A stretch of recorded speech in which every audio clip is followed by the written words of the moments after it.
Hey everybody, welcome to round 11 out of 14 of the 2024 FIDE Candidates Tournament. I think by this point in 2022, we knew that the candidate would be Jan Nepomniachtchi. And this year, it's a whole heap of doubt, and it's going to be thrilling for at least another 2-3 rounds, maybe all the way to a tiebreaker on Monday. I am joined as usual by Jesse Kraai and Kostya Kavutsky, but also today, special treat that we've gotten a little bit spoiled by 3 times now. Grandmaster Eugene Perelstein. Welcome, Eugene. Yeah, thank you for having me, guys. Really, this is the best commentary team because we don't have the eval bar. The That's right. human eval bar is the best. That's right. Yeah. Folks, you may or may not notice, but I will direct your attention below the chessboard. Of course, the chessboard is the most important bit, but below the chessboard, we have Human Eval Bar 2.0, taking into account about 50 people's worth of responses and feedback after round 10 on Monday. We're trying a different take on the evaluations today. Again, we all appreciate the feedback we got on Monday, and we'll obviously gladly take more feedback today, and we could switch it back pretty easily, but we're going to try it like this for now. Yeah. By the way, we already have our first disagreement too, because Bruce put in white is better, and I would have been like, well, I would have leaned towards equal. I would have leaned towards equal in this starting position. Yeah. You can Yeah, go and David, swap put it as equal. It's equal. You guys want it all equal? Well, we can disagree about these things. That's a fun disagreement, honestly. Should we start out equal, Eugene? I was thinking that if Jesse had the choice to sit down with the white pieces or the black pieces, he would have still chosen white. That was what I suspected. That's true. That's true. That's a good point. At which point does that matter? At which level, right? Like initially, it probably doesn't matter which color you are, like maybe up to 2200. And then at some point, people start to get really preference for white. Why is that? That's a difficult question. I would say, white is like in computer speak is like 0.25 better, and that's still, or 0.22. So that's still like in the realm of equal. Definitely white's better, but to claim white as an advantage, you got to have a little bit more than like plus 0.22. You know what I'm saying? It's got to be a little bit more than that for right. Yeah, I would agree with that. 0.22 is more like closer to equal. Anyways, that's just semantic. It's going to be fun. Yeah. Well, I want to give you guys my spiel here. I think, hear me out, this is the most exciting round in candidates history. Wow. Okay, hear me out. Because first of all, we have 6 players. First moves. We have 6 players who can win the tournament. And the 2 players who can't win the tournament are playing each other. So it's 3 games that have amazing repercussions for what happens for the rest of the tournament. Mm-hmm. Yeah. So all 3, man. No chumps here, dude. It feels like they're going the best candidates ever, easily. Yeah, but this round, I'm gonna argue this round is the best. I think it kind of depends what happens in the games, right? Because like yesterday, if Nepo had sacked a bunch of pieces against Gukesh, we might have said the day before, we might have said that was the most thrilling round, right? If that sort of had been a decisive game and decided in a crazy game and ended up deciding who was the candidate. So if today doesn't decide who's the candidate, it's quite possible that round 13 or round 14 might be even more exciting than today in the end.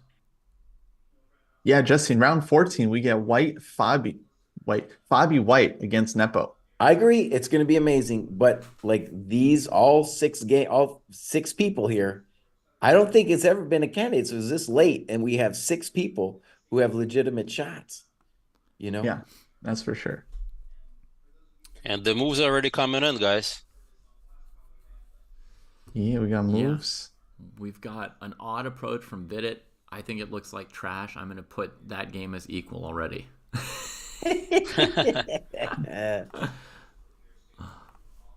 Well, at least he got Nepo surprised, right? Yeah.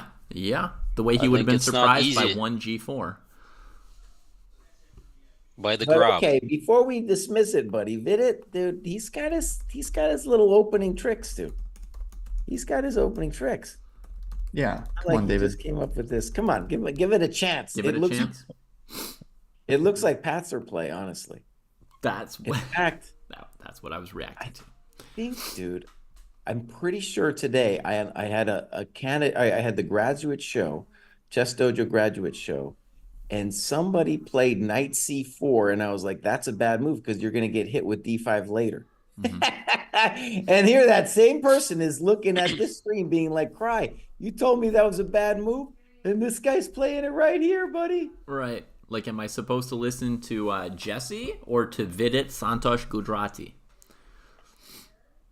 We got some fun openings today, guys. I don't know if David, if you can do the four board view, I but cannot. Sorry.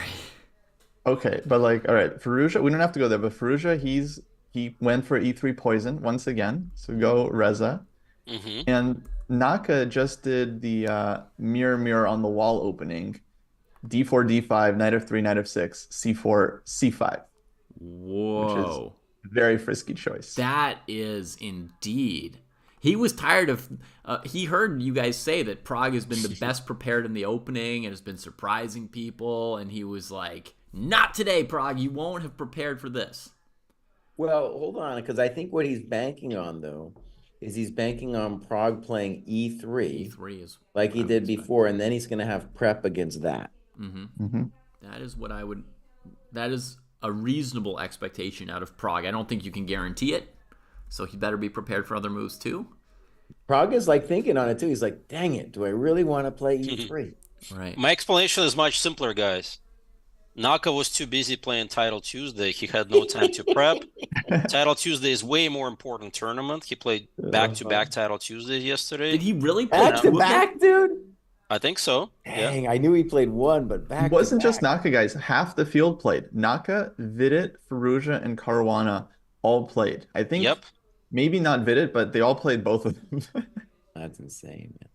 So I think that's the reason why Naka chooses C5, just to avoid any kind of opening prep and just play chess. Okay. Let's take a moment with Gukesh and Fabi, dude. Okay.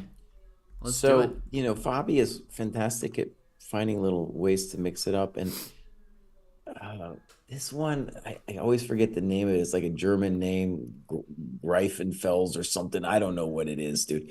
But this goes way back in the day with knight BD7 and usually associated with the Ragozin with bishop B4. Personally, I've never really got it, what the advantage of this is over bishop B4, if that's what you're going to do. But it's been played a gazillion times, and Gukesh wasn't expecting it, thinking on it now. Yeah. Yeah, I think it's an interesting line. There's like some move order tricks for black, and then sometimes the bishop can go to like D6 or E7, depending on what white does. But like one idea is like if you go C takes D5 for white, black goes ED, Right. and then let's say you go like either bishop, let's say bishop F4, Mm-hmm. and then black goes C6. Right. And now white can't really go, well, they can play E3, but they get hit with knight H5. So this is like one nuance. Hmm. Okay. And then like bishop G5, bishop E7, that's supposed to be like a normal Queen's Gambit decline for black. Maybe even white's down a tempo, because sometimes you would get Right. knight H5 anyway in the bishop G5 lines. I'm going to guess, though, that if bishop G5, Fabi's going to play bishop B4. Yeah, but you saw Kostya's move order was bishop F4 here. Yeah, no, bishop G5 is definitely playable too. But you still get hit with like H6 and then sometimes G5 and then knight H5. Yeah, I mean, bishop B4 I'm sure is playable. That looks like a direct transposition to Ragozin. Right. But you can also play C6, which is kind of funny. Camber Springs. Could you consider taking on C4 too? I know there are some weird positions where you could play some kind of Moscow with a knight on B6. Is that a line? Yeah, that's common. Bishop F4, DC4 is definitely an idea. On bishop F4, yeah, DC is definitely one of the main moves. On bishop G5, I would guess it's a move because people often take on D5. Yeah. But there's a lot of theory, like bishop F4, DC. If white goes E3, black has this move B5 now. It's very theoretical. Instead of knight B6, we played knight bd7 instead of c6 or a6, but then instead of playing knight b6, we play b5.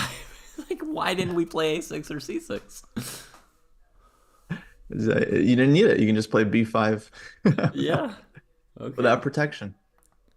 Right. And so the idea is after white takes on b5, Yeah, black gives a check on give the B4. check, and then knight d5 maybe. Exactly. And yeah, theory yeah. continues. Yeah, it looks a little awkward for white. A touch. But, yeah, interesting. So Gukesh is in a deep think here. And Prague as well. So they've both been surprised in their Queen's Gambits. And Nepo's tanking here too. Looks like because everybody's tanking. Knight c3 is a novel move, my friends. Usually they're white. I just checked in the database. Yeah. Knight e3 or d3 is the thing. Right. Knight e3 has been played by Magnus. Right. Yeah, it's some kind of a crazy knight dance with knight c6, knight d4. Oh, like from the World Championship. Yeah. So So knight C3, knight C3 is a move? Sviagintsev, our bro Sviagintsev, played this against Nielsen in 2011. Otherwise, we're just looking at chumps playing knight c3. Ah, that explains the tank. Yeah. Hey, Evan, Now, good to see you. Have you been One thing following I much think of this I tournament? understand is that with that knight e3 variation, you're hoping for a slightly better endgame. And here too, you can, this knight c3, it's really hard for me to parse. But I guess the claim is going to be similar, that we're hoping for a better ending here. Yeah, I think it's definitely going to be an end game. One thing too about Vidit is, I think if you really did some sparring with this position and kind of drilled down on it, you could become dangerous. You could become a little dangerous here. And we already know he won the preparation battle. Whether it's a good move or not, he's won the preparation battle. Yeah. Yeah. Yeah, one of the ideas in the end game is if you play dc3, queens get traded, the knight can regroup to e3 and d5. And if black plays c6, d6 gets weakened. Yeah. Yeah. And in the other position with knight e3, a lot of times they were playing this weird f3 move to play king f2, which is really highfalutin, obviously. What? Give you a break. That's confusing. Yeah. It looks like a bomb cloud, right? So anyways, I would expect knight takes c3. Yeah. And then d takes. You could consider b takes, but that's just plumb weird. I mean, he's thinking a lot here when it doesn't look like there's tons of options. I mean, bishop f5 is probably not a great move since white has knight e3 as well as knight d5, maybe starting to win already. Sviagintsev even took b takes c3, which wouldn't be my first intuition. Oh, yeah, that's really interesting. To me, it just looks wrong. But I don't know. Big Mitch thinks that Vidit played b takes c3, and it's just not showing on our board yet. Let me try. Oh yeah, the maybe page. if you have the Yes. the video. Let's can get tell the you. video up. Regine, we can get a reading on the situation. Yeah, I can give you the readings. Okay. Oh yeah. While you do that, I'm Put gonna the bounce. link. I'm gonna bounce to the one board we haven't been to just yet, real quick. No, All right, who do we dog, wanna we watch? don't need to see this game. Come on. don't. I'm just glancing. Kostya said he played e3 b3. Kostya's excited. I just want to see what it is. Okay, I'll call that position equal, as well. Can you guys put the link to the videos on the chat? Yeah, which game do you want?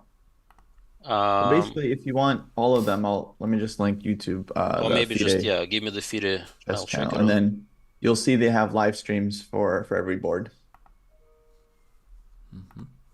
I put that in the chat for everyone. Oh, Prague went for the critical c takes d5. Yeah, go Prague. Let's go Prague.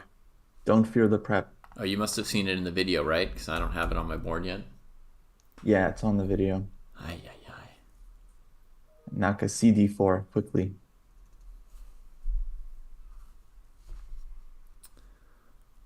Yeah. Let me ask you guys a question. Do you think that Vidit has like ambitions here with this line that he's playing? Like, Oh yeah, do dude. you think he's Think about it from his kid's perspective. If he wins this game, oh man, chance of a Oh lifetime. yeah. If he doesn't win this game, nothing, nothing. Mm-hmm. So Yeah. Nipo is not happy. I'm looking at his webcam. All right. Where do you guys think our evals should be right now? We can keep it there at the moment, man. Okay. Let me just say, while I agree that it has to be equal, this Vidit Nepo position, Mm-hmm. I think it's a reasonable choice. And the game I looked at was kind of interesting. I have no idea if he's going to play BC, but like it went knight BC c3. played. It's on the board. He did play BC? Mhm. Okay, nice. So in that game, it was queen e2, bishop e2, and then white did a little bit of a massage with bishop f3, rook b1, and knight a5. So there is a plan, you know. Even if we decide it's meaningless, it's still a plan. And the bishop going to e2. Now, it's an interesting question, of course. Black doesn't have to take the queen on e2. I'm sure there's other moves to do. Fabi looks very comfortable walking around. Kose, did you post the stream in the... Mhm. Oh, here you got it. Okay. Hmm. Well, Oh, yeah, looks you like did. Gukesh, sorry, is in trouble.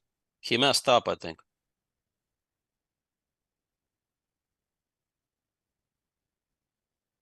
Oh yeah, because I we don't have the chess.com DGT bar is not updating for any of the games. Bishop's already on G7. and Lee Chess isn't updating either. By the way, I revolted.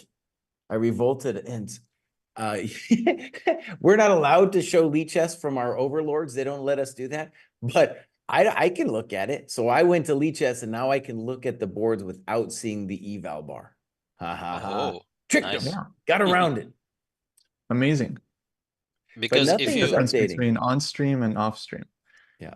if you look at the Gukesh webcam with Fabi, you see the bishop on G7. Typically, in the well-known Rogozin line, bishop goes to B4.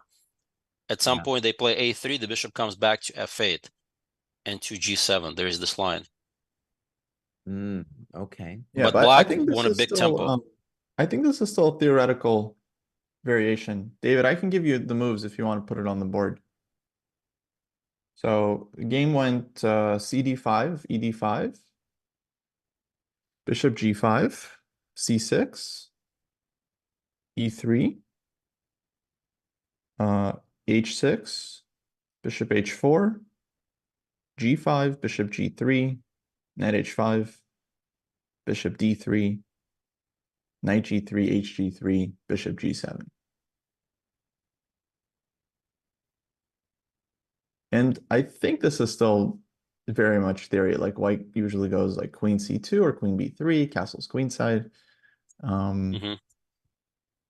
Or you could consider castling kingside for white, but then you really have to play for like a quick E4, I think, to get anything. Yeah, so I'll just my database is showing Ding and Navarro played castles here, and loads of other people played Queen C2, like 123 games, Queen C2, 12 castles. So yeah, we're still in theory. I want to say though, just from a positional perspective, I like Fabi's position because he's got an interesting imbalance with having the unopposed dark square bishop. It's not clear what white's supposed to do in this position either. And so as long as we can kind of hold it together, and the knight on c3 has to fix itself. No one knows what it's doing there. The only real grief for Fabi is that the f5 square, I would feel I think everyone would feel a lot better about it if that pawn on g5 were back on g6. But still, I would say it's roughly equal. And from a competitive standpoint, this is exactly what Fabi wants. Here's Yeah, the this real question, guys. Is is the Fabi Gukash's drinking tea top. or coffee? Who wants to guess? It looks like coffee to me because it doesn't have a little tea bag poking out. but it kind of does. I feel like there's something. Oh, you're It might be T. Well, he might have already thrown out the bag. True, true. From what I saw from the balcony, because he's done it before, I think it's T, but I could be wrong.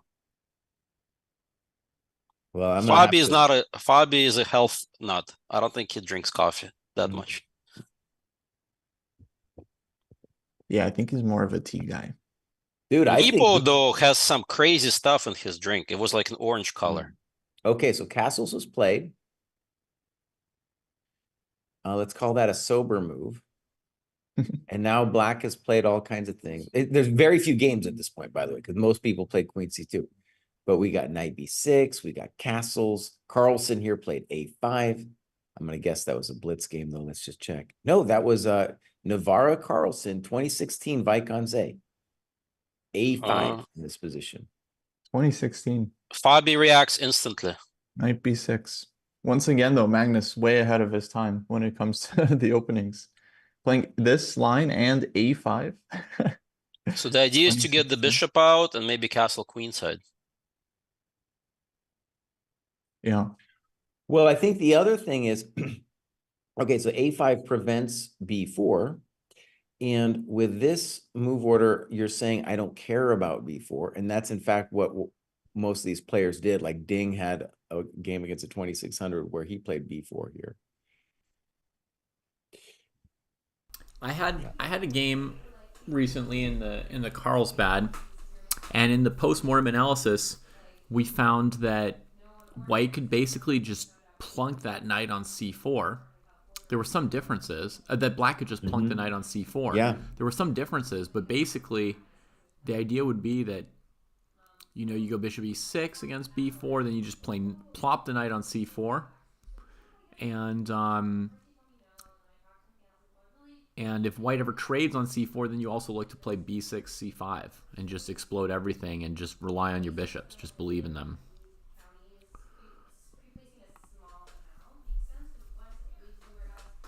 Yeah. I had that idea in a recent game of mine as well in this structure. So this knight C4 was very strong. Dude, so nothing is updating, right? Nothing. We're pulling these positions off the camera. Yeah. Wait, are you on Lichess, Jesse? I'm on Lichess. It's the same thing. I don't think it has anything to do with Lichess or Chess.com. It's their transmission. No. Lichess doesn't get stuff wrong. Never. Doesn't happen. But it's this. But I mean, it's the same problem Chess.com is having, right? You guys are in the same old position from ages ago. Yeah. No, we just got to go off the cameras for now. But it's fine. You know, we got. Also, I suspect we should say that the times could be dramatically wrong because of that. I think the Fabi time is correct, but the other times, because the transmissions are all funky, you know, we're just making the moves here, so the times aren't necessarily correct. For example, it has Nepo tanking here forever. I don't know if that's true. Oh, Nepo already played bishop, take on C3, BC, bishop G4. Right. Yeah, but I think he did tank because the FIDE clock shows 143 for Nepo. That's true, yeah. Dang, bishop G4. It's logical to force White's hand. Yeah, he wants to provoke F3. F3, yep, and then bishop can drop back to F5. F3 might be in my interest anyway, with ye old king F2. Oh, you know where it is actually where F3 is cool to provoke? Is then when I trade queens, you can't go bishop F3. So that's kind of clever, actually, isn't it? Mm-hmm. And if White ever wants to fianchetto, then F3 will be on the way.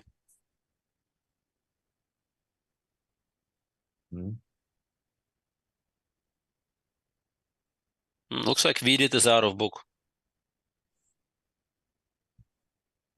Yeah. He's like, all right, where's my point 3? Bishop G4, by the way, looks like a novelty. No one's ever done that. Maybe it's a bad move then. I don't know. How bad can it be? How bad can it be? You said that there was this knight A5 plan coming. Vidit obviously prepared this, so if he didn't look at bishop G4, It's not in the top, 4 or 5 computer moves, maybe. It's just possible.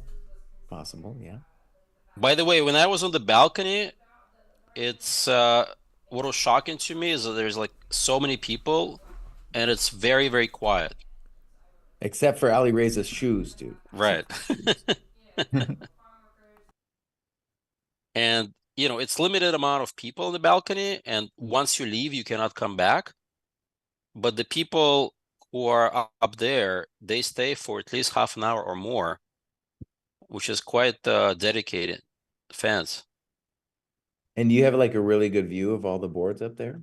It's a really bad view actually, because you're like Hmm. 2 stories up and you have to have good vision. Oh yeah, I wouldn't be able to see anything. With my vision, I like saw a little bit, but not much.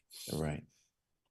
There is though, like the board that we see with that arrow, Bishop G4, they have 4 boards like that on the screen. There's a big screen, and they rotate that screen for men and women every like maybe 5-10 minutes.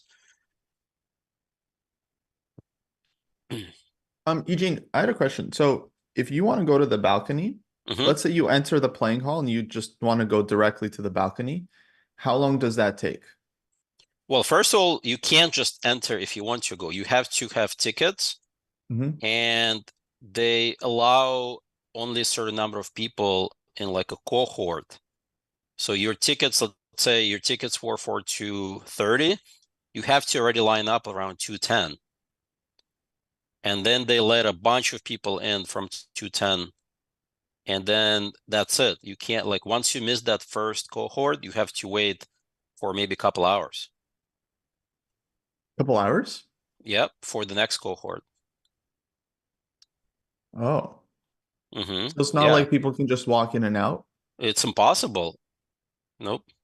Oh, okay. Because I was thinking about what Farouja's dad was saying, and he made it sound like there are people that are allowed to just go onto the spectator's balcony like whenever they want to, and then walk out and then come back and walk out.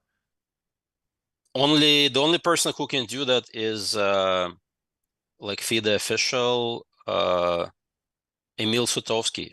Nobody else can do that. Gotcha. Okay. Emil Sutovsky can do it, man. Because I thought he had a point. If what he was saying is true, I don't, it's not clear if he's represented the situation accurately, but if what he was saying was true, I thought he had a point that it would be quite um, risky to like just allow people to just walk in and out whenever they want to. Like the idea being someone could walk out, check the evaluation of the position, and then walk back in, Well, and the that's player why it's could not like, allowed. That's why it's yeah, not allowed, because yeah, that's yeah. exactly So, what they told me. Like even when I was the first day, I was part of the VIP. It's a different entrance if you're a VIP, still the same mhm. balcony, but it's a different entrance. I was not allowed to bring the phone in, and I was they have this security person who searches me like with a special device. Right. And then once I get on the balcony and I leave, I can't come back. Gotcha. So, yeah, assuming those are the rules for everyone, then that seems pretty reasonable to me.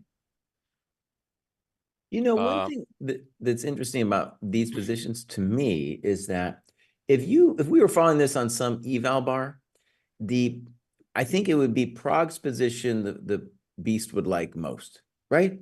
But when I look at Prague's position, I'm like, I don't know, it's going to be really hard to prove anything there, you know. Whereas if I look at the other games, I like, Yeah, yeah, yeah, yeah. yeah, Naka played this A6 move, which, you know, it's one of these Naka style moves. No, no, hold on. It But was queen takes d4, yeah, queen takes d5, knight c3, queen d4, knight d4, and then a6. And now Prague's thinking again, and he's got an hour and 35. I so you have a guys, feeling Prague already messed up.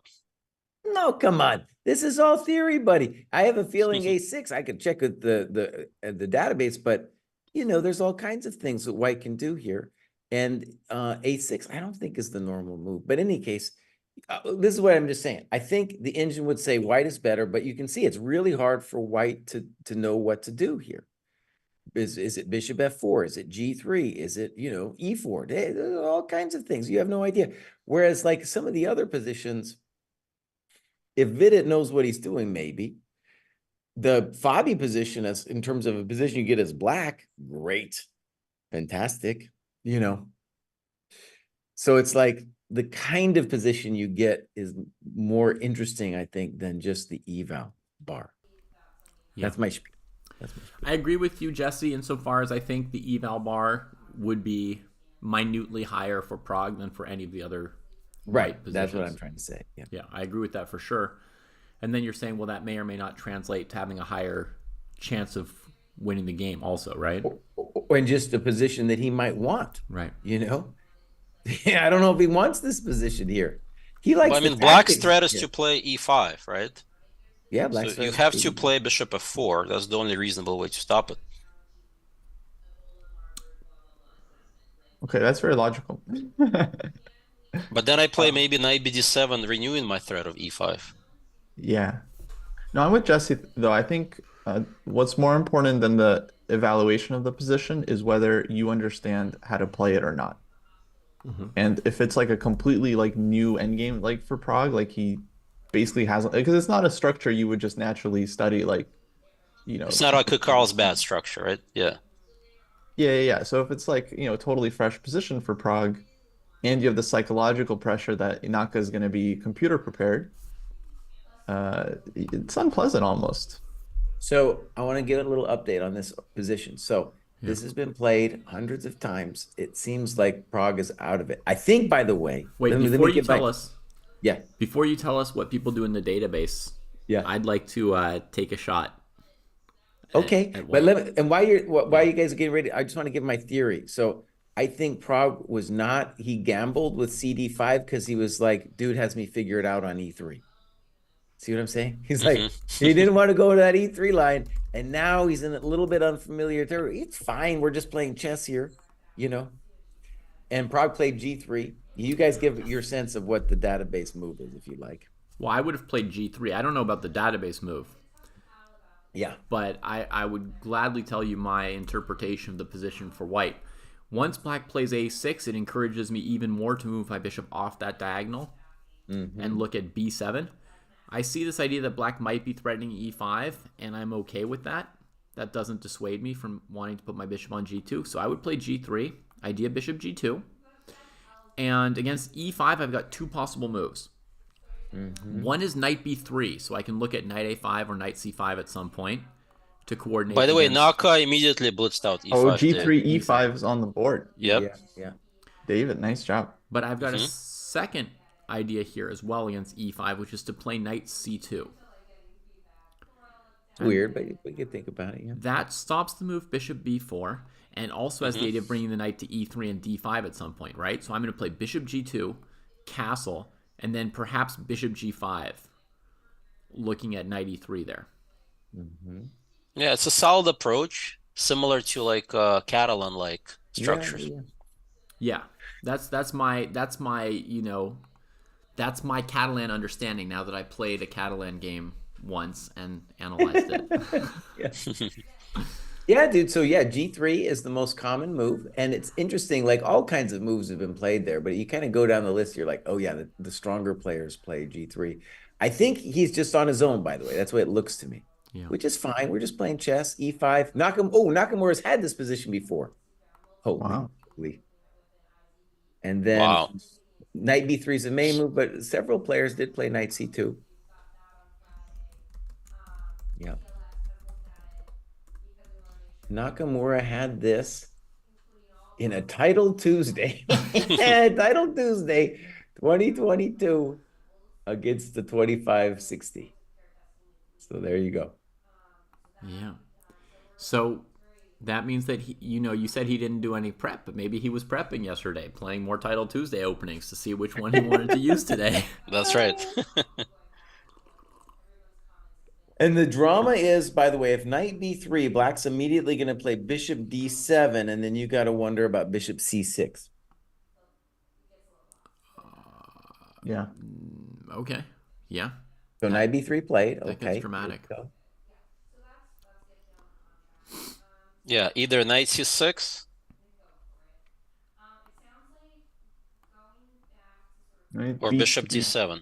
Yeah, it's interesting. Sometimes it's like a positional IQ test, these database things, because you look at it and like all the top players played Bishop D7, and then the slightly weaker ones played Knight C6.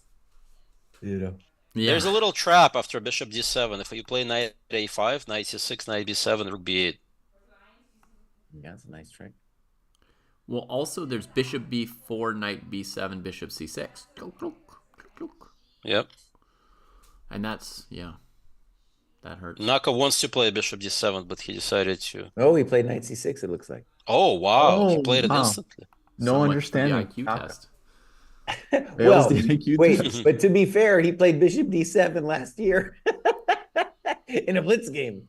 Oh, so he improved on his own title Tuesday I Blitz guess game. so, man. I guess so. Or he forgot it, He's the oldest player in this tournament, right?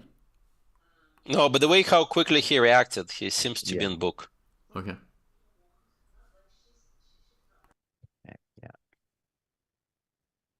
Mm-hmm. So as you might expect, everybody and their mother played Bishop G2 here. Bishop G2, yeah, well. Yeah, And Mama, then Wait, so Mama what's said going on with develop. with all the live streams? Because like no one has live moves. Or are they like We might be the only ones with you guys lip reading Wow. their video feeds, scraping the video feeds manually. After Bishop G2, the frisky move that a bunch of players have tried is Bishop E6. Bishop E6, not caring about the shattered pawns. Yeah. Now, to me, I just want to say, I want to believe in white, but honestly, like, feels pretty equal, dynamic,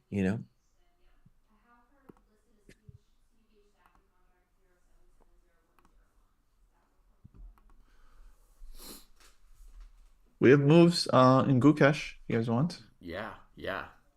I really want. before the game goes too Oh, far very predictable moves too. and figure it out.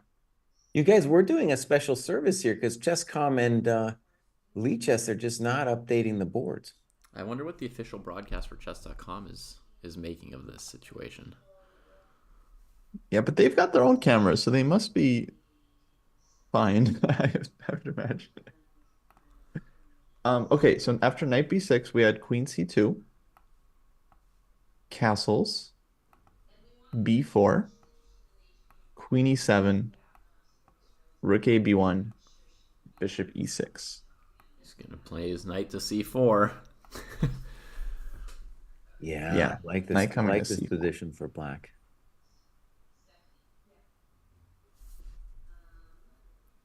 Well, I'm looking at Chess 24 India, and they've got knight bd7 for Fabi as their live position. Poor. Well, that's what chess- Lichess has too, man. poor Everybody's chess 24. down. They don't. But I mean, they don't- Everybody's that's their live broadcast. I'm saying, like, they're not Oh. reading the moves like you guys.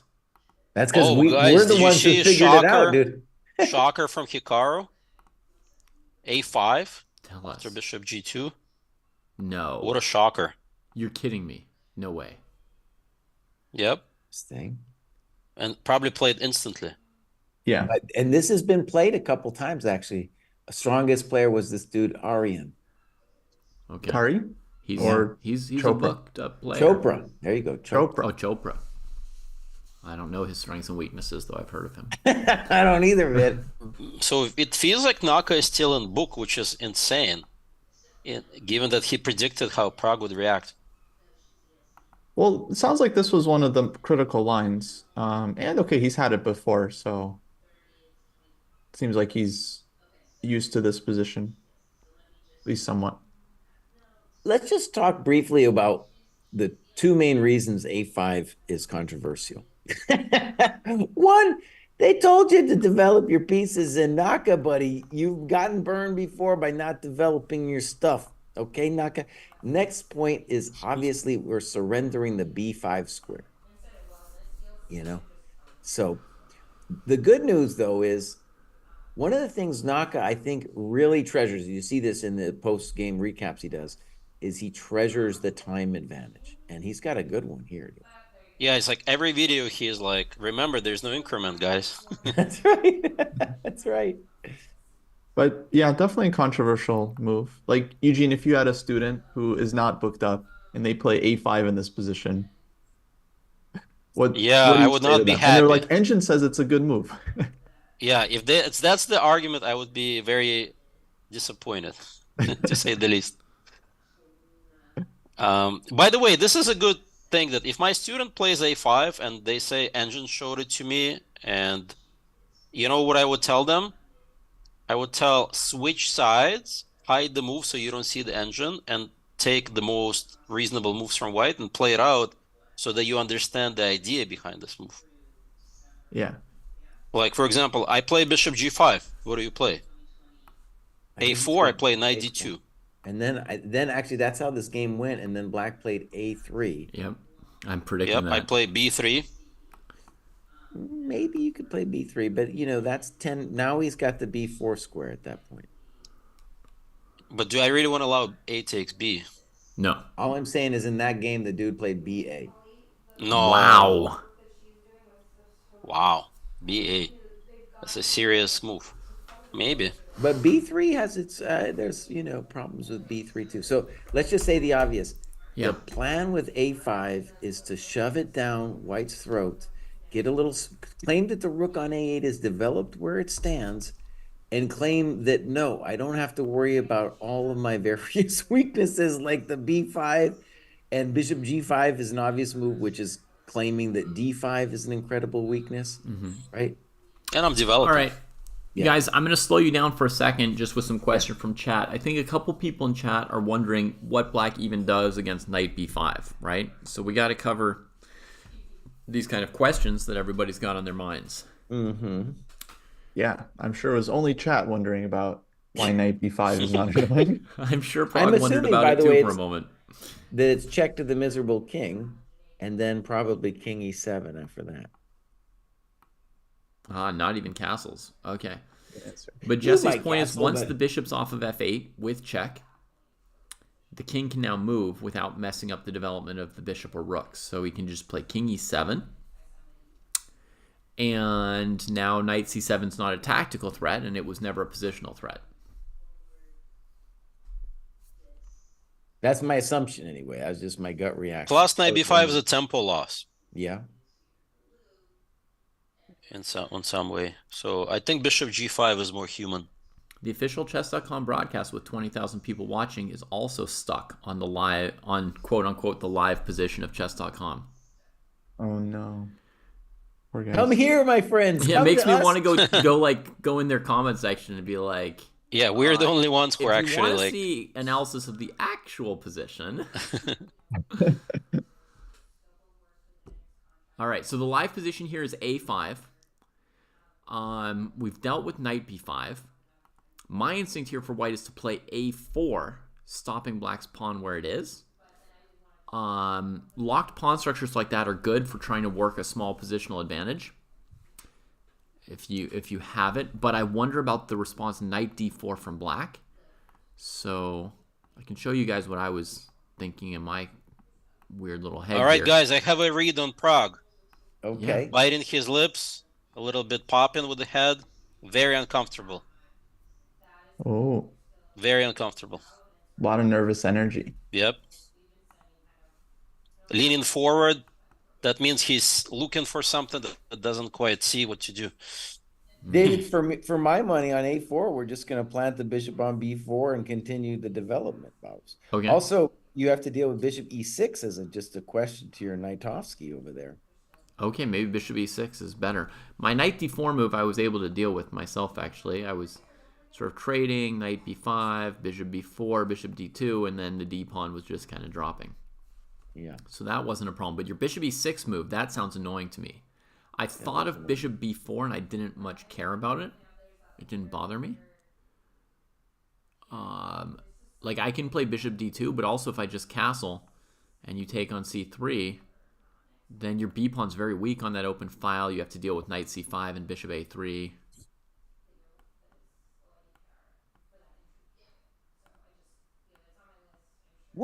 one dumb thing I want to say is like, you do some hectic prep like Vidit must have done against Nepo. And Nepo's just like, okay, Bishop G4 looks good to me. And it wasn't one of the computer moves, but it's probably fine, you Right. know? And then you sit here tanking and you're like, oh, does this lose by force because the computer didn't have it, or what's going on here, right? And then you're like, what am I doing? And now he's lost like 20 minutes on the clock staring at this Bishop G4 move. Is he really still on Bishop G4? Yeah. No, Oh, I wait think a he made second. a Wait a move. second. My bad. No, he took on e7, played rook b1 and b6 is on the board. That's fun. What one trick that I always fall for is when I go back to a YouTube screen, it doesn't automatically go to the current moment. It just keeps me where I was. Mm-hmm. Anyways. Yeah. So now we have rook b1, b6. White's maybe a little better. Oh, maybe black wants to play knight e3, bishop c8, bishop b7. Yeah, that's a thought. But that does give white one move to play knight d5, right? So Yeah, that is annoying. That's true. We bring So the maybe other bishop bishop- e6 is more logical. bring the other bishop back to d8. So probably knight e3, bishop e6, g3 is what Vijay's thinking about, whether he can sack a2 pawn. Well, g3 Right. would be nice, yeah. Of course you can sack that pawn. I give him an immediate Can you? license to sack. Oh, Can for you? sure. And then what do we play after bishop a2? Rook a1. And then bishop back to e6, Bishop g2, c6, c6, and castle. and I say I'm up a pawn. I know you are. I'm up a pawn. Yeah. I just castle. Rakirovka. Yeah, I mean, that's going to be hard for Vita to do. I think he's a more solid player. Okay. Not our pawn. No, I would do this with my pawns for sure. He'll probably play bishop e6 like c4 or a4 and then g3 next because he's not in a hurry. A4 is part of his plans. That's true. Which makes it maybe an easier move to play. But, if black plays a5 and looks really hard at your a4 pawn, that, that can be scary too. But at least then, it'll be hard to play c6. Oh, we got moves coming in. Officially. Oh, man. Officially. Everybody's catching up now. Dang. We lost our competitive advantage.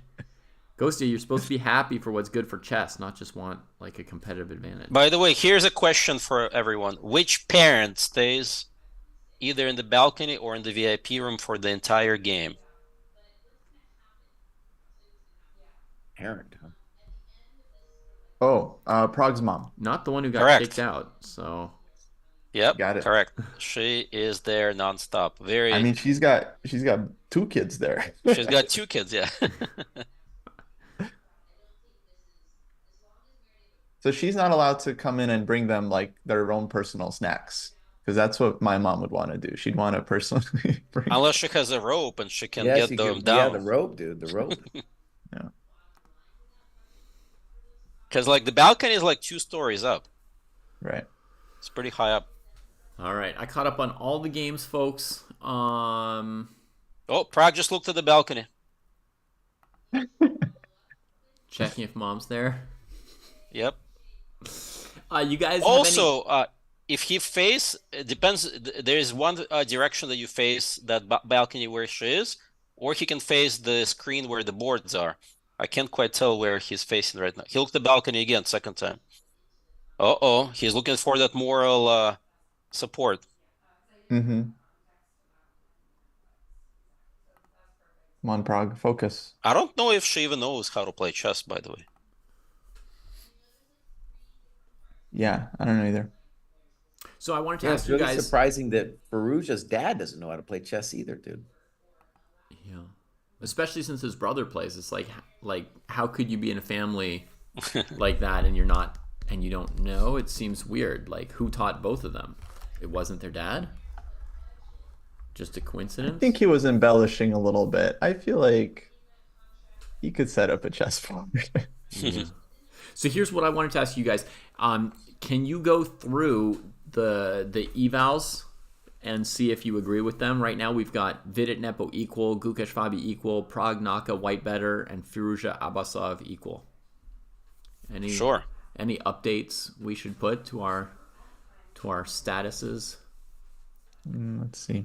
I would say Caruana equal. Mm-hmm. I think Vidit's better. I'd give Vidit a small edge. Vidit, Yeah, I give it a small edge. I'd say equal. Senseis disagree. Senseis disagree. I get to use it. Can I use it, And Jesse? Hikaru, I'd say equal. And who else is left? Firo? Yeah, we're not talking Oh yeah, about Alireza. Mm-hmm. Alireza, maybe like a tiny bit better. Hard to say. Probably between equal and slightly better, but very slightly for white. Very, very, very tiny. Probably just went knight b5. We were just talking about why we didn't like that move. Oh, that's a shocker to me. Whoever said that in chat was like, "Yeah, buddy, Yeah. I'm a GM today." They were just asking. Give So them the that's- GM pin. That's our first novelty there, knight b5. Never been played before. Oh, I'm gonna tell you, the moment Hikaru gets to the board, he's gonna make a very interesting facial expression when he sees knight. Let's see. Prediction holds up. He's like, "What? What is this garbage?" That's how it's gonna look like. David, can we look at Playing for tricks. the Gukesh game for a second? Because Fabi just made a move. Maybe you guys can help me What? understand. So Yeah. the knight was on b6, and for chump GMs, it was like, isn't the point to play knight c4 someday? Right. But Fabi's like, nah, buddy, I'm just gonna go back where I was. I've got my bishop out. I'm cool. Not worried about b5. I thought It's I learned odd. I something. think he wants to meet b5 with c5. Right. Mhm. And a6, a5 with a6 maybe. Okay, yeah. Oh, right. Yeah. A5, A6 could be annoying, potentially. And maybe he wants to play f5 as black and cover e5 square too, Right, twice. right.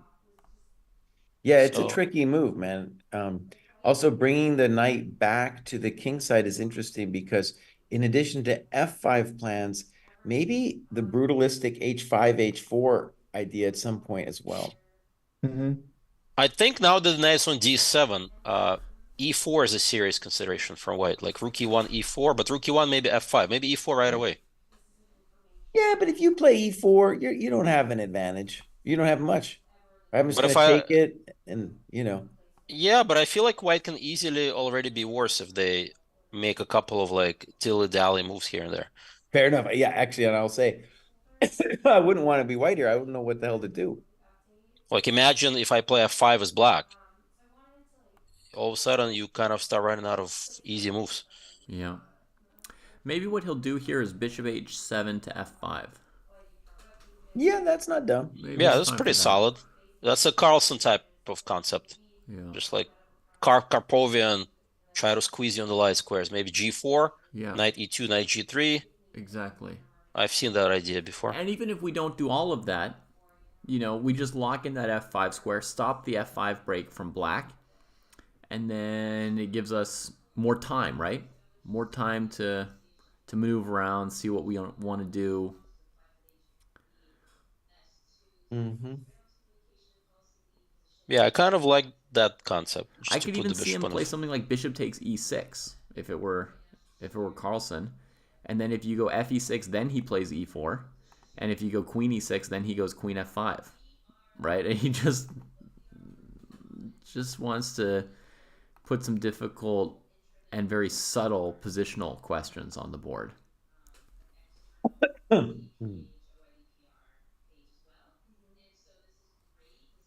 Why didn't Fabi just play f5 last move if that's really his plan?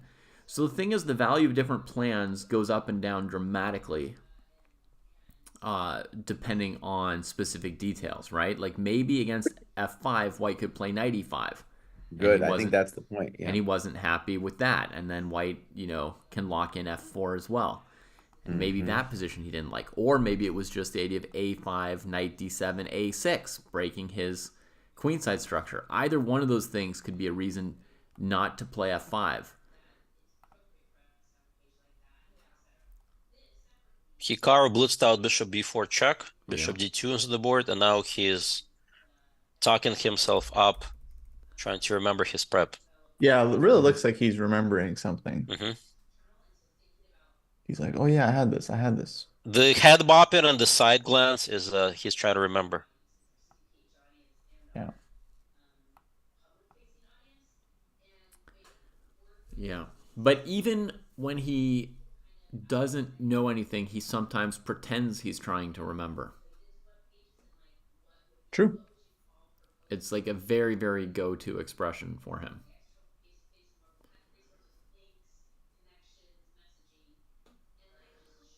Yeah, he's Now, trying to figure out whether king e7 or castles. right.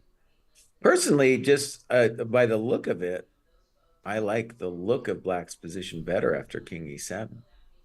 I didn't, Knight D5, unless you got some great idea on King E7, I don't know what it's doing. Yeah, king e7 feels much more natural to cover the d6 square in case of the bishop trade, and the king is right where the king wants to be, in the middle of the board in the center. And the other cool thing is like Eugene's instinct was Bishop G5 instead of Knight B5. And now my knight on F6 is going to control the D5 square. So I feel good about my central control too. Mm-hmm.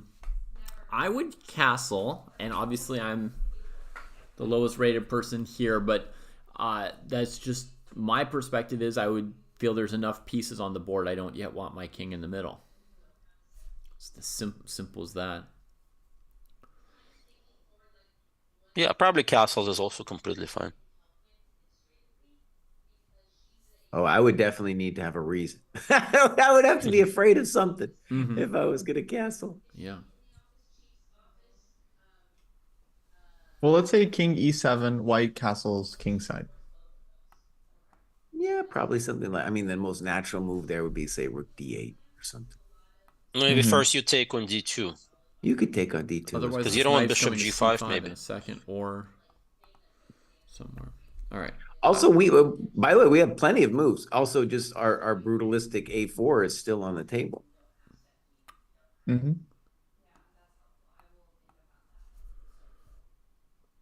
Hikaru can't quite make up his mind.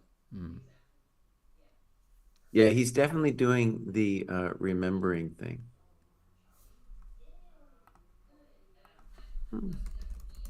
There's some, I don't know, there's some pop psychology thing that if you look to the left, you're remembering. If you look to the right, it's something else. I don't know. I think it's borne out. I don't know if I believe it though. Yeah, I've heard that. I think up and right is remembering. Up and left, you're making stuff up.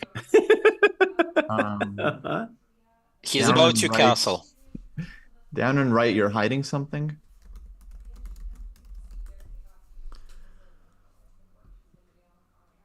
And down and left, I think is like you're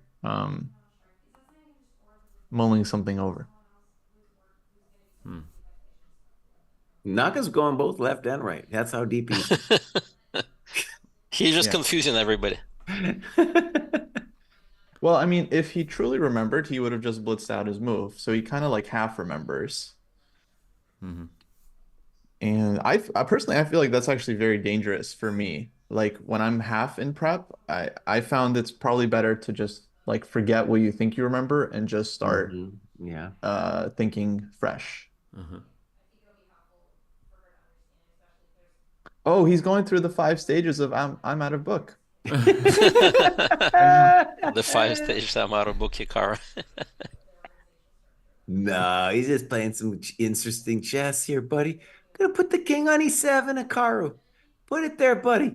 Bring that bad boy up.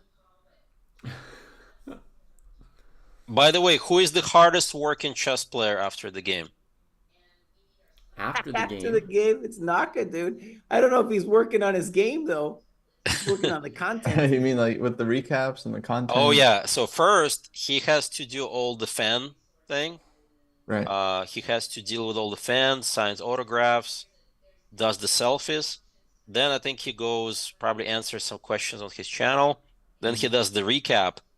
He has the longest day of any of these guys. It just makes it even more incredible that he's keeping up with the best players in the world. Yeah. Dude, that Naka is world number 3. It just continues to amaze me. He's world number 3, and he's not really working on his game, you know. But Amazing. did you know that FIDE has improved dramatically once he started the podcast? Yeah. So I think it's something about that these guys they need like an additional avenue Mm. for the attention. I think that's what it is. That's interesting.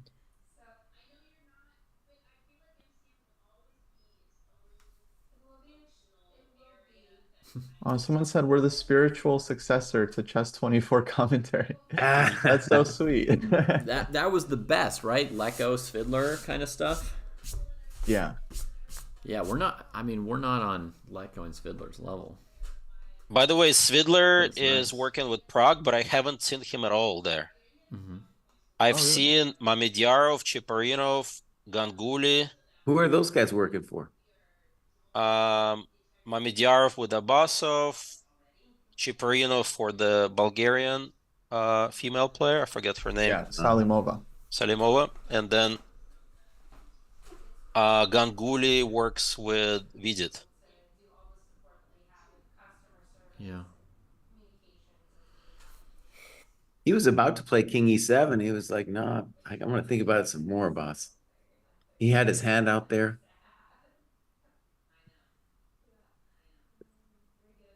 Naka, don't squander your time advantage. Bring that bad boy up. Yes, King King E7. E7 played. He read your mind, Jesse. Are you sure that Svidler is in Toronto? I thought he was photographed there. Okay. I don't know. I haven't seen him personally there. I know Prague said that he works with him. Right. I was just thinking he might be working from another location. Yeah. Because that's how Magnus, organizes his Well, I think Svidler preparation is team with Prague, and somebody else is helping him with the crazy openings from another location. from another from Like another the delayed time Schliemann is not Svidler's idea. zone. Mm-hmm. Oh, guys, by the way, I have a Faruja update.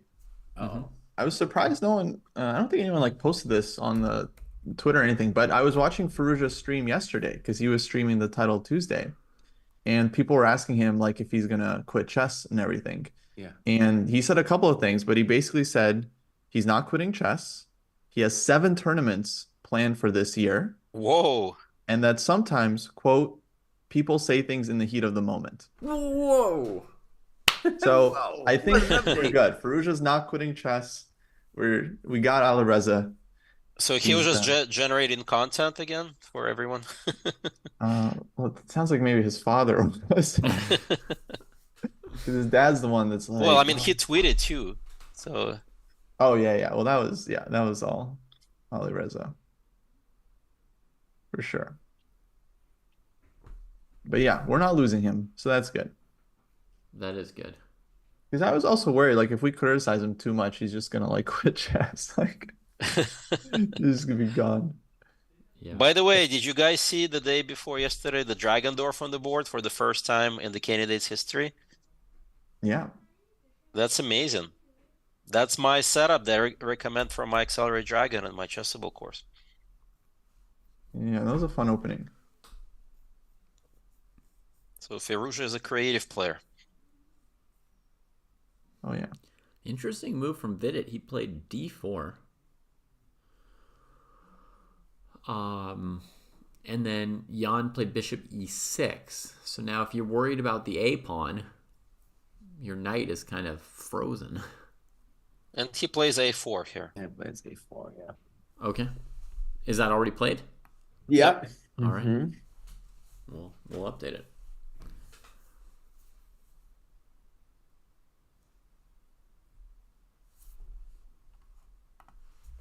At this point, I'd rather be black.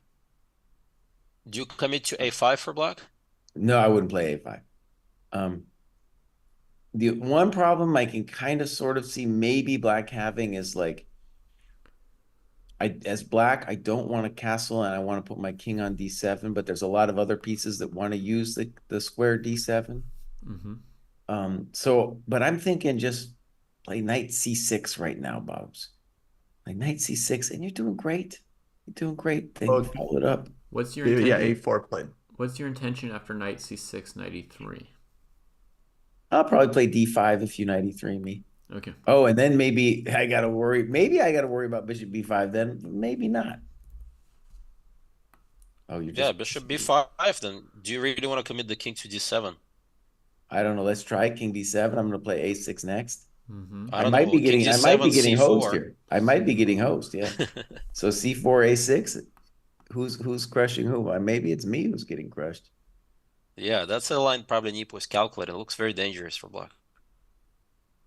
So, okay, before we get caught in the tactics, to me, the assessment of the position is if the black king can safely stay in the middle of the board, then black is at least okay. But the d7 square, like a lot of people want to use that square. Another plan could be knight d7, f6, and then king d7. And of course, you could just castle and you're probably fine. But just ideally, I want my king doing things. You know, I don't want to put it out and then bring it back. Jesse's all about that centralized king. Oh, you gotta be, dude. Gotta be. There's a lot of angry pieces left on this board, Jesse. I think we've discovered a fundamental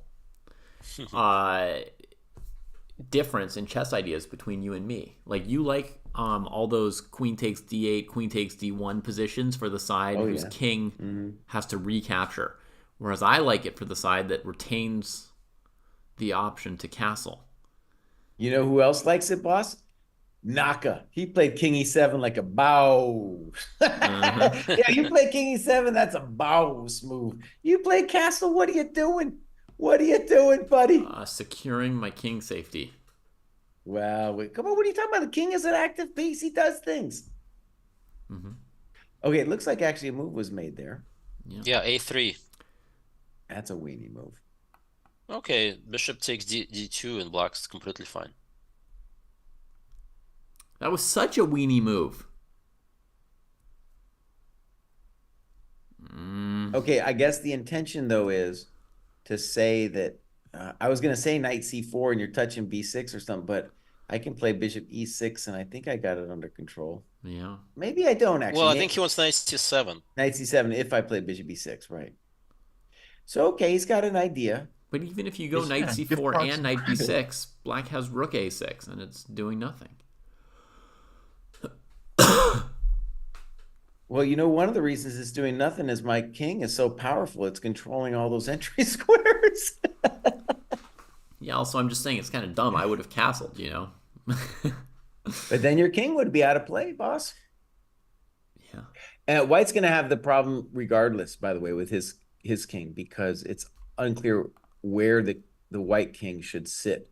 Maybe you think he played a3 in order to bring his king out. Maybe you think he's going to charge forward now.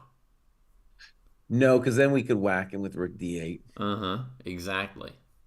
Okay, Hikaru's coming back to the board. Let's see what he does. Yeah, let's see what he does. What face does he make? Yeah, he made the face like, what is this chump move? With the lips up. Oh, guys, great fact from Dano231. Exactly one player in each of these pairings played the Title Tuesday yesterday. So we have a Title Tuesday versus non-Title Tuesday match. Oh, yeah. Let's predict. Let's pretend it's like a 4-board match. Who do you guys think is going to score better, the Title Tuesday folks or the non-Title Tuesday? God, it better be. That's a tough one. Better be not Title Tuesday. I definitely say Title Tuesday guys will score better. Yeah. So you're taking Fabi, Naka, Vidit, and Ali Reza. Ali Reza, yep, that's my team. Over Nepo, Prague, Gukesh, and Nijat. Yeah. reasonable. They're sharper. I don't know about that. They're higher rated.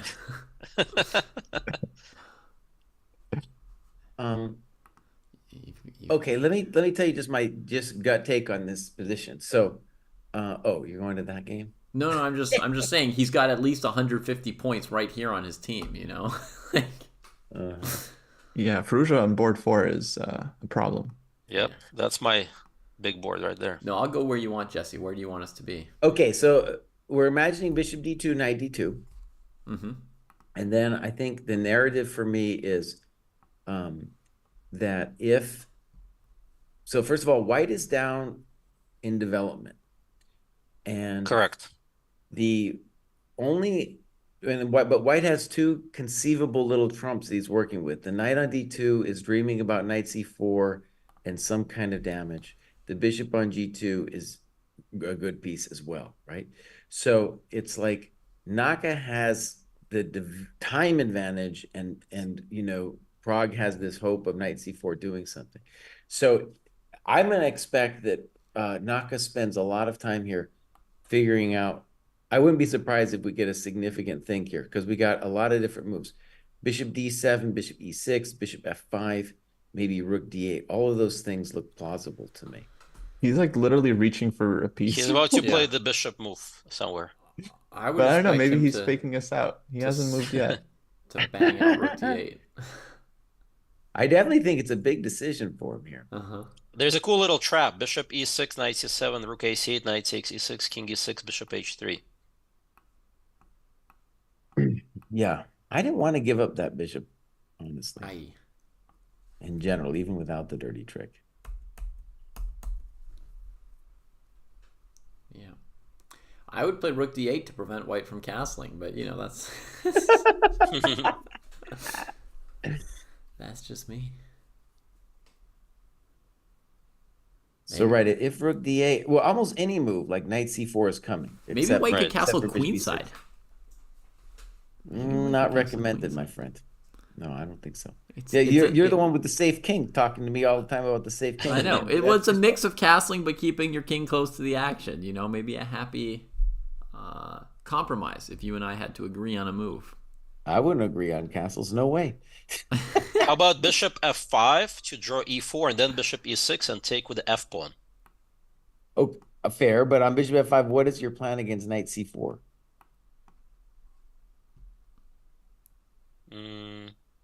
Because I think that's just the basic question that Prague wants to ask. Maybe just rook A, some rook to D8. I don't know which rook. Yeah.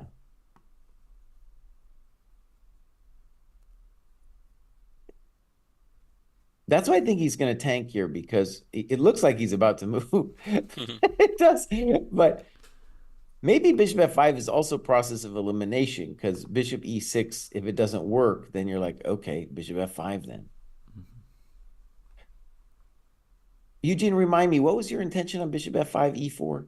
Bishop E6, knight C7, rook C8 takes F takes E6. I see. Jesse loves that too. That's clever. I love that D4 square. These are all Jesse's favorite things. A king in the center, double isolated E-pawns. Yeah, it's true. I like that stuff. Yeah. No, that's a good one. You should show that. Maybe you are. I'm looking at the Naka board. Yeah, that's a brilliant position now, because black will have knight D4. And bishop G2 is pretty unhappy at the moment. Yeah. Exactly. I want to shut down that bishop. I don't see white playing E4. Yeah. I can't imagine it. Right. So for me, as long as we have an answer to E4 and knight C4, then it's just like, well, bishop F5 is the move then, because there's no other logical place to put the thing. Yeah. It's a fine move. All right, so Hikaru is not trying to move instantly anymore. He heard me, dude. He was like, Kraai says this is a key position. Do you guys know if Fabi went for F5 here? Gukesh played A5, allowing it, but Fabi might want to take a move to stop still A6, thinking. Right? Yeah, it's either A6 or F5. I think Fabi is thinking about this. Yeah. Eugene, doesn't A5 strike you as too committal, boss?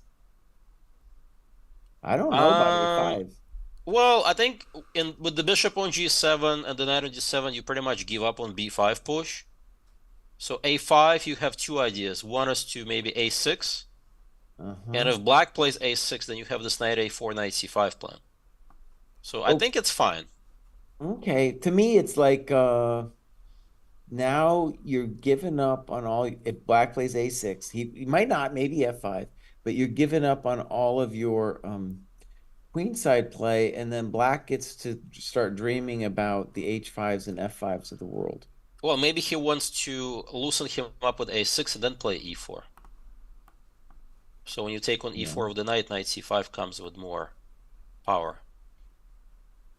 This is a common idea. Your f5 move is interesting now. And then if a6, we could play b5. Right. That's, I think, the serious attempt by black to play for a win. I kind of like it. That looks quite good.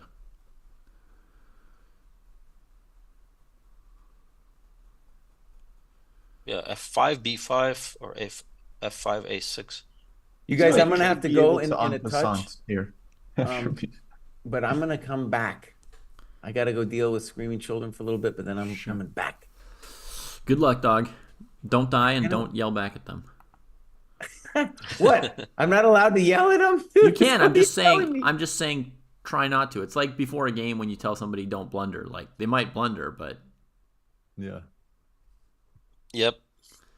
It's like you can tell them you can scream after the game, but you have to leave the board before you do it.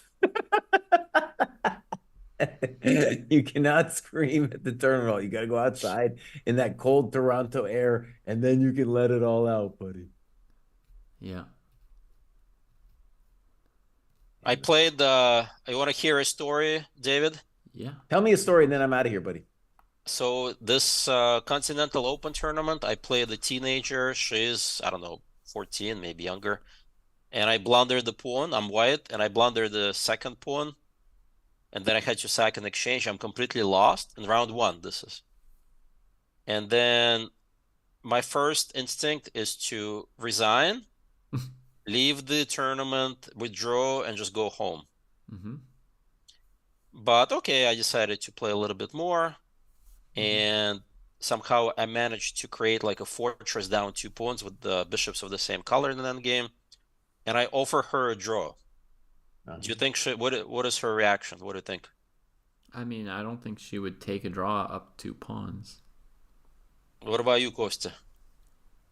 Yeah, I'm guessing no. What about you, Jesse? She took the draw, buddy. Come on. Guess the result. Well, I won't tell you yet what she did. Guess the result. You won the game. You won the game. Well, that's correct. Chess players always tell stories about the games they won. That's right. That's also how I knew she didn't take the draw. That's funny, right? So she says, well, she didn't say she played on. She basically declined the draw by playing on. She set up some very nasty traps that I almost fell for, but luckily I did not. She got super low on time, found this brilliant idea to play for a win, but then didn't follow it up properly and made one rush decision to calculate this line, which was losing, which I saw in advance. Went for it really fast, realized she's in trouble, and had a total meltdown and a panic attack, knew that she's losing. That was really sad. Unfortunately, that happens.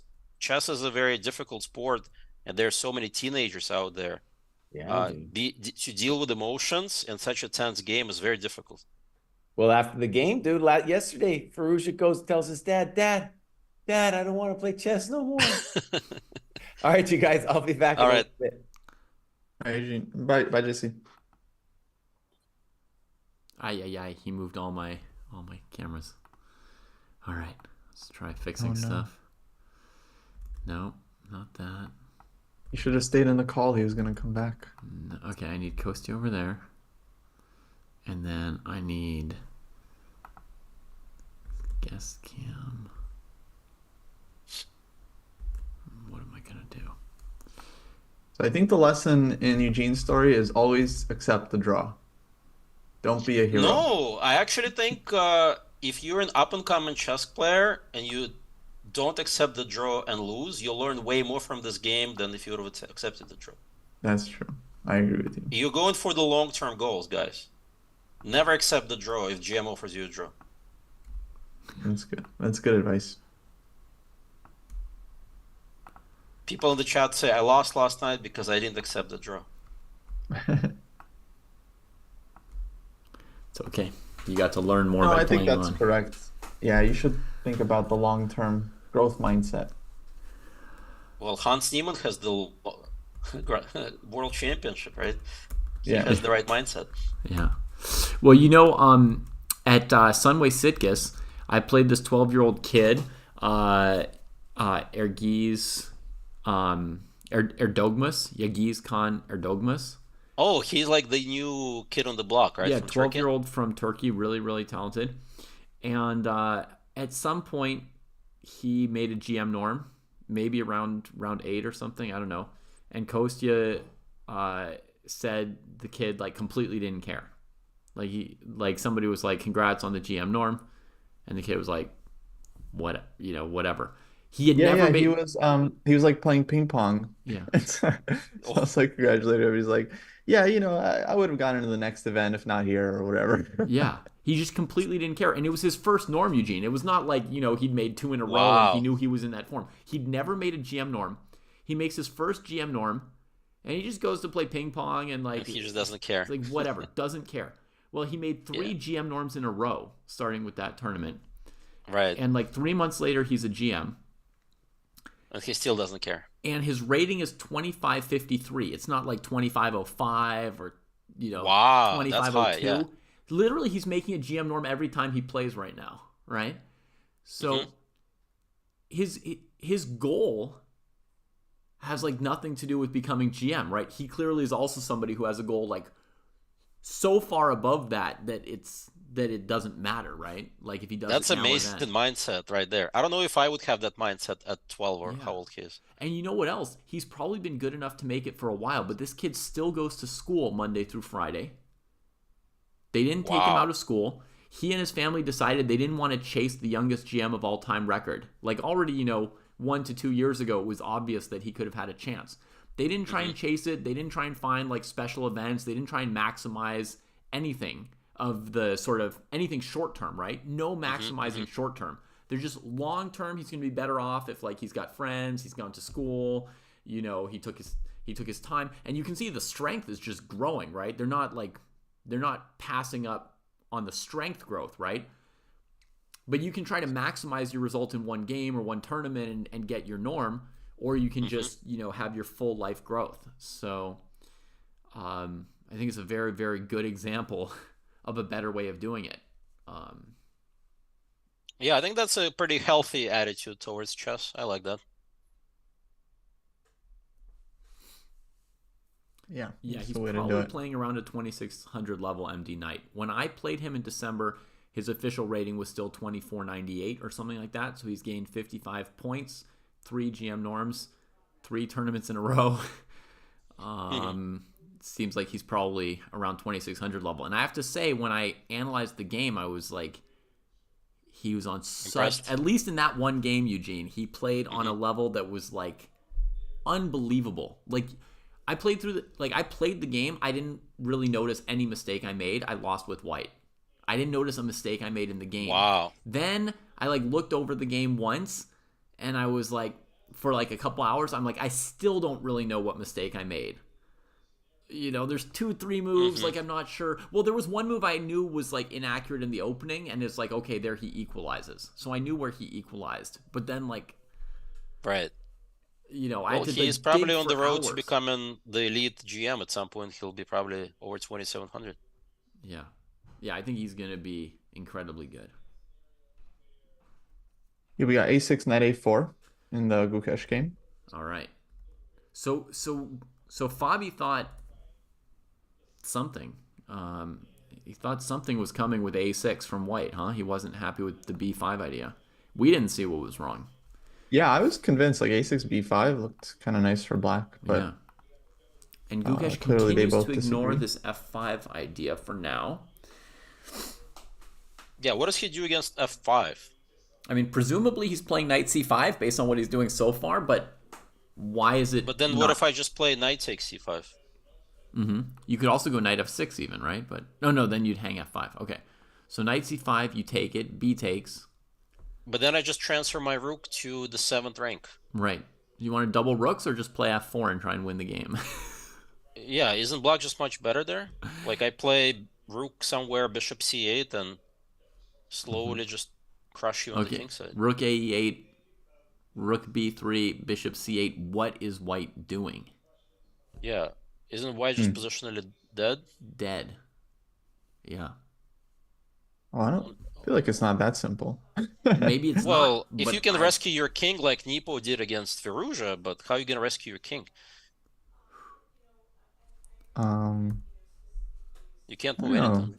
This feels complicated. Well, to start, I would put the rook on b6 instead of b3, okay. Still just to bishops on look c8. for more tactics. What if I played knight e5 here, Kostya? Instead of a rook move. How bad is that against rook ae8, let's say? Yeah, 95 is a thought. So that prevents f4 at least for one move. Yes, here I'd be worried about bishop e5 and then f4. Otherwise, I will play f4, right? Yeah, then it gets extremely sharp there. So I get you to play this move. Then I trade, bishop g6. And then I'm going to lift the rook to like b3.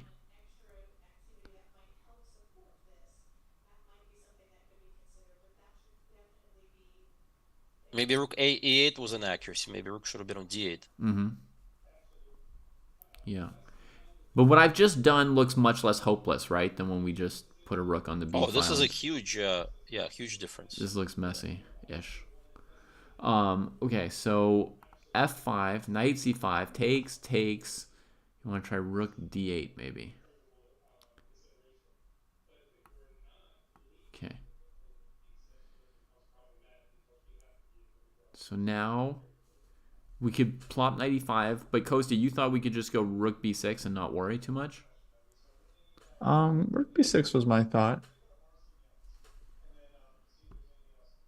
But then bishop c8 and no knight e5. Yeah, then bishop c8. Um,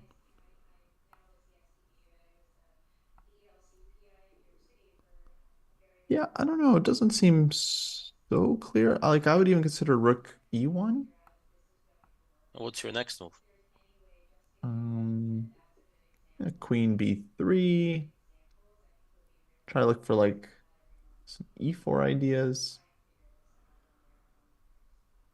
I can always just play king h8 if that happens. Queen b3 is on the board. Yeah. No, it feels like strategically white is lost. Wow. Jeez. Because like I have all the space that, and I can play f4 or g4 at the right moment, and you just kind of have to just wait with such a weak king.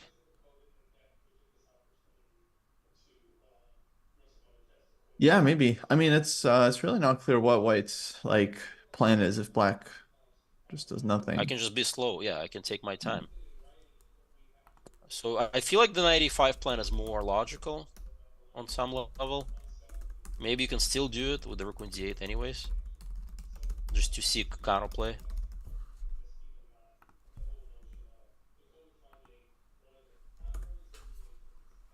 Mm-hmm.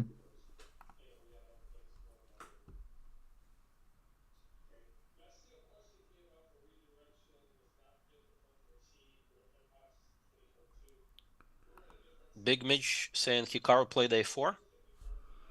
Okay. Check So our that. live position is knight a4. And again, Fabi's got this f5 option. And I'm really surprised Gukesh didn't go bishop h7, f5. I'm definitely surprised Yeah, that's I not think happening. he's in an aggressive mood. Yeah. Okay, so Prague, you're saying what happened here? Knight takes d2, Wow, a4. a4 by Hikaru. That's the move we did not even mention. We're thinking about bishop f5 or somewhere. So he's A4. gonna. I don't know what he's doing. I think he wants rook a5. Immediate threat is rook a5. So the question is, what Because does he do after knight c4? Yeah. I thought this a3 move actually made sense by Prague because like what black gave up the b5 square and then white controls the b4 square. So like strategically it makes sense. But if black can dislodge the knight from b5, then white doesn't have anything special. So rook Ah, a5 feels like okay. very I think I principled. know his idea. He wants knight c4, bishop e6, knight b6, rook a6. Knight b6, Yeah. rook a6. Right. So Why not a5 basically, then? Or rook a5, yeah. uh, Either one should be fine, right? well, rook a6 feels more logical because the knight doesn't have any moves. Because the knight has no moves. More logical to win that one. So the problem is after knight c4, bishop e6, what do you play? Rook c1, I guess, but it's shaky, right? It's very Black's gonna play shaky. Yeah, rook you haven't c8. castled. Black's gonna Wow, maybe rook feels c8. like a4 may be a brilliant move. Wow. Could be. So that was actually a very good idea. Hikaru had some kind of an instinct move he wanted to play, and twice he held himself from playing it, and then now he played a really good move. That's a sign of a very, very strong player, guys. We If you gotta have update the willpower to our stop. eval. Okay. I would say it's equal in this game. Yeah, you're right. At least. Maybe black's a little bit better. I feel like I need to see a couple more moves before I'm before I'm there. I think white should be fine. I mean, even if black plays rook a5 and white goes knight c3, what's the big deal, right? If I just, castle, play rooks on f1, on c1 and d1, why would white be worse? No weaknesses, no bad pieces. Maybe, yeah. There's like this knight d4 idea in some lines, but you can probably play e3 and stop me. So yes, maybe you can probably keep the equality, but somehow it feels like one or two inaccurate moves from white and you are suffering. I mean, if you play knight d4, I take it with my knight. If you kicked my knight back first, then the knight on c3 is defending e2, so I don't really care about knight d4 either, and I always have e3, so... Yeah, maybe nothing too bad yet for white, but somehow it feels like, to me at least, maybe there is some small danger hidden. Just like there's a lot of space for black, and black's pieces are a little bit faster developing. So to me, it feels like black has the initiative.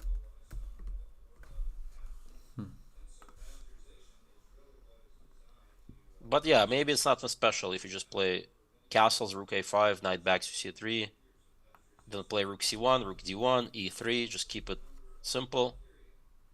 I don't see any major problems there for white. Yeah. So probably equal is more correct. Yeah, generally the default is going to be equal in a lot of these games until somebody gets something wrong. Fabi supposedly played rook d8 here. Rook d8. Rook d8. So he's Solid. already predicting. He's getting ready to put the bishop on c8. Yeah, so he's ready to take and play bishop c8, and Yeah. he again allows the idea bishop h7, bishop f5. And he's ready for knight e5 takes and having the rook on d8 instead of e8 as well. By the way, guys, I would say Fallujah is slightly better to my eyes. Well, let's have a look and see if we agree. Especially while Black- Jesse's not here. Black hasn't really developed fully, and it's hard to see how black develops because white's It's funny, this structure, Hikaru gets entitled Tuesdays all the time with that bishop on d4. yeah. he- Hikaru really likes this like e3. He likes to B2 play stuff. this e3 against the King's Indian, bishop Yeah. b2. Yeah, black could be easily slightly worse in these structures. I think white's a bit better. All right, update the eval. All right, let's do it. And- Is Fallujah pacing back and forth in the back loudly? Let's also update Vid at Nepo. It's been a while since we were there. Oh yeah, this And, is the grudge match. Fallujah Abbasov, the guy who complained and started everything. Oh yeah, You complain. Any of the chess dojers who went to see it live besides myself? Yeah, I think there was a couple. I saw people in chat. Joel Cato. I did, Joel says. Nice. There you go. Not anymore. I was in Canada. Came back yesterday. And Neetham has been live. I remember Neetham telling me in advance that they were going to be there. Nice. Yeah, if you are in the US and you can go to Toronto, I highly advise you guys. If you're not too far away. It's a really beautiful place to be. Yeah. If you live in Canada, you could do it too. I have I have some food recommendations for you too in Toronto. Mm.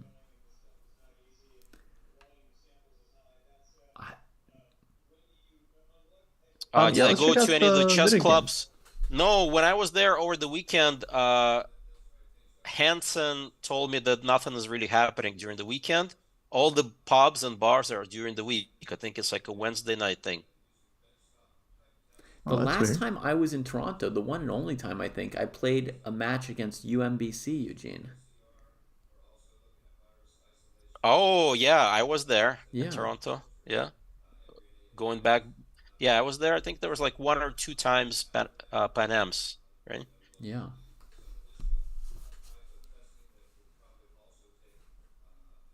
And let's see. For hockey fans, Maple Leafs are playing Boston Bruins this Saturday. Canada is awesome. Big Mitch is asking me. I love Canada. Yeah, nice people.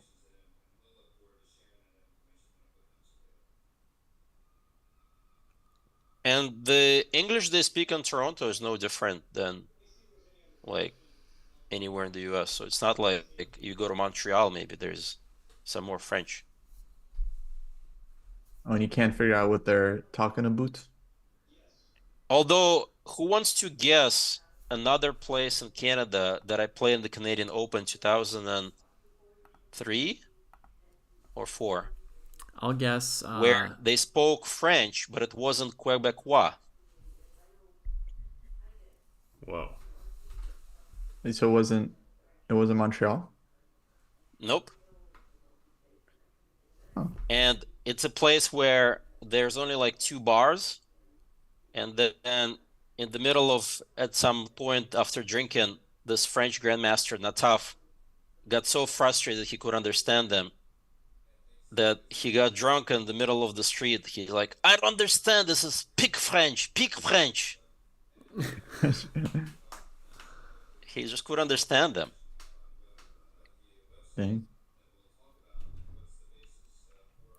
Nope. Where was it? People trying to guess in the chat. I say nope. People I'll are give feeling you a strongly hint. about it. It's near the airport that you have to fly is Timmins Airport, and from there it's another probably like half an hour to an hour drive. I think Shania Twain is from Timmins. Anybody? Maybe. David, did you play in those Canadian Opens, or probably not? No, I didn't. Thunder Bay, not Thunder Bay, not Ottawa. I got everyone confused here. People, yo, somebody guessed it. Counter Sparks, Kapuskasem. Whoa. Kapuskasem. Yep, I stayed with the host family.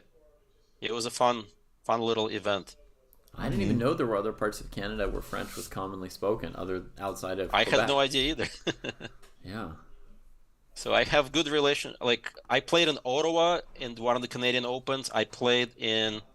Oh, my favorite place in Canada by far is on the west coast. What's that little place called? Near Vancouver. They had a Canadian Open there. Victoria, yes. Victoria. That was beautiful. Victoria is one of my favorite places. They have these amazing gardens. See, the beautiful thing about Canadian Opens, it's one game a day, so you can actually enjoy a little bit. You can do like stand-up paddle boarding, you can watch the orcas, you can do so many things.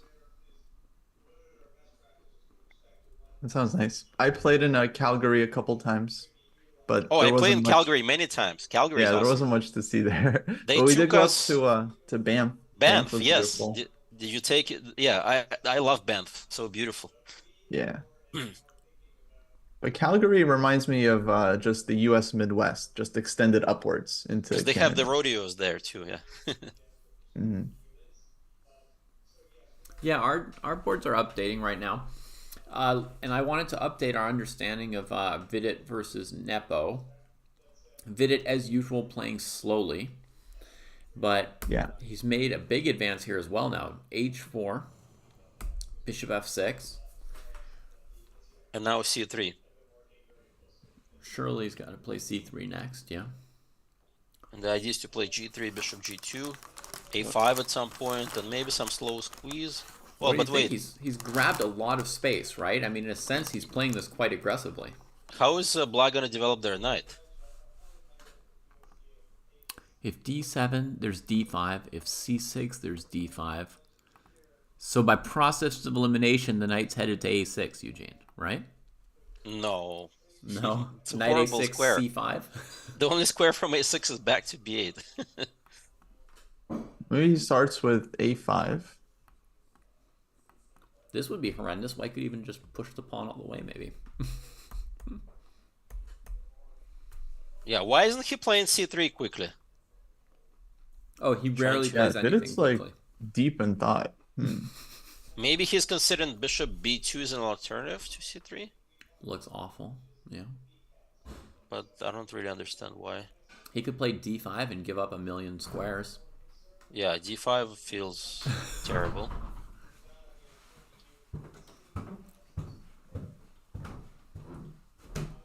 By the way they organized everything for the fans during the candidate is amazing. There's so many volunteers, and you know you have to check in. If you go upstairs to balcony, you have to check in your phone. They even have EMTs just in case if somebody gets sick. I was going to say, you get a heart attack from watching your favorite player lose. They have like a little snack bar. You can get like sandwiches, cookies, water, drinks. So, Eugene, I think White might be slightly better in this Vidit Nepo game. I mean, Oh, definitely white is a bit better. Yeah. I don't know by how much. Maybe 0.2, 0.3. Probably more than 0.3. Maybe 0.3, 0.3, 0.4. Yeah. At I least. mean, if I were to estimate his chances, I'd say very low because he's low on time and Nepo's a good defender. But if I'm just looking at the board, I'd have to say White. Yeah, looks a little better for White. So we leave White better on these boards, but on these other two boards that really matter, the Americans are making progress right now. I think we have reports again of Fabiano playing F5, and this time it's true. Knight C5 takes F5 played. Told you. This exact position we had with the move order reversed. We played F5, you played knight C5, take. I put my rook on D8. Yeah, I think Eugene's convincing me a little bit. I kind of, I would definitely would rather have Black's position first glance. We're gonna update that. I think Black we've got better. unanimity here. Black is better, and Gukesh Fabi. And So we've got, if you don't play knight E5 right now, when are you gonna play it? Bishop C8 is coming. yeah, it's gonna be ye old sit around, right? Yeah, and then you're just slowly suffering. Yeah, probably I vote for knight E5. And then it's Amazing. I unclear. think we got all four evals here correct. Well, we're no engine, Nice. so we're humans. We're not guessing the top choice of the engine first night. We don't want to know the top guess of the engine. We're just here to talk about it with each other. Yeah. We don't even want to know that the top choice is like funny because that's also gonna We mess don't with want us to know a if it's bit. funny, if it's boring, if it's obvious, if it's weird. We just don't want to know. By the way, do you know which my new Chessable course is coming out soon? Yes, yes, you mentioned. What's it Oh, on? I forgot the topic. Every gambit refuted. Oh, Nice. And unfortunately, I didn't see any. Well, we had the delayed Schliemann. No, that's wrong. There's one gambit that was. But I don't have delayed Schliemann in my gambits, you unfortunately. don't have it in there. But at Chessable course, you could always edit, right? At some I point, if can you want always to. add. Yeah, Yes, you if can there's update enough them. demand, I'll add the delayed Schliemann. Yeah. Do you think it's refutable? Like how? Like does it look terrible to you? No, it's No, not refutable. not refutable. Okay. No. And What do you so have against Benko? Benko Gambit. Banco I avoid with the move Queen C2. Oh, I play Queen C2. so The if you point don't, is, I don't want to go into some deep theoretical discussion in the Banco because objectively, even though if white can get like a plus 0.8 advantage with an engine, it's not practical because you have to play a lot of defensive moves for white. Whereas my whole philosophy in this course is if I can give back the material or not take the pawn and get a uh, nice initiative, I go for that. But shouldn't you call it every gambit avoided then? No, some gambits have to be refuted. You know which one has to be refuted? The e4, e5, knight f3, knight f6, knight 6, e5, knight c6. uh-huh. Oh, The Stafford. Okay, yeah, the Stafford good needs to old be Stafford refuted. gambit by Eric Rosen. Yeah, Yes. yeah. But I refute the monkey's bomb gambit. I refute the grab. I refute the hillbilly attack. what color is Uh, the monkey's bum? Is it like a baboon's butt? what is the monkey's bomb? I think it's e4, g6, d4. Oh no, that's maybe the hillbilly. Hillbilly. F5, E takes F5, and they can't take back. No, there's one. I keep forgetting which one is which. And then there's the I think it's e4, d6, d4. So I mean e4, g6, d4, bishop g7, bishop. No, sorry, e4, g6, bishop c4, bishop g7, queen f3, e6, d4, bishop takes d4. Hmm. Uh, that's the Now, This is monkey's a bone. gambit.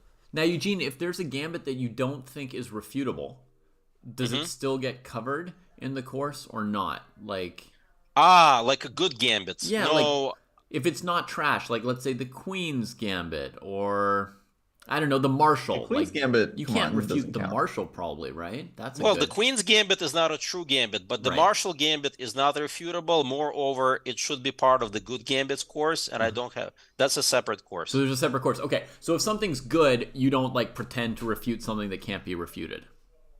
Well, yeah, kind of like the Yeah. Banco Gambit, I don't refute it, but I give like a really good line against that Uh-huh. because it's such a common Gambit. Yeah. The But it same with the wasn't glue. quite good enough to go into the good Gambits course. Correct, yeah, not quite good enough to go into the good Gambits It's course, probably right on the but borderline. yeah, it's somewhere like in that borderline that I have a cool idea against, but Mm-hmm. I'm not quite ready to take the full pawn. Yeah. Cool.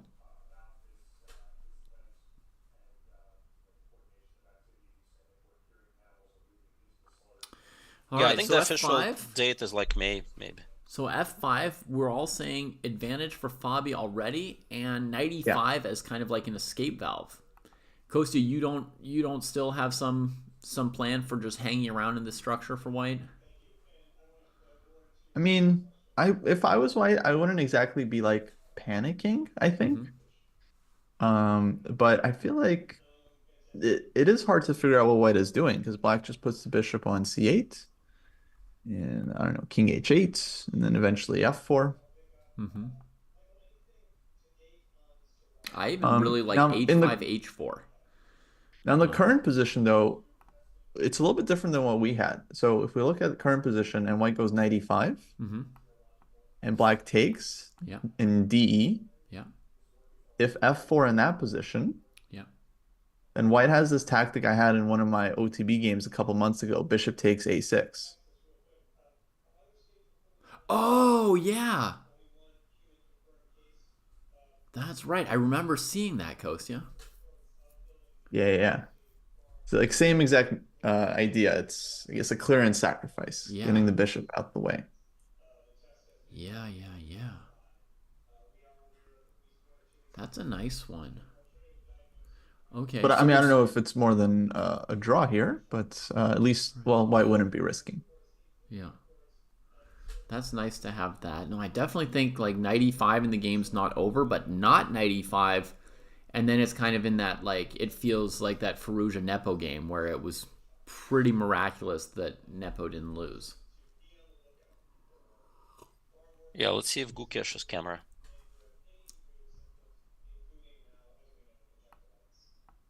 Can't quite tell from his body language. Nice. Yeah. Laser focused. Cold as ice. Go Gukesh. If Eugene can't read you, you're doing it right. You're doing it right. He looks at the king side, he looks at the queen side, he looks at the king side, he looks at the queen side, he looks at the clock. The process repeats. I don't know what that tells me. Reasonable. He doesn't know which side of the board to play on. It's like no plan on the queen side, no plan on the king side. How All much right. time Well, left to find a plan? that is yeah, he's confused. I guess he's not comfortable. He can't be, right? He's worse. I don't know if he's worse if he plays 95. Youngest world champion ever is Gary Kasparov at 22 years old. What about Mikhail Tal? If Gukesh wins, he could be 18 by the time he plays Wait, the how world old was championship Mikhail match. Tal when he beat Botvinnik? I don't When know. he He I'll was look it up. 22, 23. Yeah, 22, 23, but so kind of similar to Kasparov. But Gary's the youngest, right? 22? 22. So Mikhail Tal would have been 24. Oh, okay. Oh, actually, 23 probably. Good call, guys. 23, because yeah, his birthday is at the 20. end of 36. Yeah, that sounds more like it. 23, very young. Oh my God, can you imagine Gukesh wrecking this record? I mean, that would like stand for a while. I know things are getting younger and Well- younger, but you shave 4.5 years off a record. That's a lot. Okay, people are not going to like this, but if Gukesh wins this tournament and wins the world championship and we start calling him the youngest ever world champion, Yeah. then we also at least have to mention Ruslan Do Panamario. not. Oh no, the FIDE knockout doesn't count. You can do that if you want. Because You do you. this one doesn't fully, Oh, because Carlsen's not in the cycle? he didn't beat Magnus. Magnus is he's still around. So to me, it's not the same. What is the craziness in Firouzja's game? There's a pin. Yeah, that game actually is very much heating up. There have also been moves between Prague and Naka. So Prague went for knight c4. Naka played bishop e6. He played rook c1, defending the knight. And then I wondered about rook c8, but I think he's got some knight to d6 in response, and he's not worse. So that's probably why he felt okay doing this rook c1. So Naka simply played rook a6. And Makes sense to kick the knight back to c4. yeah, and I think we can still hold our evaluation at equal. I don't think things are evidently collapsing yet. Yeah. Yeah, knight c7 is an idea. Looks pretty solid. I feel like we should go to Firouzja if we have a sec, just because Deal. that Yeah, game. probably it's gonna be a draw. Last Game we was saw was this position after rook c1. Nijat played knight e8. As Kostya pointed out, he couldn't develop the queen side, so he tries to make do with the pieces he has, undevelop the king side. No, I mean, the real point is to trade this bishop and reduce some pressure against the queen side. And Firouzja played a pretty aggressive move here with rook c5. Looks nice. e5, knight c4. Ay. Now that's committal, right? Because Yeah. because now your bishop's like, I mean, I know you're trying to win the e5 pawn, but the e5 pawn's trying to win you. Right. So an ambulance is getting called for someone. We just Yeah. don't know In for the who current yet. position, he played rook d5. Yep. So f6, So it's was F6, played to rook defend d5. the pawn. Yeah. Because I think he could have played, in theory, if black did nothing, knight e5, bishop e5, rook e5, and despite the pin, he would just be winning a pawn with fancy trades. So black defends it with f6, and now he breaks the pin. on the bishop. So I guess it's not. We don't. The ambulance was called too soon, right? Because this bishop can now get away. Yeah, but black might be in like huge trouble. I mean, if the Is knight on there a e8, nasty bishop on threat if g7. bishop e6, guys? I play e4, queen somewhere, queen g5, bishop e3, and you're done. Queen h4, It's pretty rook nasty. d8. That's nasty. Your queen is kind of semi-trapped, but rook takes d8 is a bigger threat. And if they play rook takes d5, you take with your e pawn instead of Yes, doing fancy and it's trades. The queen has to move, and you take e6. So bishop e6, e4 looks like it's game lost. over. Looks like game over. Yeah. Actually, I mean, there'd be one way to keep playing, Eugene. If you were desperate, you blundered into this position, you'd play bishop takes rook, right? Pawn takes queen. Oh, give up the queen? Bishop f3, queen f3, rook No, d4. that's completely lost. It's pretty b7, lost. everything is lost. It's pretty lost, yeah. And if rook takes d5, bishop takes d5, check, bishop e6, then e4 anyways. Oops. Okay, so he can't play bishop e6 here because e4 will again drop his stuff. So he'd have to go king h8. And then e4. Yeah, e4. I think queen d7 here, ugly as it is. Yeah, queen somewhere, and then bishop just e3, and clearly white has this. Yeah. I don't Nice even think there's bind. anything wrong with bishop c5. Just taking away the f8 and e7, d6 squares as well. Black's Yeah, struggling to looks move, like right? pretty good for me. That would be Perugia a is better. major advantage. Yeah, I feel like for me, it's like white's clearly better. I don't quite see this as like white winning just yet, Right. but like big advantage for sure. Yeah, it's definitely feeling it. Yeah. Maybe at some point we're just gonna have to use the informant symbols. Plus over minus is what I'd say. Yeah, for sure. Another move that's probably not very good would be bishop d7, right? Because then when Firouzja moves the bishop, you're kind of tangled up on the d file. Yeah, bishop a7 or no, I don't think you can do that right away. Some ideas. I think something calm like bishop c5 or b2 and just saying like the d file is just a whole tangle, Yeah, right? there's some e4 intermezzo at some point. You have to be always be E4 careful with happening. that. And maybe bishop c5 gives you the idea of playing bishop e7 actually to win. So we should go to c5. Yeah, I like that more. Very concrete approach. And it's hard to imagine black, defending the bishop and rook sufficiently to ever untangle this. Is probably lost in like 3 to 4 moves, but just outside of our calculation horizon as humans. For example, queen e6, I can play either rook takes e5 or rook d6 and bishop d5. Ay.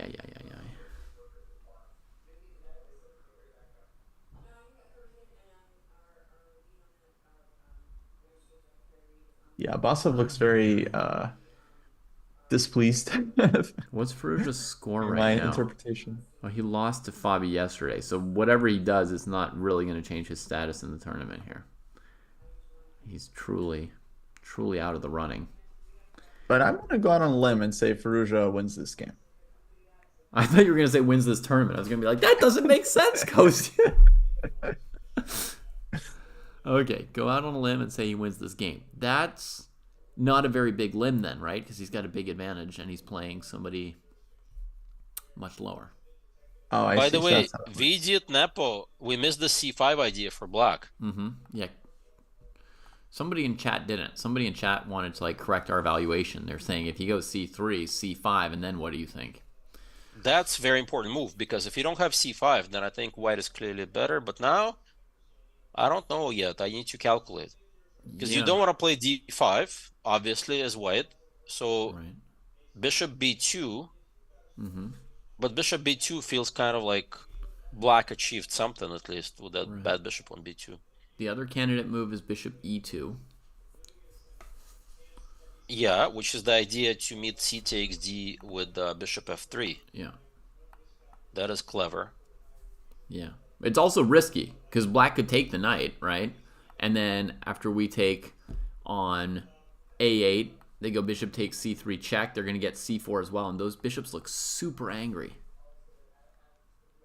Super angry. Yeah, maybe we should just recapture on d4. Bishop takes d4, knight c6. Knight c6 is Yeah, d5. just cd4. And then if bishop d4, bishop f3. Much more sane. Right. And then the rook Kostya. is under attack. And trapped. Yeah, so okay, that's much better, Kostya. So we take on d4, and then is Eugene saying knight c6 instead of taking? Or what? But knight c6 has a problem with d5. d5, right? It's not so clear. You lose a piece. So yeah, bishop a2, cd, cd. I don't see what black's follow-up there. Yeah. So bishop e2 is an important option here for white, right? Otherwise, the evaluation might completely flip to worse, right? I mean, what's the... How Oh, good or guys, bad what is... about this line? Bishop a2, cd, cd, bishop takes d4, bishop f3, d5. Okay, we take it, right? With the pawn?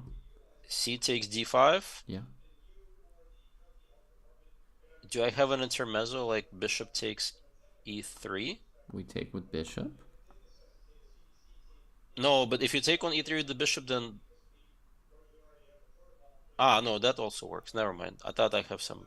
No, that's bad. Never Then mind. we have bishop pair and what else? Yeah, that should be... Yeah, what was my idea? Bishop e2, cd, cd, bishop f3. I don't see clear move there. Yeah.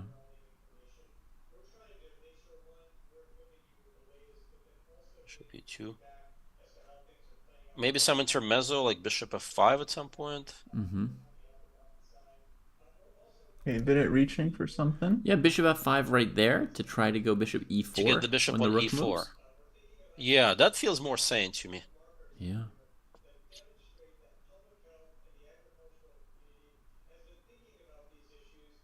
Then you're running away with your extra pawn. Thief! I think that might be winning for black. Moves played. Moves played. Bishop d3 was the move. Oh. Tricky Vidit. Very, very aggressive move. Even I was scared to play this move, guys. Well, he stops the that bishop solves f5 the idea. bishop f5 problem, exactly. Yeah, Vidit's one step ahead of us. Yeah, but he has to But walk through this CD dangerous is a pawn. square. He's given up a pawn, or does he want to meet CD with bishop e4? I think. Wait, like what's the line on CD, CD? I think, like you said, he'll go CD, CD, and if bishop d4, bishop e4. Okay. But I don't think he's even there. I don't think he's better anymore. I think it's equal. Yeah, we gotta still update play our d5 eval. maybe. What's that? Gotta update our d5, eval. right? d5 after that, CD, Yeah, that's what I was thinking. Like at a minimum for black, they could now play d5, right? Takes and then bishop, bishop takes. somewhere. Black's golden. Black's golden. Yeah, it feels like black is okay.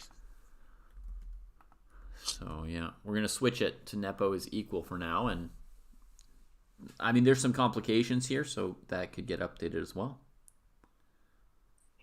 Yeah, Vidit's time usage is once again a problem. Yeah.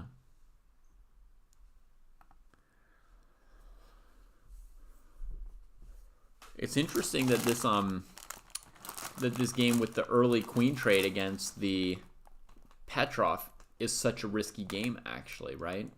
And I think it's a good warning for us not to stereotype too much that, what kind of approach is or isn't risky or aggressive, right?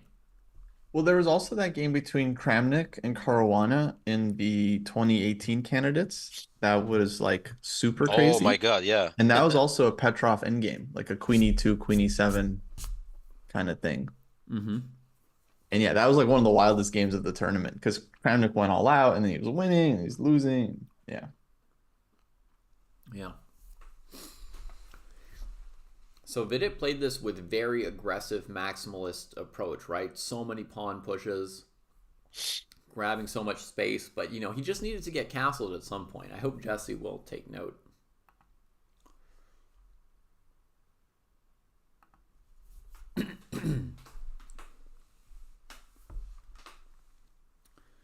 All right. Knight e5, not yet played. Sorry. F5 is still the live position from Fabi, so Gukesh clearly has no idea what to do. Oh my God, guys! Gukesh has only 38 minutes. Yeah. And what number? What move number is this? They're at move 20 at least. So he has to make 20 moves in 38 minutes. Yeah. Oh, that's pretty serious time pressure. And the position is only going to get more complex. Yeah, but Vidit has the same time, and he's on move 16. And he's playing Fabi Caruana. He's in trouble. Yeah.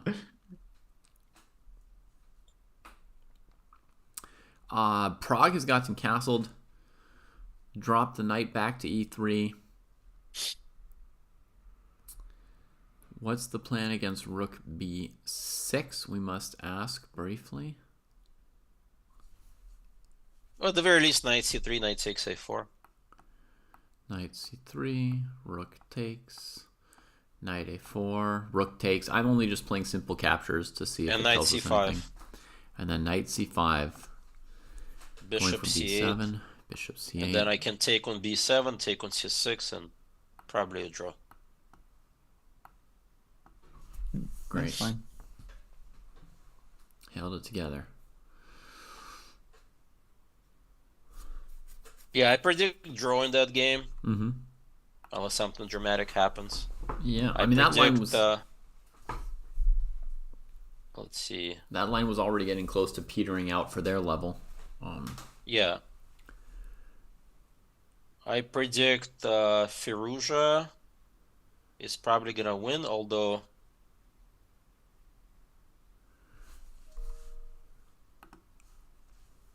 Queen d7 is played in that game.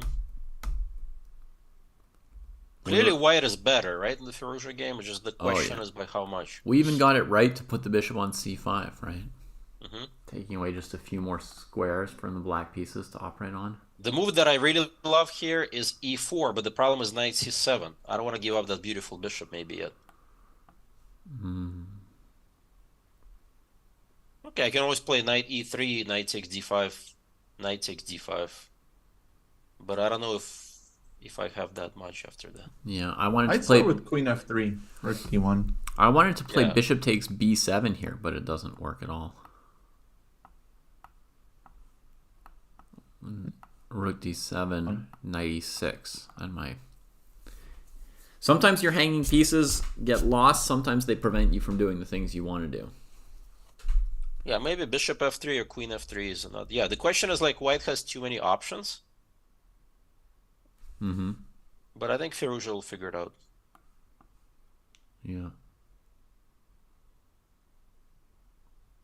How about knight a5 for Firouzja here? Let's just look at the most straightforward and aggressive move first, and then we can massage it. Our evals are all updated, Felipe. This is what we think of everything. Fabi's better, Firouzja's better. The other But this games one is, still within to reason. me, Firouzja has a bigger advantage than Fabi. Like, this one, I think, is halfway between white better and white winning. Yeah, I would say similar for Fabi. I think it's pretty noticeable. Well, this one's bigger. This one's bigger. Yeah, because here it's like, yeah, the rook on a8. It's true that here we're trying to calculate. I'm trying to calculate forced wins for Firouzja, and I'm not trying to do that on the other board.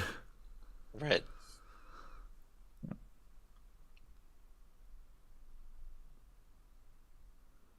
Gukesh is sitting there letting his clock run while he has no idea what to do. That's basically what's going on there. Fabi's better. So knight a5. You guys see my threat, I imagine. I want to play bishop takes b7 to win a pawn. Mm-hmm. Anybody Maybe have a defense? queen b5, you got b4. Mm-hmm.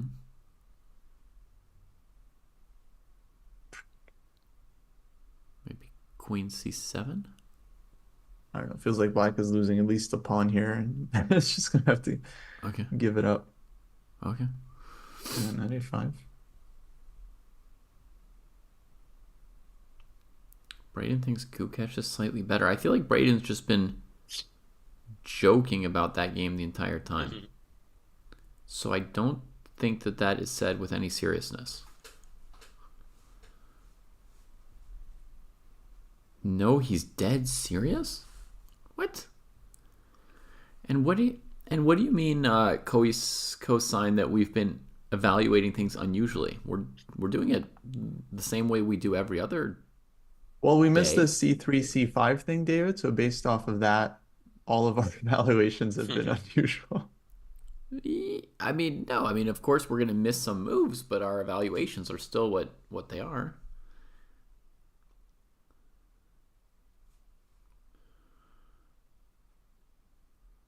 Sorry, guys. Look, if you want us to turn on the engine and give you the engine eval, we can do that. No, no, no. They're not I mean, they're not criticizing us at that point.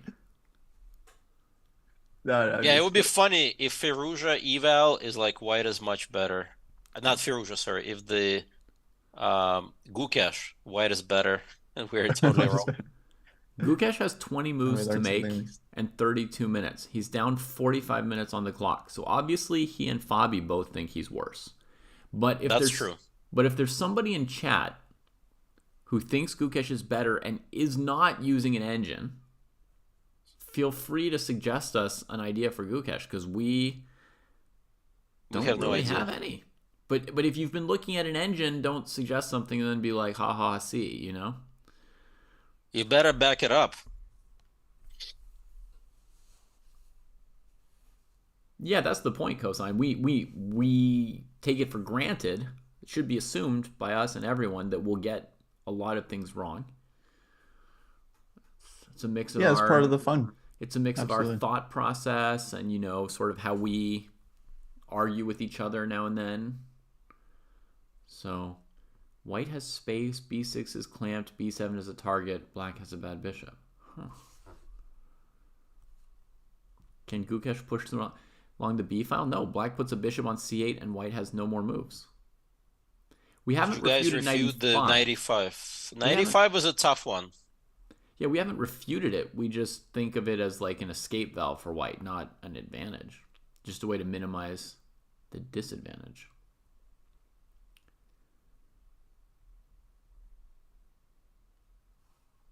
Yeah, I feel like Gukesh is a bit worse here. That's what we've been saying. Do you know that the live stream there's audio turned on as well? So if a player starts swearing, we're gonna hear them. Really? Because I can hear like occasional like Nepo put his bottle down. I heard like a thud. I mean, Oh, I that's prefer to talk about the chess, but Eugene, does that mean that people could hear Firouzja's shoes on stream or not? I mean, if he's knocking them under the table, then yes, on the ground. Uh-huh. But because he was walking in the what's the called in the players' lounge. Let me just take this phone call. I'll be back in a sec. Mm-hmm.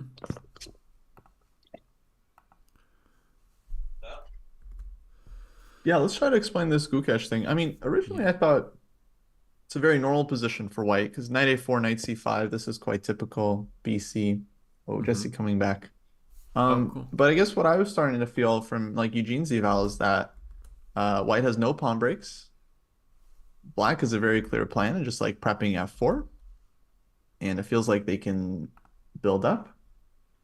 And generally the crawl's bad, like, yeah, black is the one that's kind of pushing on the king side. So if white has no minority attack follow-up type of thing, then black is going like h5, h4, f4, and it's unpleasant. I mean, that's why Gukesh is spending so much time. If he was comfortable, he'd be moving a lot faster. Yeah, we have a But plan he's for takes black. on like this move for like a while already. Yeah, black has a plan to use the space on the king side. White can attack b7 like once, twice, or three times. Either way, black puts a bishop on c8. And I mean, I don't know what to suggest. And it's not that I haven't been looking for ideas either. For example, I've thought of the idea of putting the rook on b6, and then when the bishop's on c8, using bishop takes a6, pawn takes a6, rook c6 at some point to crack black's structure, gain access to the open king side. But you know, even with that, I couldn't find it. Maybe he's contemplating pulling the trigger with 95 here.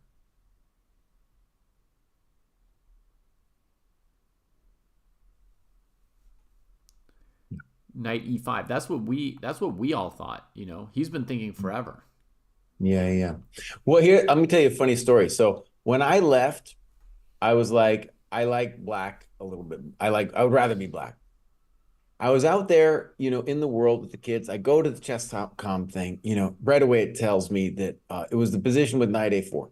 It tells me white's better. And I was like, I guess. And I look at this and I'm like, well, I'll tell you what, buddy, I'd rather be black. There's no doubt about it.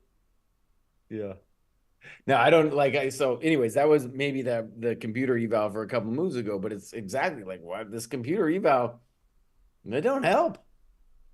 Well, No. not me understand what the hell's going on It's here. not helping Gukesh either. Not helping Gukesh either, man. But if he doesn't play 95,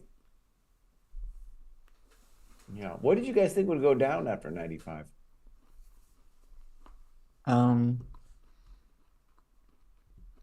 Okay, so one line we were looking at was like bishop e5, de5. Mm-hmm. And then if f4, white has this trick with bishop a6. Whoa. To get a draw, Jesse, with queen g6, h6.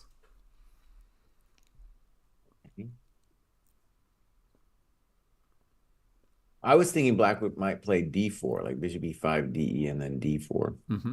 I thought of that too. But yeah. And just superficially anyway, it seems like black can't be worse here. Oh, Gukesh won queen c3. Anything could happen in this d4 position, I think, Jesse. Mm-hmm. Because now you're opening up the center, so the black king is exposed in a lot of heavy piece situations. Well, my gut is that queen c3, he wants knight e5 next, and then he doesn't want to deal with that d4 move. Mm-hmm. There's all kinds of questions here, obviously, though. The most obvious one is you guys is f4. We can also start with the super obvious bishop c8. I think f4 looks a little risky to me here.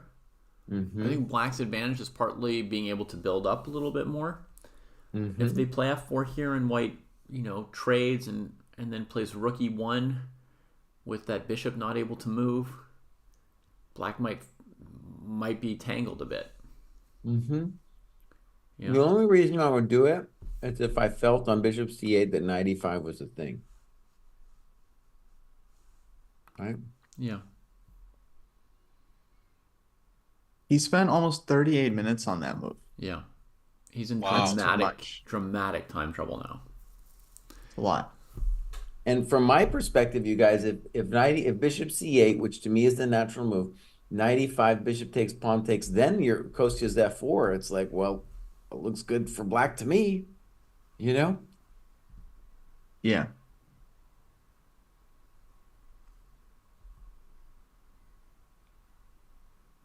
Yeah, feels like a nice chance for Fabi. Once white plays knight e5, to answer your question, Gren, once white has played knight e5, then black has to consider that white could play f4 themselves next, and then black really has to make a decision about f4. But until white plays gets knight e5 and f4, then white has to be totally fine. Yeah. But until white plays knight e5, black can pick their timing a little bit.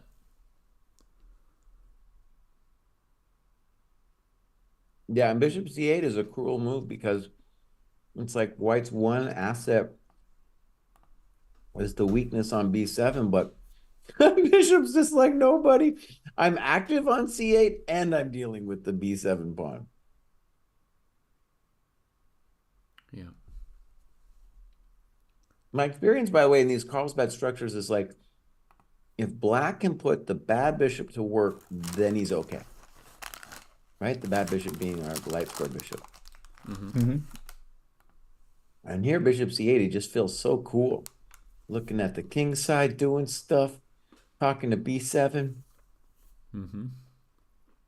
So what did you guys decide? Bishop c8, knight e5? That's what I would expect here.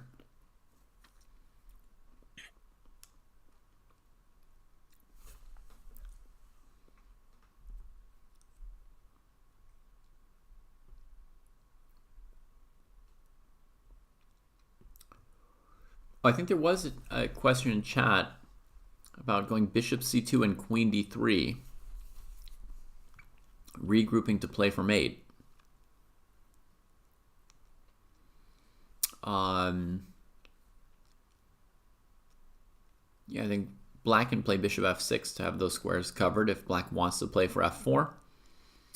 Or black could instead play for h4 and not play with f4.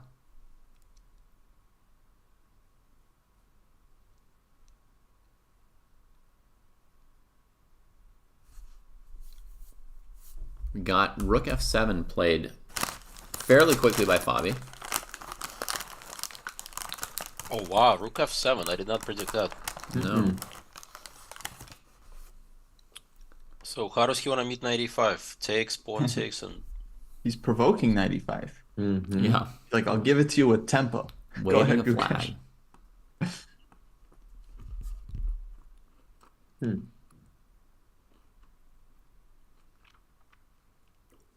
what, f4, I assume? I guess, yeah. Yeah. Actually, what you can see with the rook f7 is like it's very flexible in this position. It allows rook df8 to be played. It allows for rook g7 if the g file gets open. So from his perspective, bishop c8 might be like a lazy chump GM move. So I'm going to try trading twice on f4 against f4 from black, just to try and investigate by putting some moves out there. If black takes back with the rook, I'm going to try g3, and I'm kind of dreaming of playing f4. Yeah. And maybe my pawns could even become dangerous. That line is actually possible after bishop c8 as well.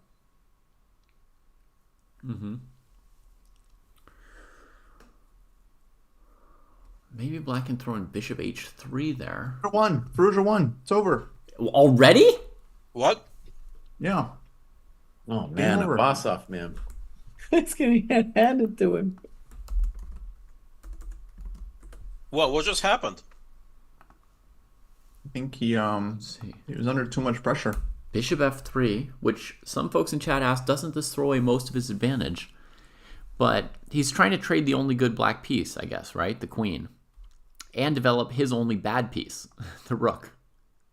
It's a very logical move, honestly. Very logical. Yeah. Rook b8 played. He grabbed the pawn. Rook a8. Knight b6. Knight b6.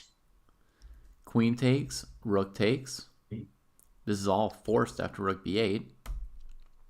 And then instead of taking on c8, he plays rook d8, and black just resigns. He recovers one piece he recovers two pieces instead of one.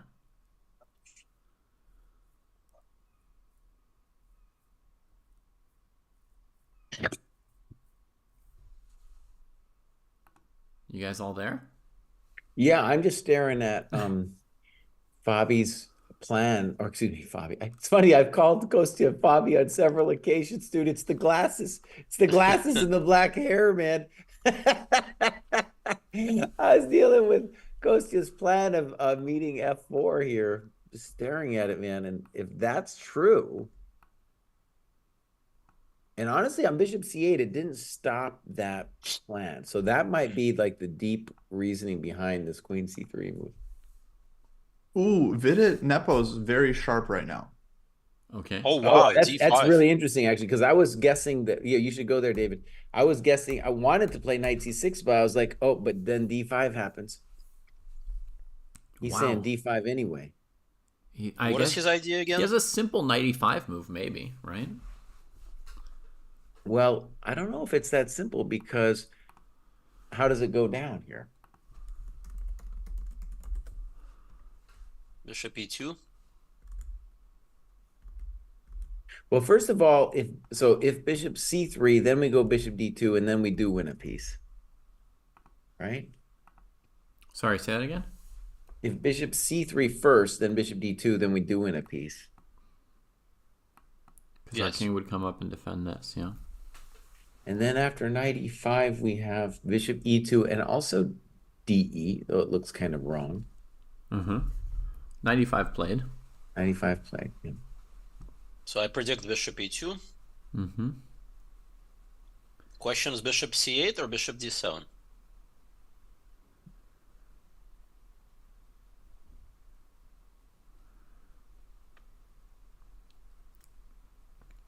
So something like bishop e2, bishop d7, and then a5. I mean, we need to sack that a pawn.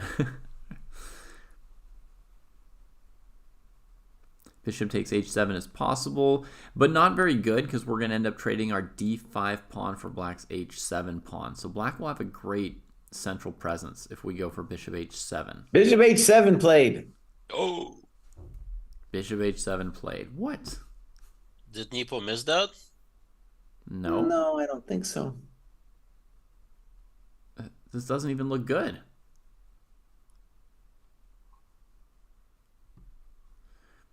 Why is Nepo always playing like a lunatic? Not always. I mean, he played the Petrov. What do you mean he's playing like a lunatic? He's doing fine here. He's trying isn't to he? hold it together. Vidit's been really pushing this game. And if your opponent tries to bully you, which honestly Vidit was kind of trying to bully, or let's say, you know, your opponent's playing very aggressively, you have to fight back. You can't just always concede again and again as they try and get a little something from you. It's very hard for me to guess who's better here. I need a moment, man. This is rough.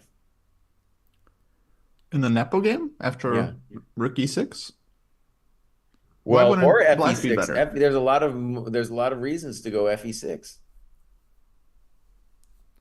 But isn't this looking good for black? I mean, White's played a Nimzo and given up the bishop pair. Yeah.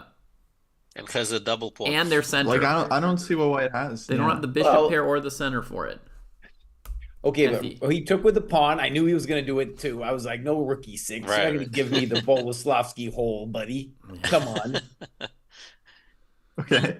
And it's hard to evaluate here. Yeah. Really? It's very dynamic. Black's better.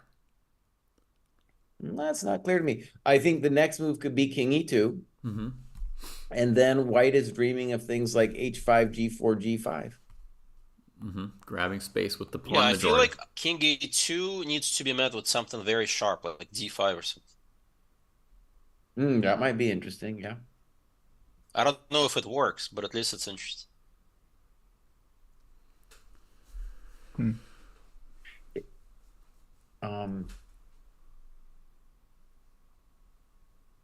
Yeah, this is getting interesting in this game. Yeah, there's other moves too, I feel. Even like g4, I'm realizing is a thought. f4 is a thought. Because knight d3, I'll play king e2 and then recapture with a rook, and it's very dynamic. f4 right here for white? I'm just telling you that it's a move, you know. I don't know if that's what you should do, but And if black checks on d3 and takes on f4, what's the tactic? Oh, I missed that tactic. But I'm just trying to say, white doesn't have to play king e2, and there's g4, there's h5. I like Eugene's d5 move, by the way. I think that's a really nice move after king e2. I wish I could castle.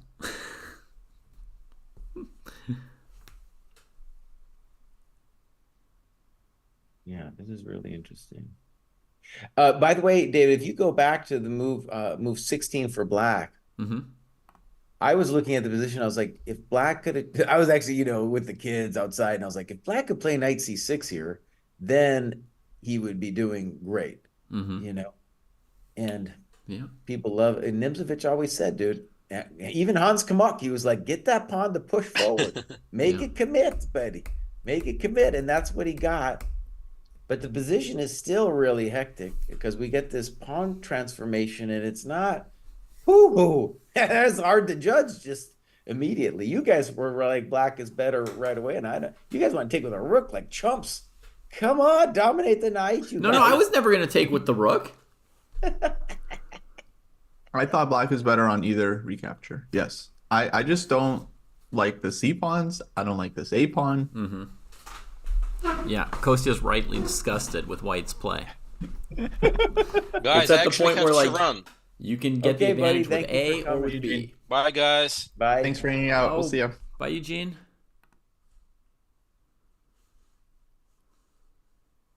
It's getting spicy. Yeah, it's getting real spicy.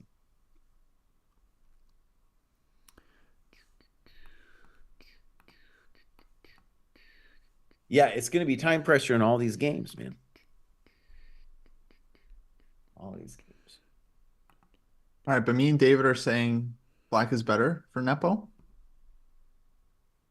right, just senseis me? disagree. I don't know. I think it depends on what vid it shows me on this move. Like, there's King E2, and I might be now into it with the D5 move. I think D5 is a nice move.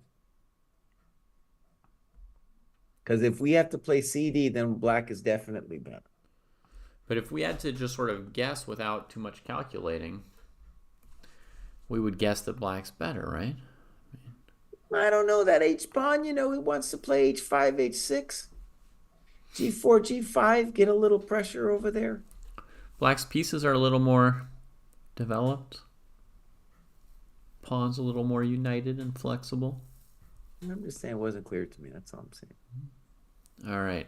Well, our choice is black is better or the senseis disagree. What do you think we should put in this scenario?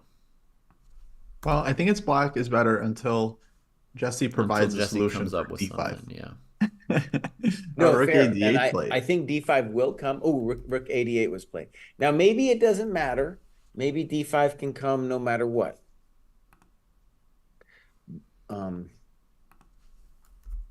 If I was black, I would be concerned with building moves like H5, G4, F4. And at some point, I'm going to be concerned with A5. Vid it with 33 minutes for 20 moves. The slowest player in the tournament.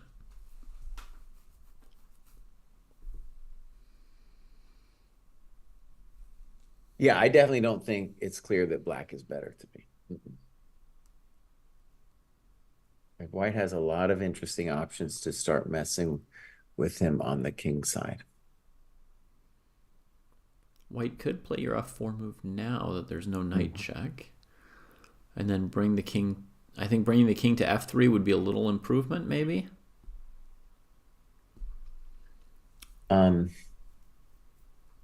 Well, it would be F4, knight C6, and then we have to do something about our C pawn. Yeah, okay. So natural, anyway, would be king D3.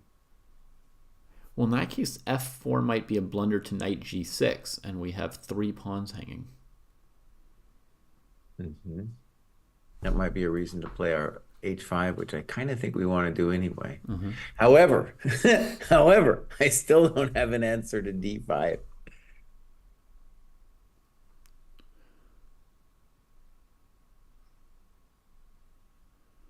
Yeah, D5 looks pleasant. We could manually stop it with Rook D1, but I don't really like that. But the H4 pawn, right? No, I have Rook H1. Rook back to H1, okay. Yeah. He's but seen it all this time. I really don't want to play Rook D1. It's not something I want to do.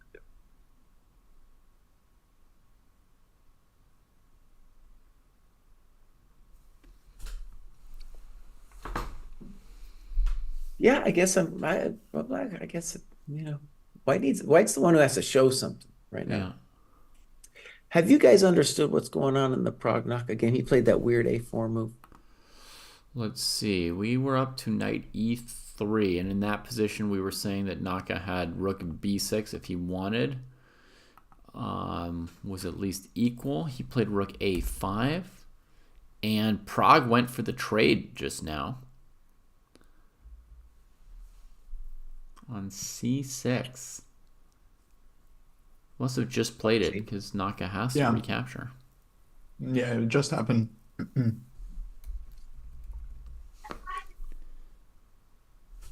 No emotional reaction from Naka.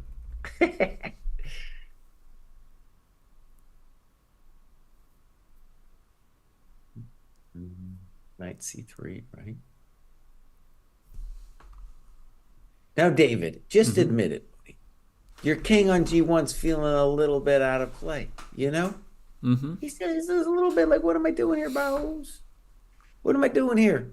Yeah, I agree. So just optically, it looks better to me for black. I agree now.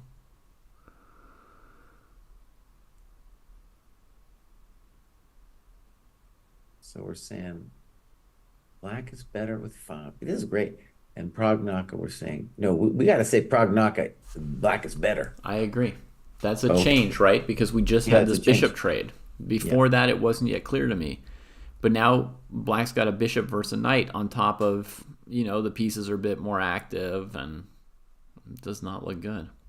We're And saying, by bishop the way, on that B3 is going to be a beautiful piece. we're saying black is better on all boards. Yeah, except Perugia, because Except you the already one that won. matters. The one where black won. So yeah, bishop. Okay, so bishop b3 now is definitely a candidate. It's a little bit unsettling with knight f5. He played it. Yeah, but it makes a lot of sense because the knight f5 doesn't have a lot of helpers. Well, yeah, he just kept the rooks from getting involved, right? Yeah.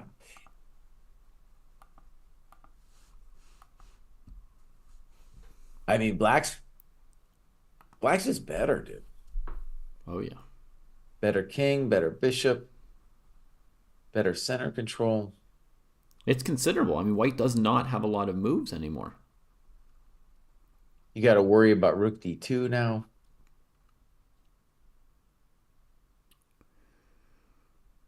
Oh, it's unpleasant. Mm-hmm. Yeah. Lethal John's looking at knight b1. So am I. And I see it mainly as a sign of how bad white's position is. Cohesion saying knight c2 to knight a1. Get rid of your bishop on b3, buddy. Saying what? Your knight c2 to a1 to, Oh, knight tickle the c2 to horse on a1, yeah. b3. Yeah, but problem is knight c2, rook d2, knight a1, rook takes b2, and it's too late. No, I mean, you can't be putting your knight in the corner anyway. Knight cd1 mainly, maybe, but that's an ugly move, man. That's an ugly move. And there's so many responses that black has, it seems. Cohesion says that knight a1 was a joke. I know. But I mean, putting faces doesn't, like, I don't speak faces cosine, so there's no way to know. Your faces might mean that you're a genius, or I have no way of knowing that one particular little pixeled face means sarcasm and another one doesn't. It's just a bunch of little pixels. I can't see anything. David, that's a you problem. Yes, These yes. emotes have become universal. It's also a problem if anyone wants to communicate to me in this new language for which there's no Yes. dictionary. David, let's go to the internet is moving past it. Let's go to the FIDE game. I think your boy, although in time pressure, I think he's maybe putting on a little clinic here, dude. What do you mean, a clinic? Rook b4 is a clinic? Well, think about it. He wants knight e5, and he's saying, I am going to achieve f4. Rook b4 is about talking to the f4 square. Jeez. There's no way. I mean, I love Gukesh. That's insane if he's that good.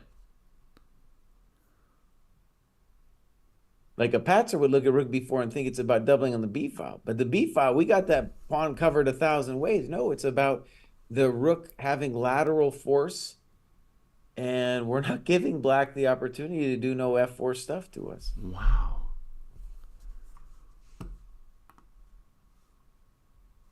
That was a good move, man.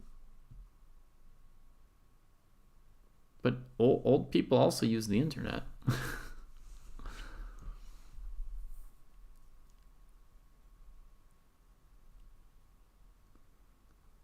Braden was telling us, by the way, Jesse, Braden thinks that white's better the whole time in this game. Well, actually, let's just say, I mean, maybe. The problem for black is this knight e5 question mark. Rook f7 feels to me like it's like 95, no big deal. I always got it covered. But rook b4 is like, no, buddy, I'm coming. I'm coming in 95. And if you don't take me, buddy, then f4 is going to land on you. And I don't know what I'd do here if I was black. This is a little bit hard. Rook b4, dude, by the way, that's just both queen c3, knight rook b4. It's at least through my chump understanding of the game, like those look like very nice strategic moves. Very nice. So do you not think that white's worse here even? All I'm saying is if black does not have an answer to knight e5, black is worse. Wow. 38 minutes he spent on queen c3. Usually when you spend that long, you don't come up with a good move. 3 on this thing. Usually you end up playing something ridiculous.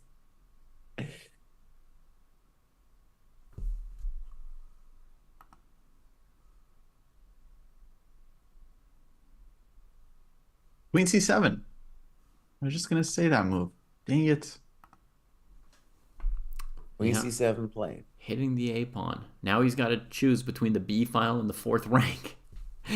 It's not obvious that the fourth rank's more important than the b file, right? But if he plays like rook a4, wow. Okay, let's just assume rook a4 just for a second, because maybe the queen c7, by the way, is a kind of move maybe a person could miss. So rook a4. We still want to play. We could play rook a1 too, probably more sensible, honestly, if you're going to do this.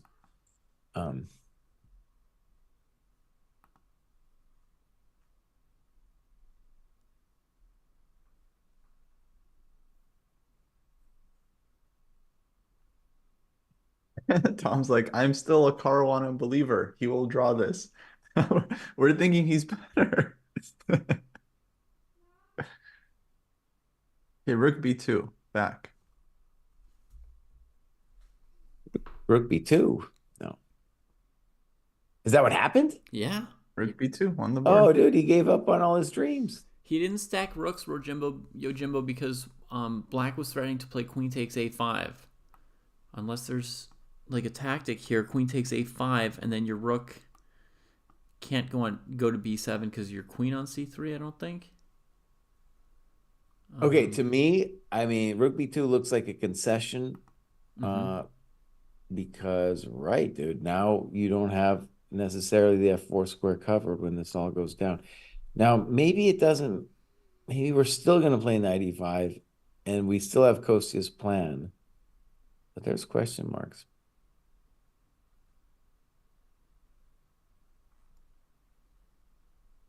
That was Kostia's plan from before I left, of playing, trading everything off and then playing g3, kick the rook, and f4 him.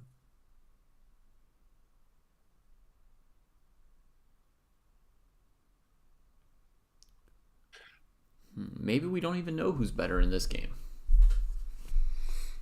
I didn't understand rook b2, and that maybe that's a no bueno and time pressure. Also now, like knight e5, bishop e5, de, and the f4 thing goes down. It also is nice that since your rook isn't on b4, not only are you not touching f4, but you're not touching d4, so that I can smack you at d4 as well. Smack with all the breaks. Abdul gives us the line: queen e7, rook b4, queen c7, rook b2.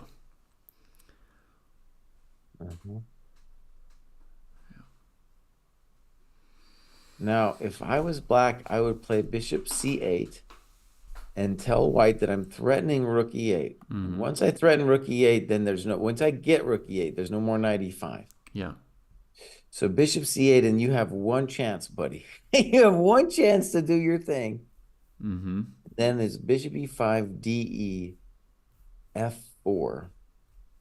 And then we have to evaluate that bad boy. Okay, we could put that on the board.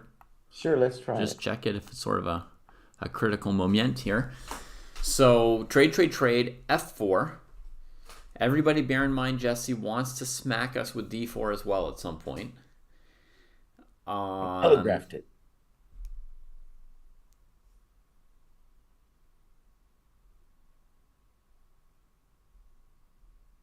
Let's try Kostya's plan, because I thought that was the thing I was most worried about. Okay. How does that work? Wait, which plan? So EF, GF, GF, Rook F4, G3. Oh, that was my I think plan. that was yeah, that was That was like 3 hours ago. Yeah.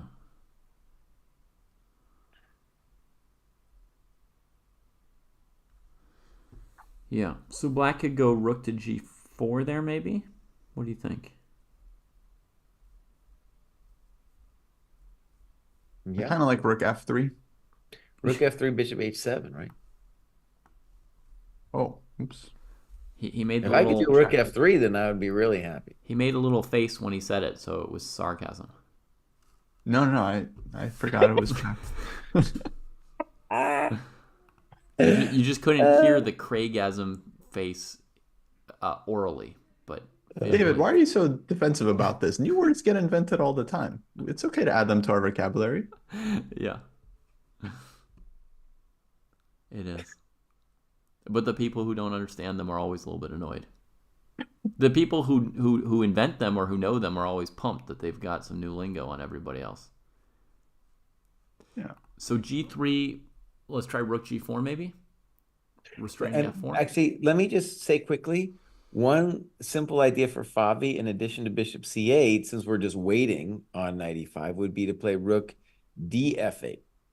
That might be even better. Wait, without F4? No, I'm sorry. I took us back a little bit. So instead Okay, of tell me Bishop C8 on Mhm. whatever, 23, we just play Rook DF8 here Okay. to intensify our F4 push.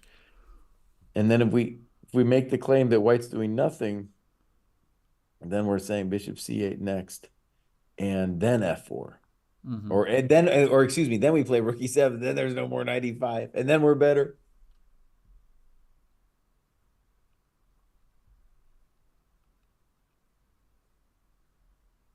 This one seems is obviously scarier for white on playing knight E5.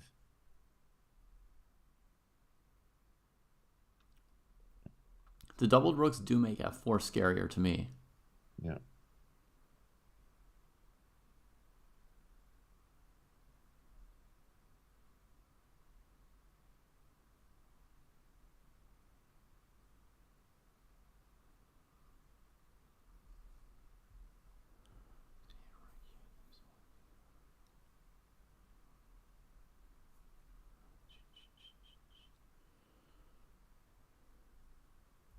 Bobby's tanking pretty good on that one. I mean, he's got a ton of extra time. It makes sense to use it at some point for sure. Especially since they're playing this game on some kind of higher level that the two of them know about, and the rest of us are like, they're doing what?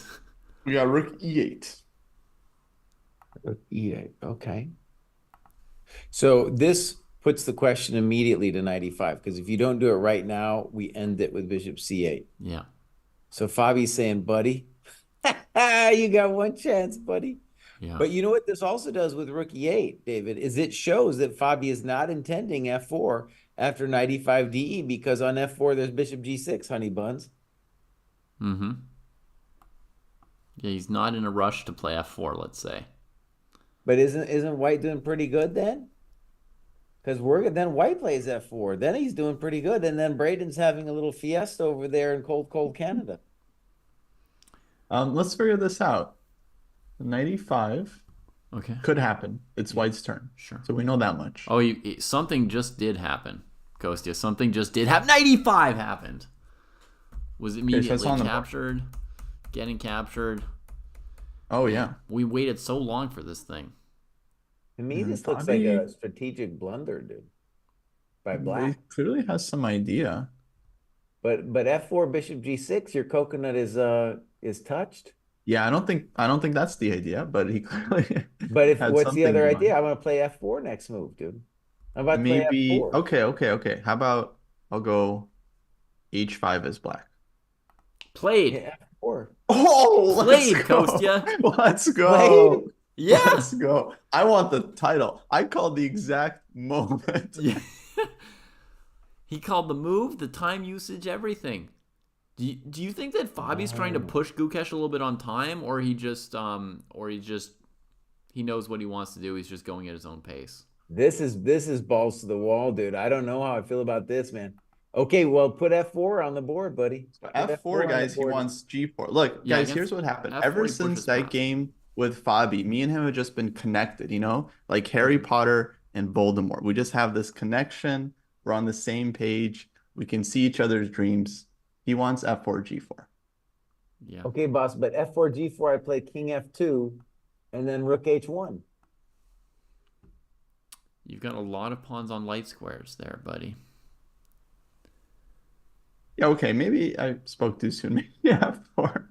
F4, maybe he wants like Rook G7 or Queen E7 or something. Maybe, but that F5 coconut is like, there's questions, but Maybe H4 in response maybe, to dude. Maybe if F4. you're gonna justify We've got more moves. madness. Stuff's coming. Gukesh played F4. Hey, Ay, ay, ay. Yeah, he wants to know. he Go- wants Nobody to- has to play F4. Okay, it's Black's move, so Kostya, you can tell us what he's gonna do. Well, this H4 is interesting. We just came up with. I kind of thought maybe, but Rook G7 gives white time for King F2. Mm-hmm.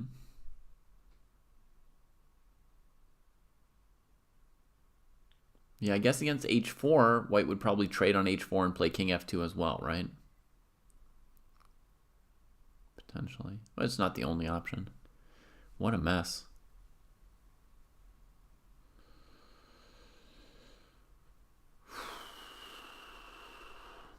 By the way, some weird part of my instinctual brain suggested the move D4 for Black.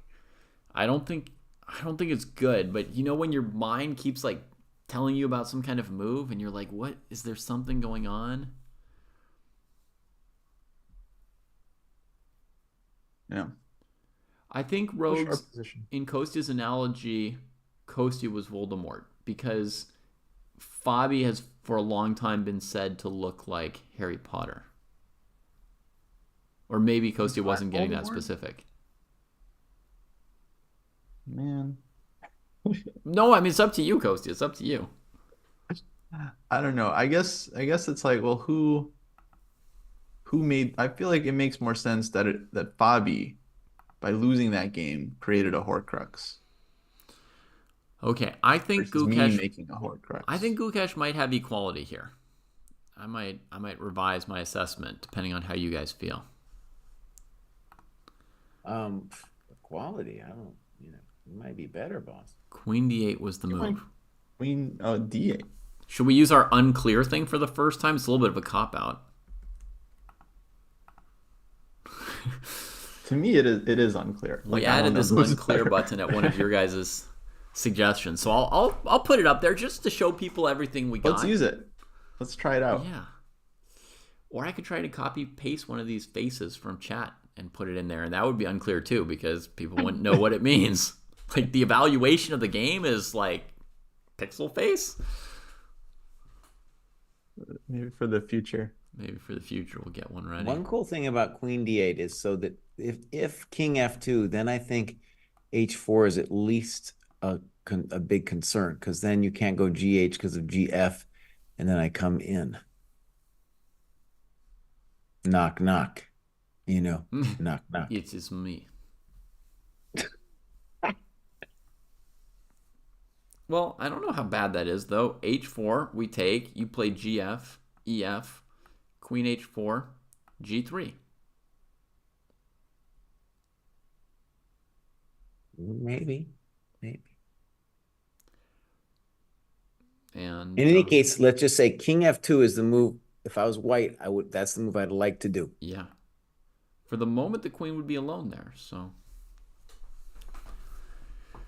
all right, I'm gonna bounce around real fast, even though this is. Let me just say exciting. one final thing about this, David. Yeah. So the thing that bums me out Mm-hmm. about this F4 from white the most is that the bishop on c8, or excuse me, the light square bishop, whom will probably go to c8 someday, is so lame. So The f5 pawn is like blocking them up. How are you supposed to mate white without a diagonal bout? you'd have to do it with the heavies. They have to do the heavy lifting as usual. Anyways, that's the reason why, this position Yeah. is very hard for me to evaluate. One of the things that's most surprised me this game is Fabi's reluctance to put the bishop on c8, right? Like even rook f7 to reinforce b7, as if there's some real strong reason not to want the bishop on c8, where to me, I love retreating my bishops to, c1 or f1 once they're out of the way of the rooks, right? I feel like they get out of the way, they do their job from far away, and then the other pieces can coordinate. But he really seemed to have something he did not like about that. Well, bro, let's go to FIDE because, my kingside expansion, I called it, and it's hard to judge this one. Okay, so let's see there. Rook 88, g4, g6. So he played your g4 move. g5, expansion. a5. He's looking at both sides of the board. Rook into the 7th. Okay. Black sort of needs rook d7 here, no? Well, let's just say rook b7 is a little weird because it seems like it's encouraging rook d7, which is like, well, why would we encourage that move? Yeah, I don't know. Like maybe he'll go back to b5, maybe, right? But then you still ask yourself, like, okay, the black rooks aren't defending each other, but they can double quickly, right? And your a7 pawn's defended in advance. It doesn't seem so bad to play rook d7. Right. So rook b7 is a move. The other stuff on the king side, I get. Like trying to invade on the queen side, I get. But why rook b7? I don't get. Rook d7 played.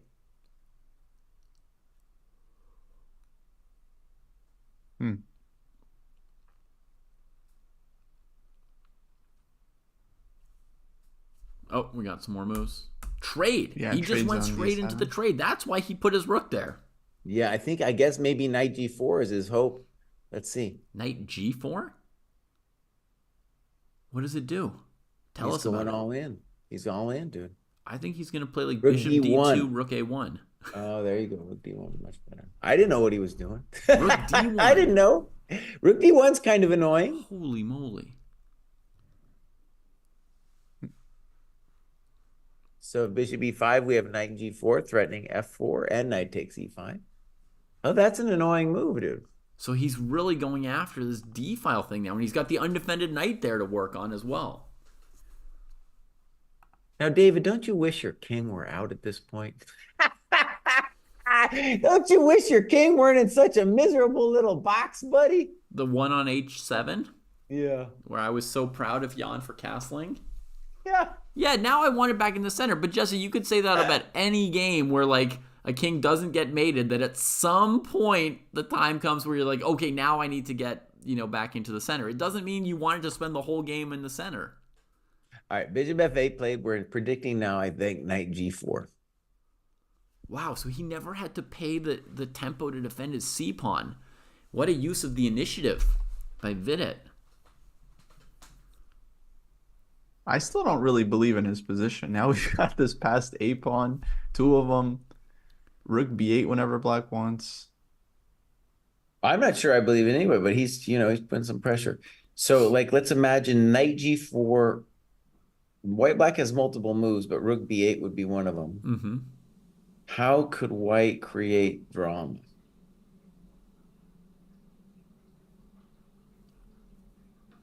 Frankly, I don't see it. I see rook d2 to a2 here. I don't see any real useful central drama for white.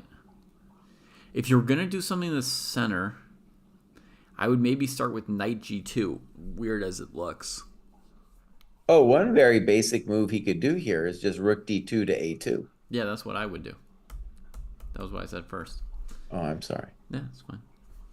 That's what I would do, and I like it better than moving the bishop and going rook a1, because if black goes rook b8, the square I at least want the rook coming in on is b2. So The rook doesn't have a lot of backup on b2 either, but okay.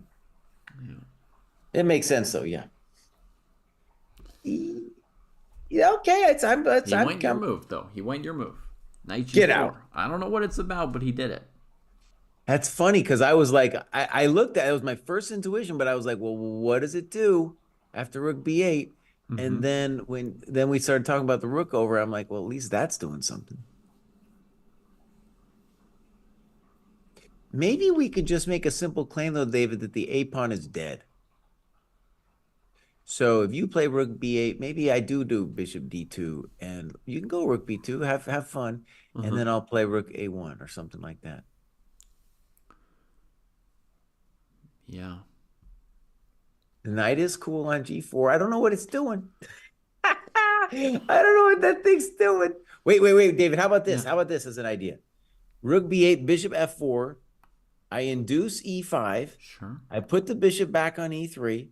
I have all those juicy light squares, and then I'm playing for rook a1, takes a5, takes a7, and then my king is dreaming of king d3, king e4, king d5. Good night. Yeah. Let's even add e6 just for fun. Yeah. Everything's going crazy at once now, guys. Bishop Naka's game, knight b1 was played, the move that we sadly thought of. f4, e4. The king inches closer with king f2. Knight b1 back to c3. Miserable for Prague, I would say. And Gukesh versus Caruana. Gukesh down to 13 minutes. He took on g5 after 7 minutes. Fabi brought the queen out. Gukesh, buddy. Made queen d8 look like a really good move. All right, so he's got a minute to move now. Gukesh does. And 6 isolated pawns. Yeah. But even though he's got 6 isolated pawns, Fabi's pawns ain't looking that much better. Some of them look better. Not much. Yeah. Well, like I mean, I'm not saying black is like winning or anything. I'm just it's very risky what he's done. The point of this structure is that when you offer trades like queen f4 or any trade, your opponent can't take them because it'll fix your pawn structure. That's the point. Some of your structure. Every single square you can offer trades on. A really simple moment for Fabi to finally play bishop c8. Yeah. He's dreaming about also h4 though, I think. Yeah. But e5 looks terrible, you're right, if he just unveils it. It's going to be hard to win the thing without losing the f-pawn. Black has to be better, so right? Gukesh clearly wants Black has to rook be better. bf2. Black's got to be better. Bishop c8, rook bf2. This is a real luxurious moment for Fabi, actually, because this is a very calculation-heavy situation right now, and he can do it. He can do 20 minutes here if he wants. Yeah. The luxury. Chat says maybe d4 with the idea of bishop d5 coming up here as well now. Holy moly. What's that? You know, activating the guys, right? d4 is very concrete. Yeah. Yeah. And also one of White's key ideas here is to play, if it was White's move and he played queen d4, then for sure he's fine. It's like totally solid and fine, because then it goes queen d4 to f4 and then forget about it. No breakthroughs ever. Well, that's a bit simplistic. Black could try to just win the e5 pawn without any pawn breaks, but that point that you made about rook bf2, and yeah, it's a little bit hard to imagine how you win a pawn without giving a pawn back. So interesting. Here's a crazy thought, actually. All the chump GMs wanted to play bishop c8. Maybe Fabi actually envisioned the possibility of d4 from long ago. That's possible. I don't know if I believe that. I'm just saying that would be like some super GM visualization stuff. Yeah. D4 is a very thematic type of sacrifice. So Yeah. I don't what think I'm it's crazy saying to is think he wanted to keep his options open. But he envisioned it whilst the white pawn was on d4. That's where it's next level if he envisioned it then. It's very possible. Yeah. I'm seeing some possible problems with d4 though, even though I love it. Like somebody in chat mentioned that white will have bishop c4 as a resource. Right. So ED4, bishop D5, so, bishop C4. so if you imagine d4, pawn takes d4. I don't know if it should be queen or pawn, right? But let's say we play pawn takes, bishop d5, bishop c4. Yeah. That All doesn't right, so look that knocks particularly good for D4 black. out. It's over. Well, actually, there's queen c1, so maybe bishop f3 there. What do you mean queen C1? If white takes on f3 with the queen, there will be queen c1 takes b2. I see. Okay. So, and then if white has to play gf, then Okay. there's Okay. queen g3. Okay. Yeah. So D4 is back on the table. Yeah. It's messy. Oh It's man. messy, but I don't know.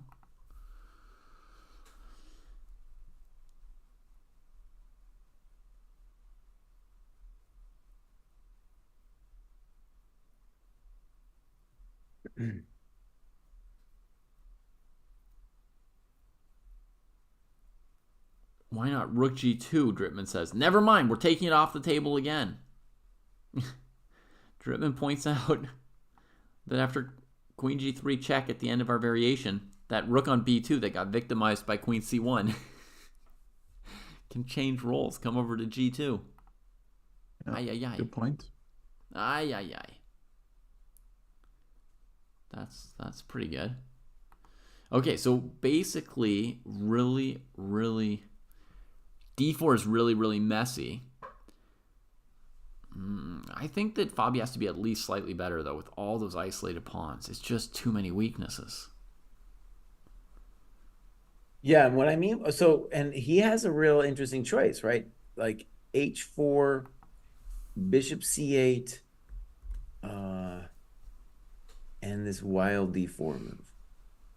Yeah, H4, bishop C8, D4, and then maybe, king H8 or some surprise. I mean, some anything. So the problem with like a move like king H8 is I don't understand what black is doing after queen D4. Yeah, that's fair. You feel like we just have to do something that does something here. All right. A possible issue with your H4 move might be queen to E1, the angry retreat. The angry retreat. The angry retreat. Maybe, yeah. But then like H4 queen, yeah, okay. It's a little angry. I'm gonna give you that.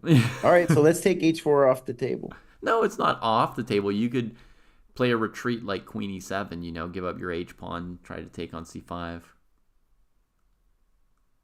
Yeah, okay. Vidit bishop F4. Jesse is a GM. So in the game, knight G4, rook B8, bishop F4. Inducing E5, Jesse. Well, there's Nice, also rook dude. B6. Yeah. Okay, trying to induce E5, I guess. Rook B6 But- to A6 looks annoying. Ah, that would be actually, we could get our draw. Well, actually, I was about to say a draw with rook B6, rook A1, rook A6, rook B1, but then he could play knight B6. Mm-hmm. Okay, so let's talk about this. So the idea of knight G4 is to be active with the knight, obviously, but that with bishop F4, that we're getting our rook on D1 out with tempo, but he better have an answer to rook B6, buddy, because that looks kind of scary. Yeah. I think the most exciting game is going to be Gukesh Caruana, probably, because both kings could get checkmated. I don't know, man. They're all exciting. They're What are all you saying? exciting. And I think Naka's going to beat Prague. Sometimes, you could have the most exciting game be a draw, and then like a slow, squishing win. Have its excitement more divided over time. Oh, we're all going to get time pressure in all of these games. Yeah, it's all going to come down to nerves. The Indian school of chess, the emerging superpower, involves getting so low on time that your coaches can't watch.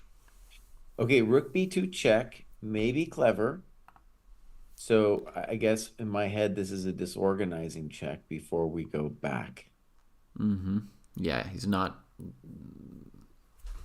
looking to chase the king up and then play E5, right? So looks like rook B6. So one question is, if we play like king E3 or F3, are we getting hosed by rook B3?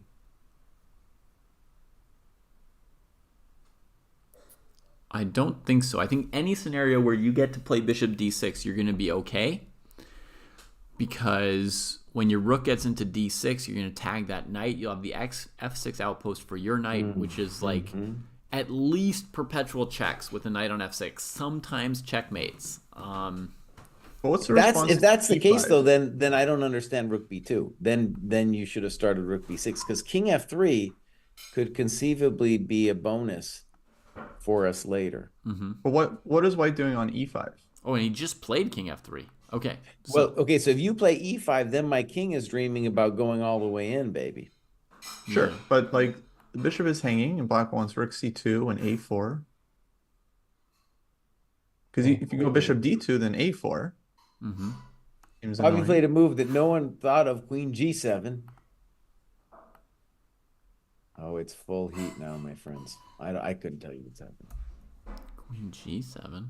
And Vidit answered finally a quick move. Rook b to f2. Some clarity. Yeah, queen g7 looking at the e5 pawn. And Gukesh trying to take f5. I think Nepo has that kind of impulsive side where he might be the kind of guy who tries to flag his opponents instead of staying calm and using his time like most pros do. We say that, boss, but he's the one who hasn't lost any games yet. I know. But No, you also say that he's impulsive. So I don't understand rook b2 yet. Maybe we're going to find out why. But anyways, white still needs a plan after rook b6. And after e5. I think we can claim. One claim is that it's a draw after rook a1, rook a6, rook b1 because knight b6 would have grief to knight f6. Now, is it true? I don't know, but letting the knight in there is kind of spicy. Nepo went for e5. E5. Ooh, I think that's very dangerous. And Kostya said, "What's our answer to it?" Yeah, we never had a response. It was like, oh, Yeah. one day like you. gonna move the bishop we're going to move somewhere our and- bishop to like e3. Uh-huh. That's And right, then Jesse just wanted to we go have somewhere like dreams E3. here, buddy. We have dreams of rook a1 and of king e4, d5. Yeah, I never understand this, but Jesse, it's very classy. He's just willing to like lose all his pawns and get this white king, tower of power. Well, can we just look at it move by move? So bishop e3, rook b3. Good. I think if this rook b2 is going to make sense, it has to be something like that. So if the king goes to d5, Wait, Black not pawn, yet. knight Let's b6. first, why don't we just see what Kostya wants on rook a1 though? Because if I get to a7, that's crispy critters. okay. Let's see, Jesse. Show us. Show us. All right, so rook b3, rook a1.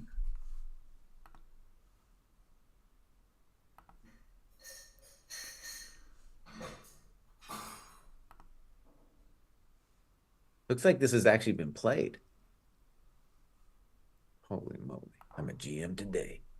Bishop e3 play. That's right. Wait, I'm gonna refresh the board. No, that You was and Vidit are also playing on a special level today. Whether it's good or bad, these are non-trivial moves. Like I would not have played or even thought of the moves that Jesse suggested for Vidit, and he's playing all of them.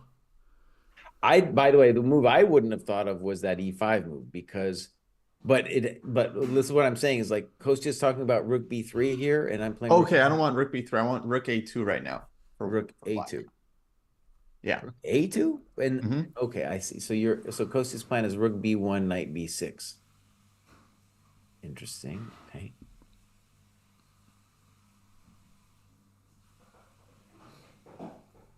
All right, so he's keeping that a pawn. Chat's also saying maybe a4. Now, in this position after rook a2, white can do rook b1, knight b6, knight f6, and see if he finds gold there, or just play knight f6 directly and say that our f pawn is amazing and our rook will now find entry. So on rook And a2, my king might come in too, still, boss. My king's still thinking king e4, blah, blah, blah. on rook e2, Jesse's thinking of just playing knight f6 direct there. And then the black king has to rush to that f pawn, right? Or lose. Yeah, let's say take king g8. King g8. But You then go to rook b1, right, b1, Jesse? rook b1, king f7, bishop g5. Welcome to the dojo. Dang. Now, I don't know if it's lost or anything, but it's that rook b7 is a hell of a drug. But it's impressively Yeah, that weird. even that doesn't look that clear to me. Like, do you give check? The king will go to e6.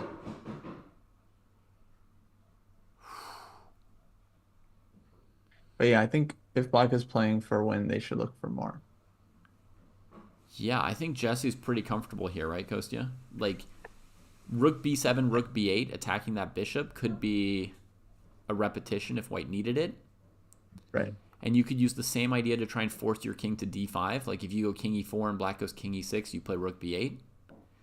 So you could sack potentially your c3 and f2 pawns, get your king to d5, play rook b7 check, and then your king comes to e6. It only gets worse, I think. I mean, it would be it's an amazing picture, right? Being down that many pawns and crushing with the king. And that's not the only idea for white, though, Okay. David. If you back up a second, Yeah. I could also go rook b1. Mm-hmm. And I don't know if this is speculative. I just an Yeah. idea. Knight b6. Rook b1, knight b6, knight f6, Mm-hmm. King g7. and then let's just say king g7, and then h5. Okay, I'm going to take that. I don't know. I just want to stress actually before we go down that dark path. Yeah. It's speculative. Yeah. In fact, maybe even in fact, I got a nice one. How about I don't know. It's hard to say. Maybe like king e4 before h5 too. Mm-hmm. So it's speculative. I'm playing for h5, gh, king f5. So black plays like a4, and then you play h5, takes, and king f5. That's I don't know. I'm just Wow. trying to say like these are the dreams that white has. Right. Okay, I got another move for black. How about Funky. knight b6? After bishop e3, Kostya, in the live position? Yes. Mm-hmm. Okay. Yeah, he is tanking here. This is drama. Okay, also knight b6. Should we check on Gukesh and Fabi, who might be moving, or We can. Analyze They're all it. interesting games, dude. They've got some moves. Yeah, there's they've no got some way moves we as can well. keep up with all this at this point, truly. But I'm like really learning something from Jesse's approach to this endgame. Because there's like so many moves that I wouldn't think of. Yeah, Jesse don't care about these pawns. Yeah, it's surprising. In the middle game, he cares a little bit more, but like the end game comes, and now he's like the mad sacker.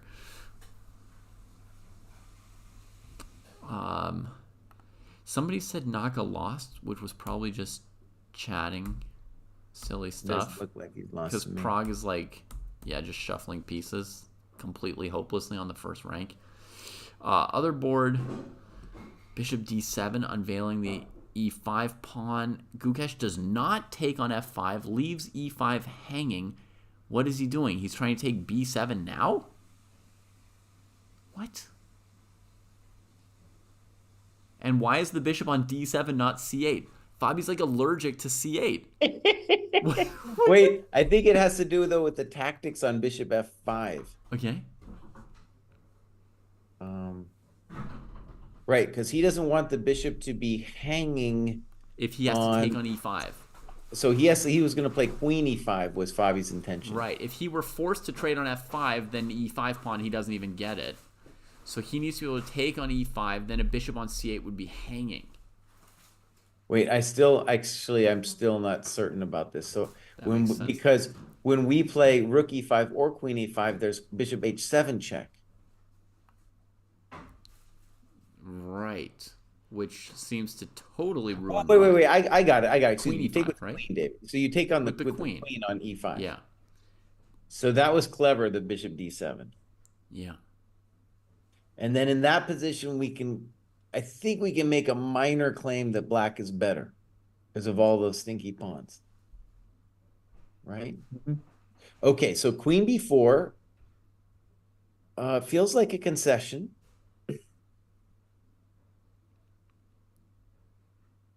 And now Fabi's like, damn it, I don't want to play bishop c8. What are you making me do here, boss? Oh, this is hot. But by the way, in this position, white would still have bishop h7 No, I have rook if h7 if Gukesh had done this. Yeah, and then rook f8. and then king g7. Oh, Yeah, and you just keep going. You've got at least a draw for white, right? Like very direct, no? oh. Hmm. Nice moves, dude. So if he goes queen b4 and not bishop f5, is he playing for more than a draw? Because that looked That would be easy to miss, though. That would be easy to miss. I know you don't believe your boy misses anything. no. I know he misses stuff. I watched the Faruja game. It's with me every night. That one, though, that one was so easy to miss. Oh my God, that was next level. So queen b4, dude, it's very nerve-wracking because it's saying that the queen can go on her excursion over there and black won't have anything. And maybe it's true. Might be true, man. And if black plays bishop c8, do you think he's playing like queen h4 and giving the e pawn for the h pawn No, on bishop c8, he was, I don't know, is he after gonna queen take b4? on f5? Take on f5. Oh, with the idea of like picking up b7 after a Right. million trades.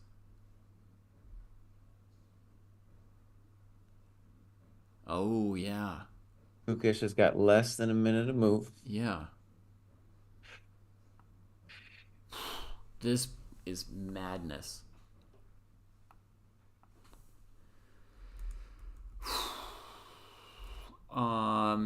And also, like, I have to replace Vidit Nepo from black is better. I have to put unclear because Jesse was doing some interesting stuff. And this position here also is not totally clear to me. I don't know.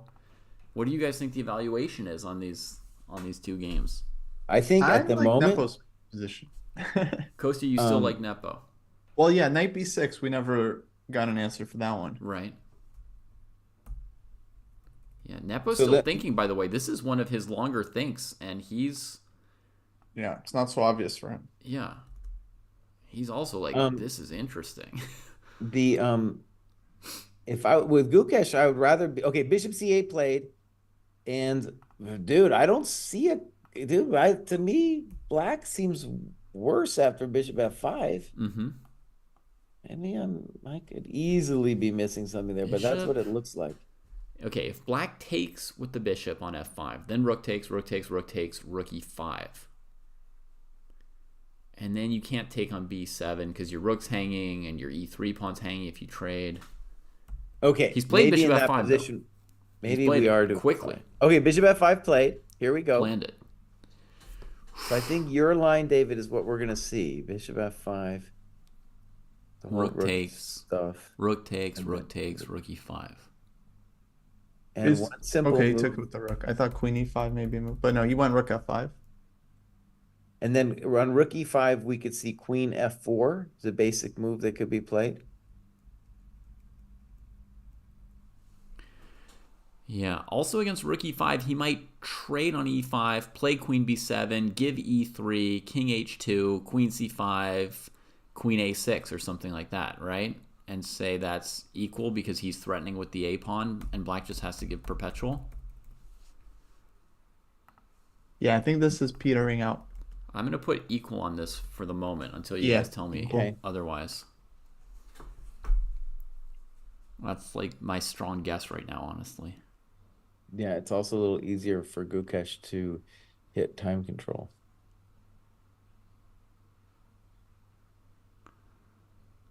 So what we're saying, right, is rook e5, queen e5, queen b7, queen e3, king h2, and we're saying that the shelter of white's king should secure a draw for us. Well, it's the advanced a5 and c5 pawns, right? One of them is going to force black to take a perpetual. He's taking on b7. He's playing all these moves quickly. He saw this, Yeah. whatever, when he Sorry. played queen All going b4, around. if not sooner. If not sooner. If not yesterday. Well, no, it's just, I don't know. It seems like there's so many possibilities to me. Sometimes I'm surprised. Okay, if Fabi wants to make a draw, then queen g3 is the move. And queen g3 is the simplest, yeah. Knight b6 from Nepo. Okay, here we go. Wow, Nepos. Kostya. Fantastic. On So all the moves. so he like I think he recognized the knight f6 check was even going to be annoying Kostya. He's like Yeah. he'd rather give white the outpost than have that trade. But he didn't have you guys, so it took him longer to figure this out. Right. He didn't have Jesse like giving him all the white moves to push him to find the black ones. Yeah.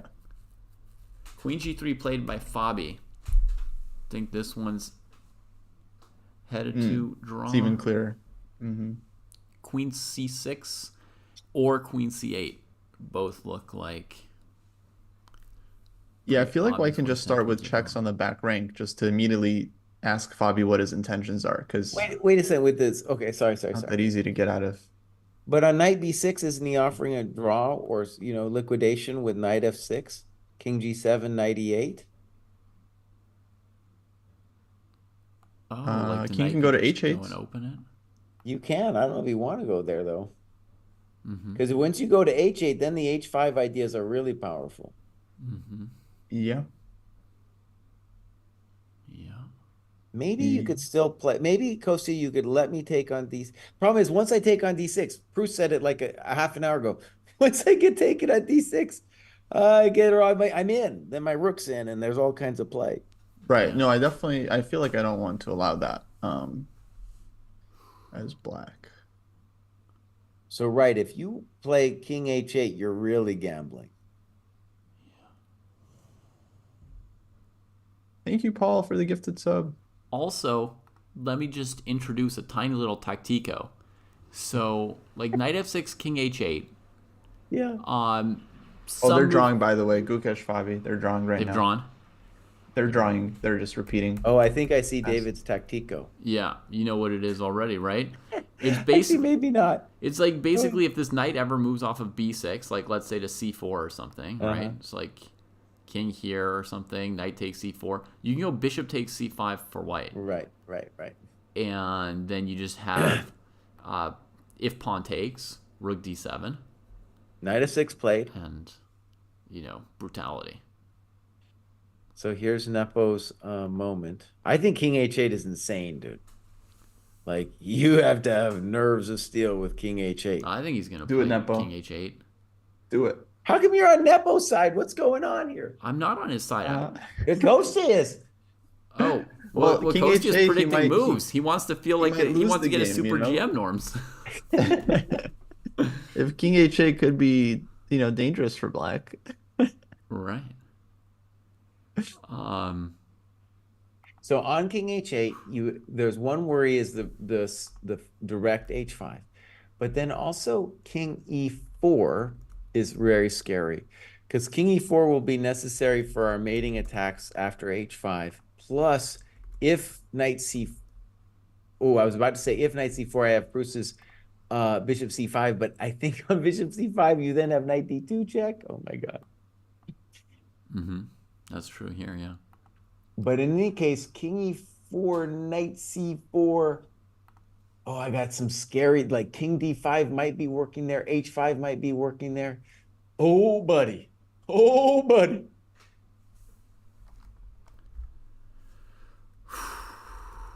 Intense. Chad is saying to go to the Naka game, but I haven't seen any action there the last like six Here, let's times go I to went. let's check out. No, there's been some Oh, action. yeah, there's Four. some knocking. Sacked a pawn, brought his king out. White's pieces just woke up. They just got the memo. He just got the memo. Chat now says Prague blundered. Well, who's blundering what? Frog blundered. He missed b2. Pawn is hanging after bishop d5. How do you guys know this? Wait, what do you mean? He already gave an interview. There's a knight hanging on f4. What do we mean? I think they're saying knight d5 check. Takes. Takes But he the went knight, king not takes the e e4. pawn. Okay, knight d5 played. Yeah, king e4 on the board. Yeah. Oh, And because then it knight looks c3 true. and then Very bishop dangerous. d5 as well. Yeah. So on knight c, okay, let's just go ahead and say this looks great for black, right? Maybe, but I also think it looks the least great of all of the last like 10 moves because white's pieces actually came out. But what's going And to happen? Look, knight c3. How do yeah, you want to recapture that with bad rook, boy? with rook. Okay, that by the way, that's the bold recapture because Yep. now I'm playing bishop d5. I'm a bold man. You are. King, maybe d4 too. I don't know what d4. No, No, I'm d4 is coming up. insane. I'm D4 is coming up. insane. Rook b2, yeah. Yeah, e4. Oh, you are crazy, man. Dude, I've got like stuff in the middle of the board now, right? I've got like a unit of fighters. You got a unit of fighters? Wait, e4. Mm-hmm.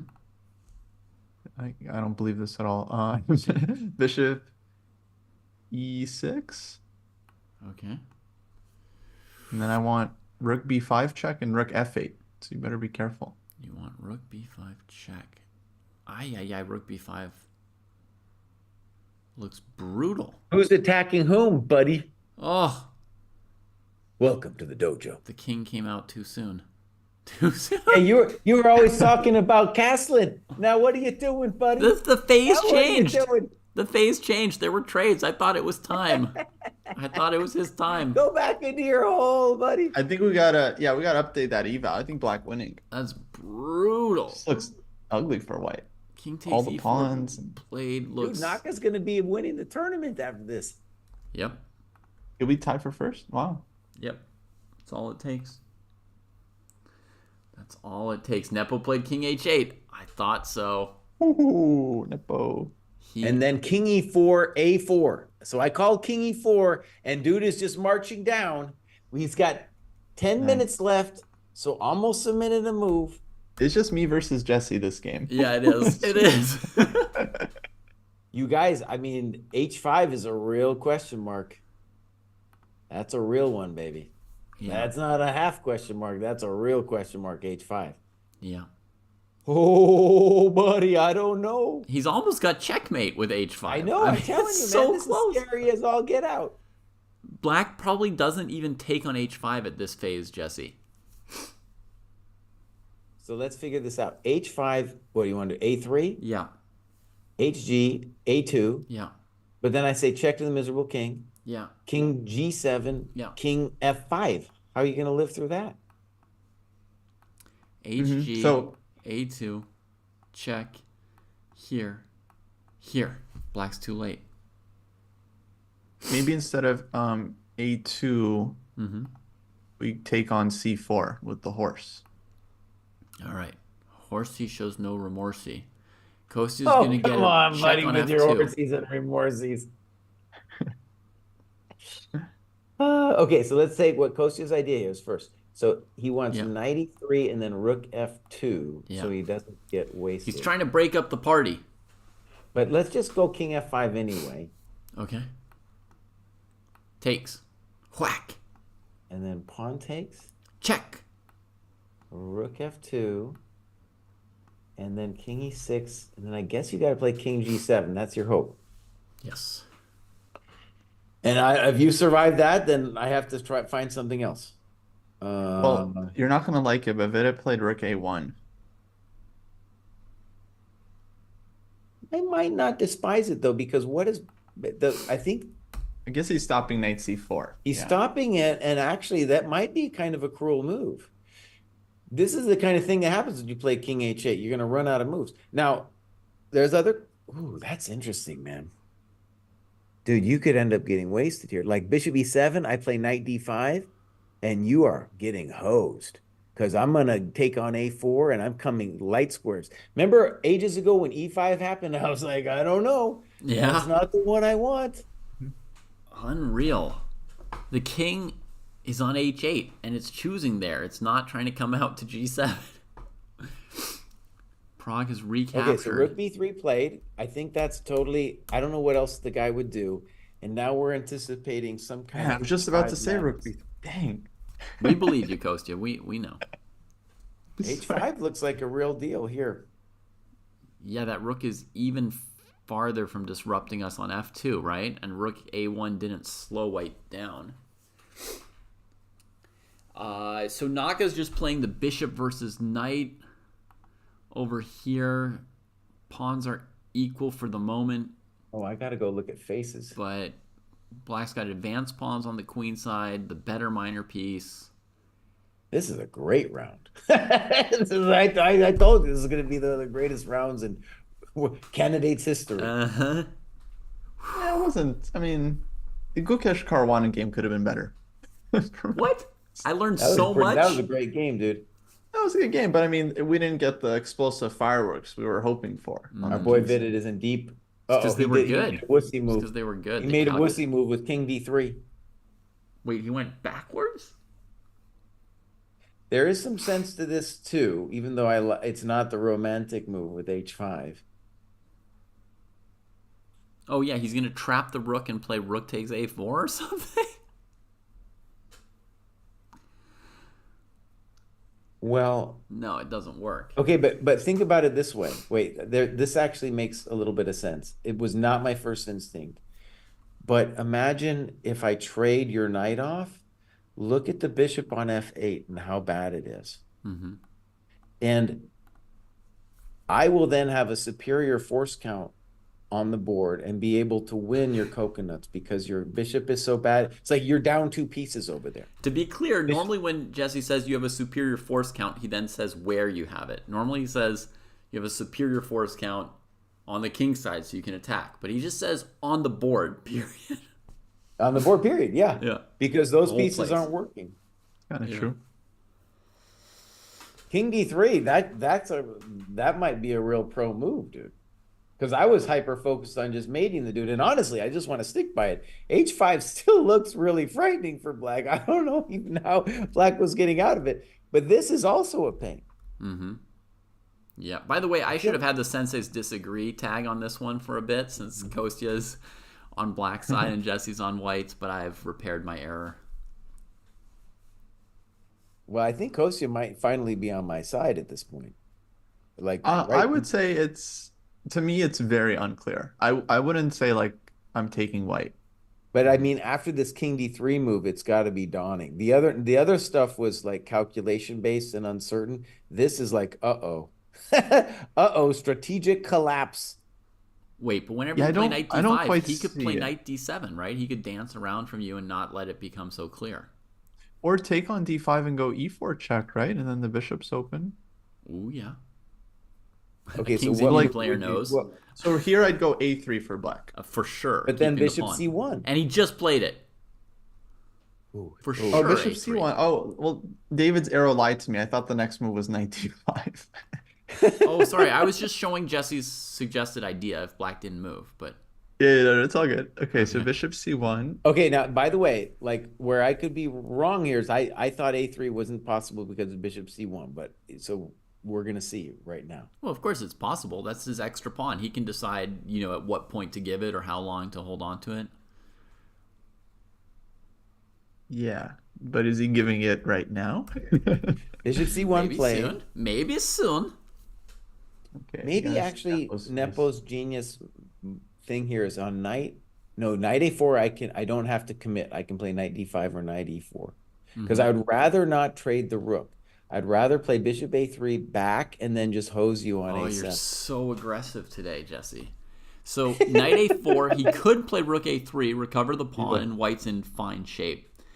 But Jesse really wants to keep his rook for multiple reasons. One is it keeps black's a pawn under control, the second one.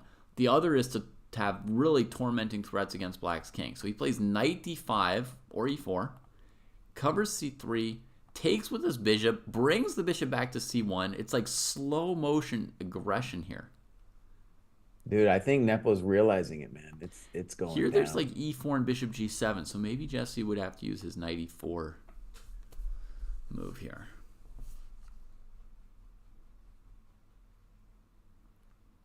Five moves till time control, 7 minutes against 14. On the other live board, they are still 8 moves from time control. Jeez. With 6 minutes for Prague and 15 for Naka. So he took back with the pawn like a sober person, David, Yeah, which sorry. I expected. I know. And this one's a little bit, I believe in black, but this is a little hard to evaluate. Yeah, I mean, he played a highfalutin defensive move here, rook f4. And yeah, it's hard to know exactly. I think Oh yeah, against rook e6, he wants to shelter his king under the rook. It's not that highfalutin. I can't draw arrows, like my browser's just not working today. Ugh, there we go. You have to click really hard to get an arrow today. But stick. you know, rook e6, king f3, rook d2 looks strong. Mm-hmm. Oh, these are great games, man. Okay, a5 played. Okay, so if I can interpret this move, it's to say, look, you can win my a pawn, buddy, but my my a file. I was gonna say my legs are closed, but then Costa wouldn't like that, so I'm saying my a file is closed. Oh, did he go a5? He played Yeah. a5, Costa. Wow. I don't get it. To me, white can go bishop a3 back to c1, and then you're just sort of sacking the next a pawn. I don't quite. Yeah, But you had to close the a file because of bishop a3, bishop c1. You had to. But what's he doing? Bringing the pawn to a4? Yeah. Then you'll play knight d5 again, and he's just like all he's Dude, done I'm is. telling you, it's really bad. It's a really bad position because you're down 2 pieces. Well, yeah, all he's done is moved the a pawn. What did you want him to do? I don't know, bishop g7 or king strategically g7. toast. One of his dead pieces. Literally, like you're playing this time-consuming bishop a3 to c1, right? Yeah. He's going to spend those two moves just playing a5, a4, two tempi that will disappear from the board when you take that a pawn as well. We already saw how white wins the a pawn, right? Like white's demonstrated the mechanism. Then you just bring the next one into the meat grinder, and he's like, "Well, Yeah, I think a3 might have been a blunder. now it's I an think he might have a pawn blundered bishop factory." c1. He like takes a pawns and churns out a pawn sausages for people. Dude, king d3 was a nice. I mean, the computer might show h5 was mating or something, but king d3 was just like strategic control. Gukesh has made a move. Bishop takes a3. Mm-hmm. You're just processing those a pawns. It's like you can have four a pawns. Just keep. Oh, dude, that bishop on f8 and the king on h8 are so terrible, dude.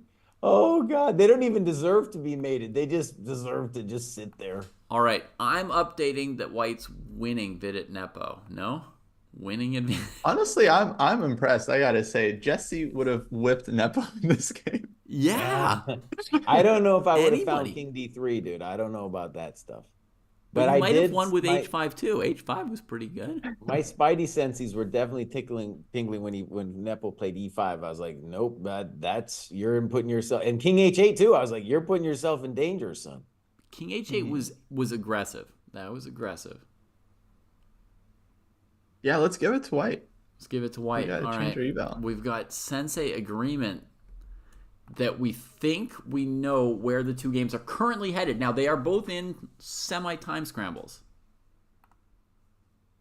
Yeah. Vidit's clarifying. Let's see where Naka is here. Okay. Naka is on move 35. Yeah, so they'll get there. Gave a bishop check. Kicked a knight around like a can. What is Frog's the knight doing on h6, dude? Oh, rook C4. f8 now for black, maybe. White has check. No, there's no check. Rook f8 maybe. In the live position. The knight went to h6. Why? Knight went to h6. Because of this, Jesse. Knight f2, rook check. King can't move. The knight take away his flight square. And then on knight e4, if it lets me move, rook d4. Ooh. Cold. So this, Okay, this I'm one's- updating that to black is winning, man. We already had that, but yeah, it's Yeah, we already have that. Oh, and he did go rook f6. he's gonna be resigning soon, I think. He gave check and rook f6. Oh, that man, knight that is knight's such a chump, Dead. dude. He's making glue in the factory on this board. Now, okay, white's got to try something like king somewhere, right? King e3, king g3. There he goes. Okay, now Naka needs an exact move or two here. Exactamuvo. It's hard to imagine rook h8 doesn't crush.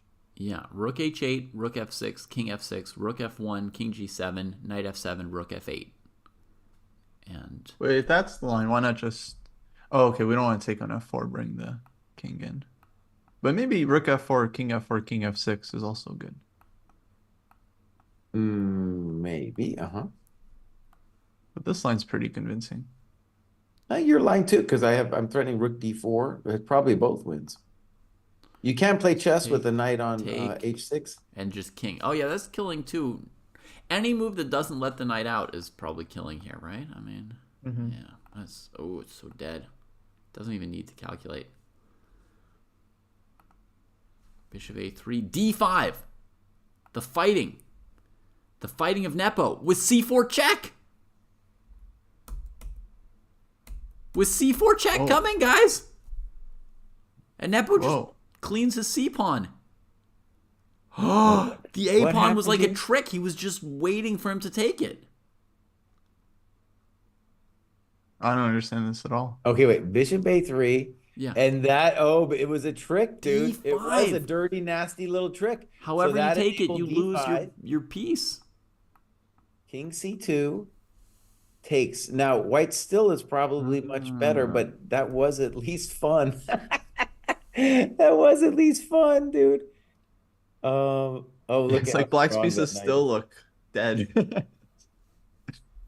Crazy. Well, but there's a little more room, right? There's a little more room, and white's got less pawns. It's only one pawn, and c5 is hanging. This is pretty miserable. It was clever. It was definitely clever. I think I just showed it, Abdul, unless I miscalculated it. Knight takes d5, black takes it. Taking your knight, right? And then if you take c4, check, and you lose the bishop on a3.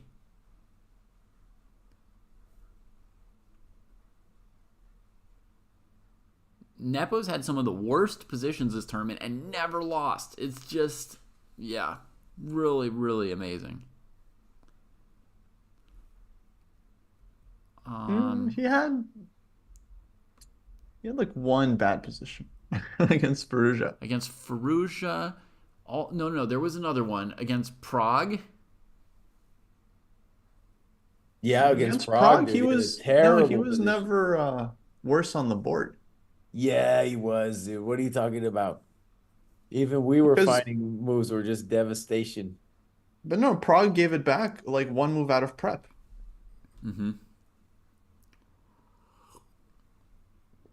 You mean Prague? This is for the championship right now, dude. Nepo needs to find. Yeah, and against Naka, he was never clearly losing either.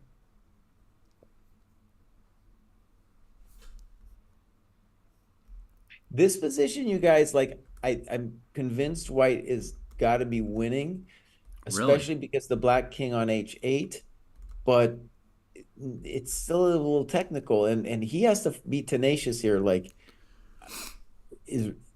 For example, is bishop c5 a crushing threat? I don't think so. You want to trade the bishops and then against the a pawn trade with your knight, right?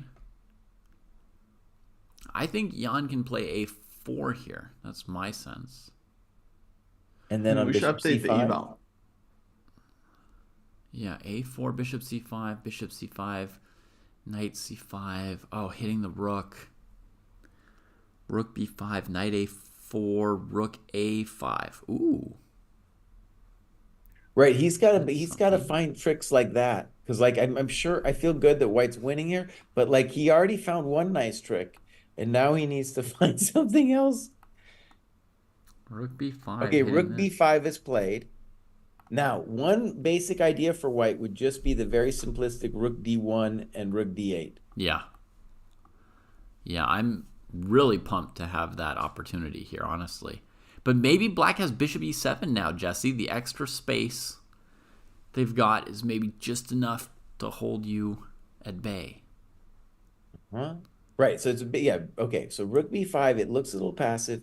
So there's rook d1, there's bishop c1. Rook d1 played.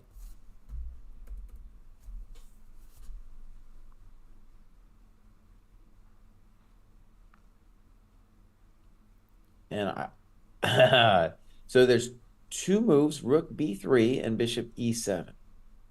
Your bishop e7 looks the most tenacious. Mm-hmm.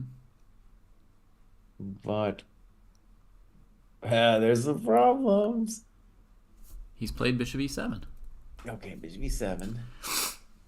Now, oh, wow, it's going to be hot here. Okay, so one option for white here is knight d6. Good, 96. That's right. right? There's no longer a pawn there, but we can still find the square. And the idea is if rook to b3, you have knight takes c4. We also have bishop takes c5 too. Hopefully I'm not blundering something there. Oh, yeah.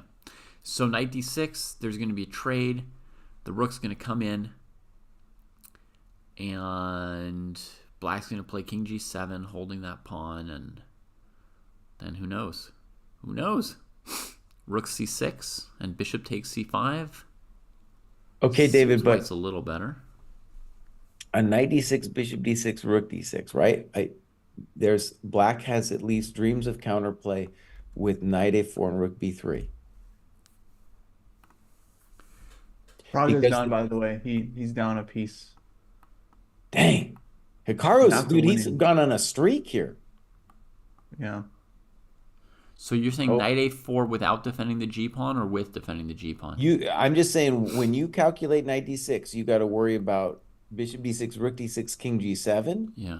and then knight a4, rook b3, and then the immediate knight a4, rook b3.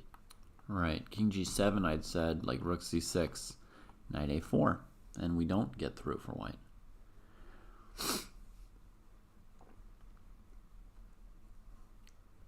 Okay, let's just check how dire the situation is over here briefly. They've made time control. So it was rook h8, trade, rook f1, king g7 was all played. Knight f5 takes it. Actually, tenacious of Prague, right? Because he might get a second pawn here. Mm-hmm. But it'll still be a win. I think it's pretty routine. I think at their level, it's pretty clear. Yeah. For Naka here, probably. And he might be able to make h4, rook c8 work, even if he really wants to. There might be some way to get something out of the pawn. It might not be guaranteed that he loses it. Oh, you guys, this is really tight with the Vidit, dude. I don't know.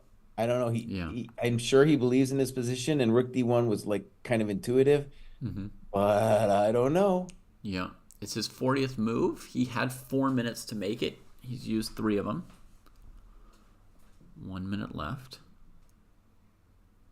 Oh no.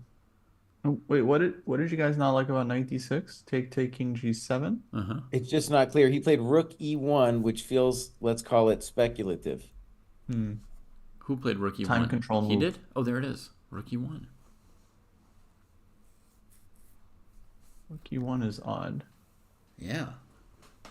Well, it's got a simple idea. He wants to play knight d2 and touch all your coconuts. And now e5 will fall with tempo if we take it. But if black plays king g7, knight d2, you're only touching one coconut on e5, right? But once knight d2 is okay. I'm not, I'm not claiming anything huge. But if knight d2 controls the counterplay, and then let's say king g7, knight d2, bishop d6, rook e4. If I win the coconut on c4, I got pretty good business. Rook e1 might be a good move. The problem for black too, he's still totally tied down.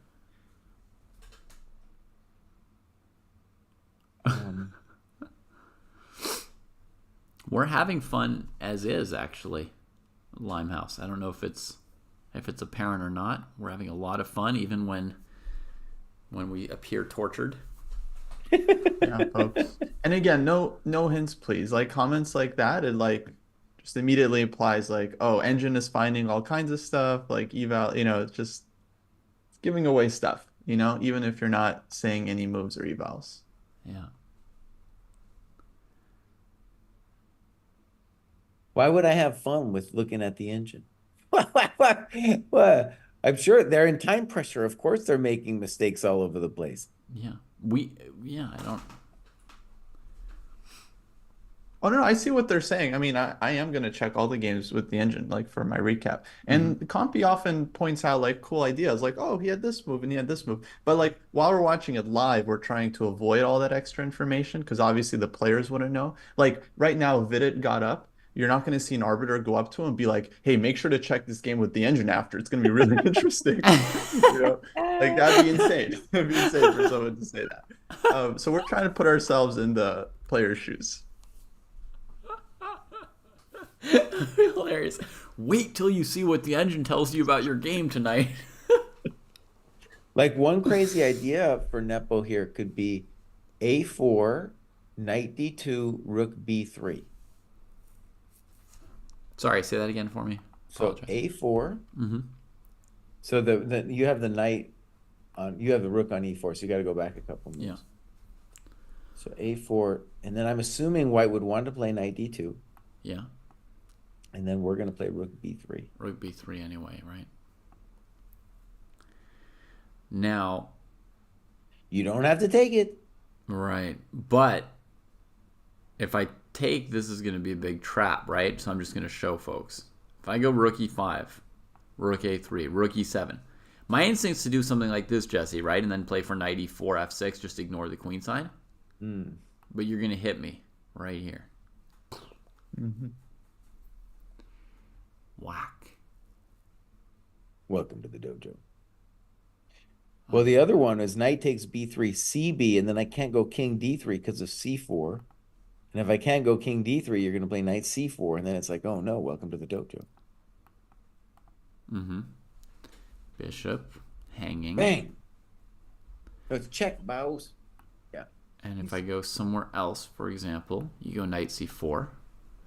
And it's send just the bishop unpleasant. into a hole. Push a push. And Even this one, maybe it's unclear because you have rook E4, but it's not what you wanted when you woke up this morning. yeah. Rook E4 might somehow keep us employed. Ay ay ay. Ay ay ay. Okay. I mean, he didn't have to. I don't have to play A3 for black. There may be a better move to deal with potential rook E4s. So king G7 was played, and then we're anticipating, I think, knight D2 now. Okay, so yeah, Jan, with 3 minutes to spare, makes time control with like the more basic move, king G7. Knight D2 gets played quickly by Vidit for a 41st move. And I think we're saying that Prague is totally lost here. Mm-hmm. It's still a little bit of techniqueo because you have to babysit the C5 pawn. But it's just, well, maybe it's maybe a touch card. Maybe, I don't know. Maybe there's a little bit of drama there. The white might be able to rustle up a little bit of play. Because the black king has to march to D6, right, before we can do anything. Mm-hmm. And they've also made time control, by the way. Mm-hmm. We think that Naka's winning, Kevin James.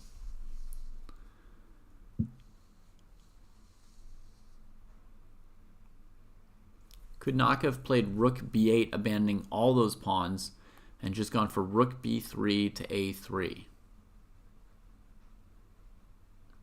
Yeah, it's possible. He would have had to really calculate it. No, but imagine if let's just say if you lose both H5 and C5, when you lose A3, then you have that pawn is on the wrong color for the queening square with the bishop. So that's a big problem. Right, but the white king's so far away it feels like maybe you just queen the pawn. Maybe.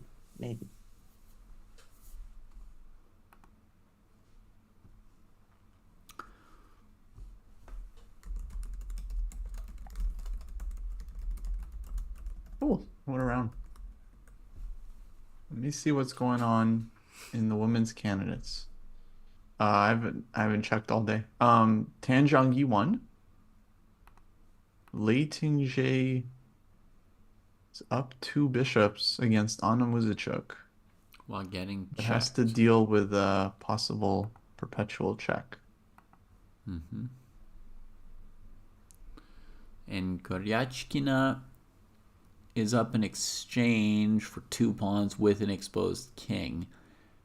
Vaishali has lost something like 4 or 5 games in a row, but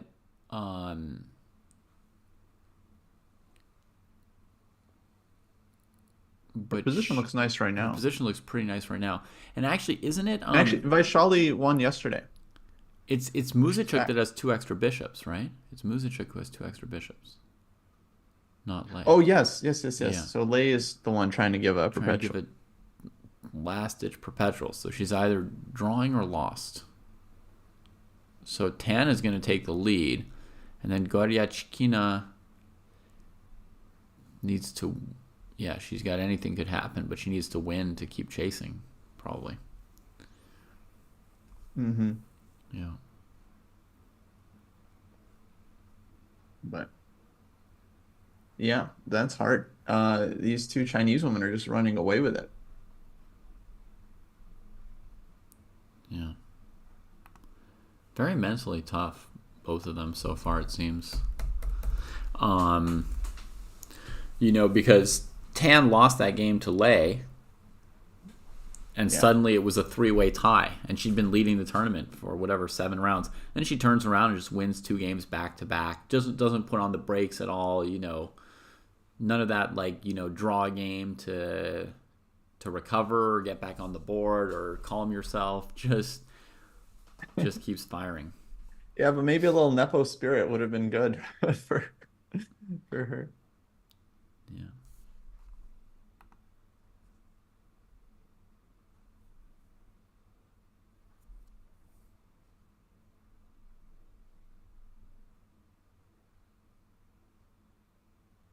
Vid and Nepo still going. Yeah, they just made the time control, so I'm expecting the action to slow down a bit because they're gonna reset.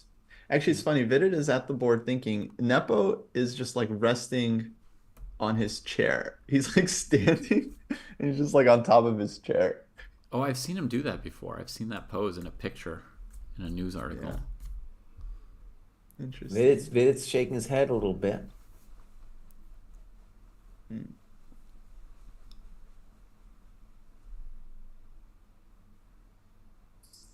So the simple question is, what's wrong with rook e4, right? Mm-hmm. Yeah.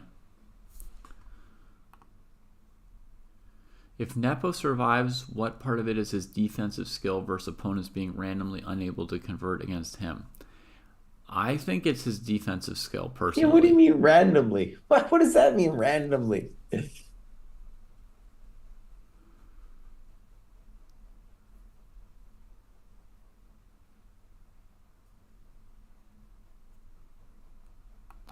Yeah, I think it's Nepo's ability at this point. I mean, so many times, it can't just be luck or randomness. Vidit doesn't like this moment. You're right. He's spending quite a bit of time on it. It doesn't have a million choices. He's really shaking in his chair and he's making upset faces. Maybe the black king makes it to d5, and then also, it's a question of who's got the light squares. In a cruel twist, Nepo smudged Vidit's booger cam, so when we see him up close, it's kind of blurry, more blurry than the other players. He just reached over and just put his finger on there, just so it would be clear. We're not sure, Lev Mishkin. Maybe he's still a slight edge to Vidit, but it seems like Jan, when he landed that d5 move, right? It seems like that took out most of Vidit's advantage. Actually, I have a simple idea here for black. On rook e4, maybe you just go king f7, let me take on c4, and then play king e6. And then you just make a simple claim about your king coming up. I don't know if that's true, though. It still looks better for white. Still looks better for white. That's exactly what I suggested a few minutes ago. Sorry. Sorry, buddy. It's okay. I know there's a lot going on. I'm reading lots of chat rooms and calculating moves on multiple boards and stuff. Oh, I like Vidit's fighting spirit, man. He's really he's digging deep, trying to find something. Yeah. Yeah, Vid is awesome. Yeah, really He's just awesome. the best. Yeah. And he's going to keep getting better. I don't think he's peaked yet.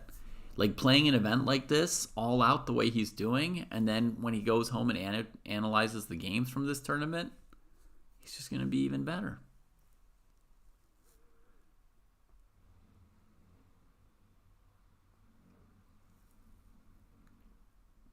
Nah, buddy, this is his last chance. I'm sorry. I mean, I love the guy, but we're not going to see him at another candidates, dude. No. Sorry, man. I don't know if he'll go to another candidates, but I'm saying he's still improving as a player. I was looking That at was the my top full list, claim. and like next time around, you're going to have Eric Geisy here. You're going to have Abdu here. Mm-hmm. It's going to be all these young kids. Maybe Carlson will finally become a champion again. Who knows? But in any case, and probably some Indian kid you never even heard of is going to be there. Yeah, I agree. Nobody's a shoo-in for the candidates. Getting into the candidates is already dramatically difficult. My full claim, Jesse, is that Vidit as a player is still improving, and that the experience he's gaining at this tournament will allow him to improve more. I mean, would anyone have said that Vidit is going to win the Grand Swiss when he did? Like literally anyone. Vidit's coach. Like one person maybe. He can get in through World Cup. He can win the Grand Swiss again. Yeah. He's got ways. Actually, guys, I think I got to run soon, but I think this FIDE circuit thing is actually a brilliant idea. If they would just, instead of giving spots to rating and 3 spots to the World Cup, just make it like 5 spots for the FIDE circuit, no rating spot, 1 World Cup spot. Motivate everyone to play in open events throughout the year, because then it gives every big open event a lot at stake because it affects the FIDE circuit. Yeah. And there's 5 spots, so you don't see like 1 or 2 players at the end of the year trying to scramble for points, but like everyone is going to be playing in December and trying to maximize their chances. It's like a better idea than the Grand Prix that they were running before, where they had to run separate tournaments, then it clashes with all the other tournament schedules. Then FIDE is just in the business of running these tournaments that are just, all these tournaments that are just for the World Championship, and all other tournaments are not related to anything. And they were picking like 20 people to participate in them. So it's still like, this is just so open this way, right? Yeah, it's what allowed Gukesh to qualify, and I mean, other players had like Parham was in the running until the very end, and Anish.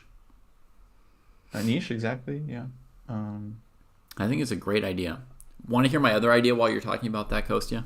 Yeah. This is my idea to really fix closed tournaments, right? Which often suck, and at the same time help open tournaments, which are awesome but kind of scary for the players, right? So you see the top players not participating. So I think this helps both. My idea is that closed tournaments would basically all have the organizers invite half of the players, and half of their players are the winners of open tournaments. So every major closed tournament would associate itself with 4 or 5 closed tournaments, 4 or 5 open tournaments. And they would say the winner of your tournament gets a spot in our closed tournament. If they wanted to, they could even potentially sell that spot to the open tournament for some amount of money, but whatever, that's details. And then suddenly, if you're 2650, you've got a chance to play in a super tournament. You have to win an open tournament, right? And if you're 2700 and you're not quite making it on invites, then you're going to be going and playing more open tournaments, and the level will be higher, and there will be something at stake every time, like what you guys like. Yeah, absolutely. So more competitive qualification, and get rid of all like rating qualification. Because rating qualification is what I think encourages players to just sit on their ratings, make draws, not risk first place in the tournament because they don't want to risk their rating. Right. The more rating spots you have, exactly, the more people are like, oh, I can't go to that open tournament. I might have fun and win some money, but I'll probably lose 3 rating points. And then I won't get this invitation to the whatever that Blitz Rapid Circuit thing is. What is that one? Grand Chess Tour? Grand Chess Tour. Then I won't get an invite. I won't be in. I won't be in the top, whatever, 12. And I won't have my guaranteed, $50,000 this year or whatever it is. But I still think they should let open tournaments invite some people, because that's how you as an organizer are sort of shaping and designing your event. You see what I mean? You Well, shouldn't, for closed events, yeah. right? So you shouldn't just invite the 3 highest rated people you can get, but there should be some shaping of the tournament by the organizer, but then some of this qualification would be super interesting. Absolutely. Is this the live position? Let me check. Sorry, folks. No, this was our analysis of the live position. In the game, something else happened. Knight e4, bishop e7, knight back to g3, looking like he might repeat. Well, it's a semi-repetition because now maybe on bishop d6 he has like h5. h5, knight f5 check? Dude, Chess Numbers just tweeted that he thinks it was looking like if everything stands as it kind of looks, Hikaru is going to actually be the favorite going into the now. Hikaru is going to be the favorite, boss. Well, he's tied for first now, right? Yeah. And he just won with black, so he's got 2 whites left, right? Damn. So he's got 2 whites in 3 rounds, and he's higher rated than the other players, which plays into that model. And if I click on him, okay, he has already played Abbasov twice. I was just checking for that. He's got the rematch with Firouzja tomorrow. With white. White Firouzja, black against Nepo, white against Gukesh. But Firouzja's probably stabilized a little bit, right? I mean, some time has passed. He's won a game. It's going to be very spicy. So Nepo has to play both Naka and Fabi in the last couple rounds.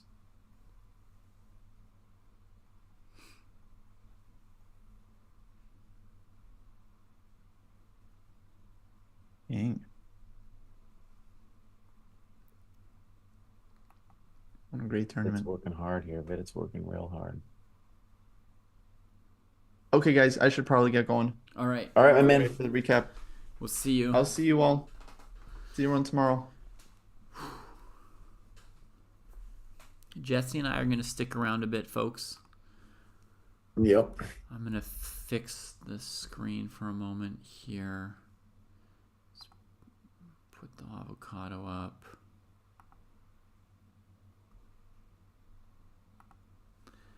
And how do I make Jesse's camera a little bit better? Ay, ay, ay.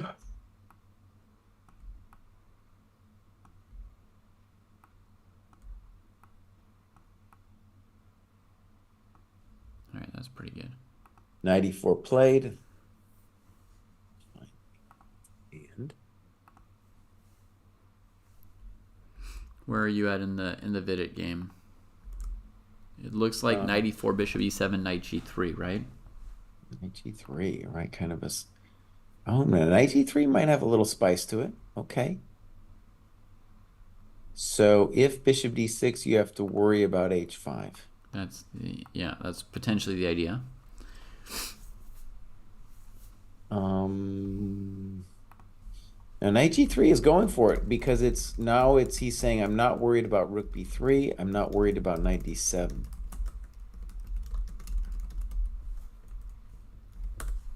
Sorry, say that again. Well, when you play knight g3, knight d2 is just an immediate draw offer, right? Yeah. So knight g3, now black has knight d7, has rook b3. Oh, right, lots of moves.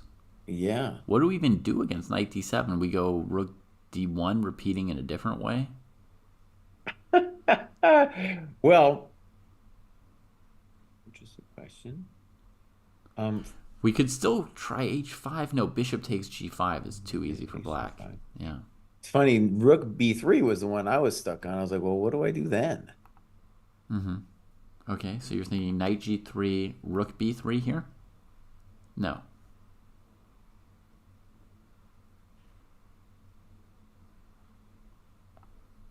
You're thinking rook b3 in that position, Jesse?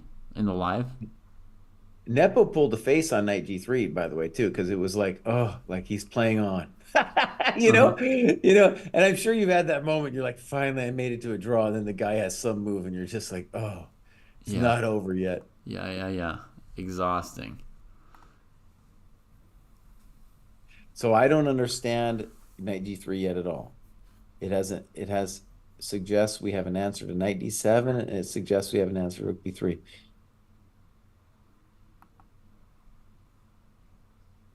I'll be right back. Yeah. Deal with something. Yeah. Happy King, can you tell me can you rephrase the white and black boxes idea for me real quick? Because I'm very interested in working on this thing. Are you thinking like we should color in white instead of gray the boxes where white is winning or better, and in black the boxes where black is winning or better?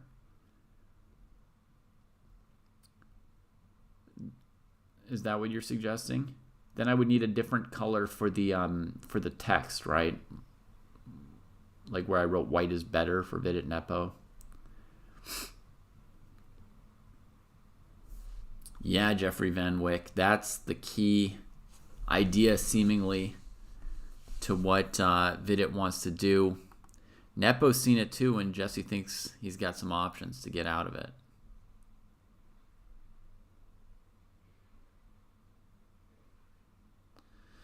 Yeah, I'm not sure, Joao, if white is still better or if it might be getting close to equal.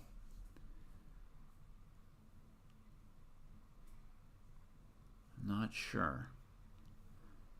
Either white's better or it's equal, probably. So we're still seeing.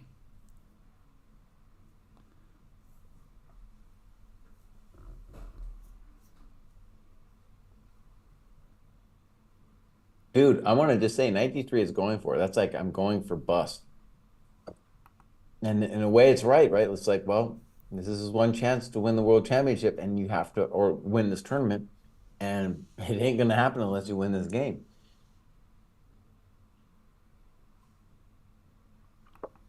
Yeah.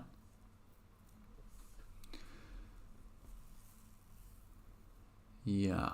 So Rook b3 makes me real nervous. I don't understand what we're gonna do on that. Okay. Yeah, I agree with the comment that the worst is past. That's what we've been saying also, that Nepo was much worse before, and now it's very, very messy, which favors the person who was worst. Oh, chat's saying he just played Rook b3. Yeah, and he did. That was a move that scared me. Yeah, and so Gamma Matrix, what we came up with for this right now is like, if we disagree, then we put this little tag here. I'll show you for a second. Like if Jesse thought that Vidit was winning and Kostya thought Nepo was winning, we put Sensei's disagree. And then, we've got better or winning, right? So if two of us think that white's better and one of us thinks white's winning, we probably just put white is better instead of Sensei's disagree, so you can see at least, in which direction we think the game is trending. And this thing is mainly just there, as I understand it, for people who pop in for 5 or 10 minutes at a time and don't necessarily have the continuity of the whole broadcast and discussion. Because for anyone who's been sitting here for 2 hours listening to us, they know what we think the evaluation is from all the things we say, right? So this is for people to be able to pop in and get like a basic sense of who's ahead. By the way, we have the result with Naka winning that thing.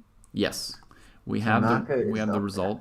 We can click through the moves and then get back to Rook b3 maybe if we want. So this is where we saw the position last, Bishop b7. Coming for the c pawn, and Prague let the c pawn go. Just went for king activity. Nope, defended it, chased him away. Wow, what was going on here? Oh yeah, the rook doesn't have room because of rook e8 check. So he cleaned that up, got pushed back. Interesting. Builds a little structure with the rook and bishop that the opponent can't approach. Rook to d3. Dude, I'm starting to bug out on what Vidit's doing here. I don't know, man. I don't know. Like, Black has so many different moves here, David, and buddy, we just let Black, improve their position. Yeah, we could potentially add another nuance. We could have like the equivalent of slightly better and clearly better as normal. but we really simplified it down a little bit. We can add that in. Hammer wanted us to have a spiciness indicator too, and the spiciness just went up. Like knight G3, that the spice went up. Yeah.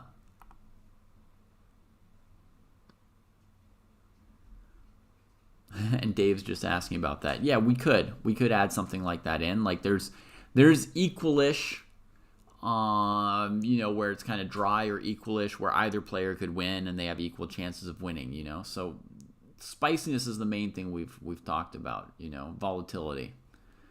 Right here we can update Prognaka with the result there, and I just want to highlight this combination at the end, and then we'll get back to our current spicy game. So here, Naka played rook b3 check. If white trades, it connects or passes the passed pawn, protects the passed pawn. So he takes, and then he trades, and now the c pawn can run because the king can't catch up with it anymore. So a very nice little promotion tactic there.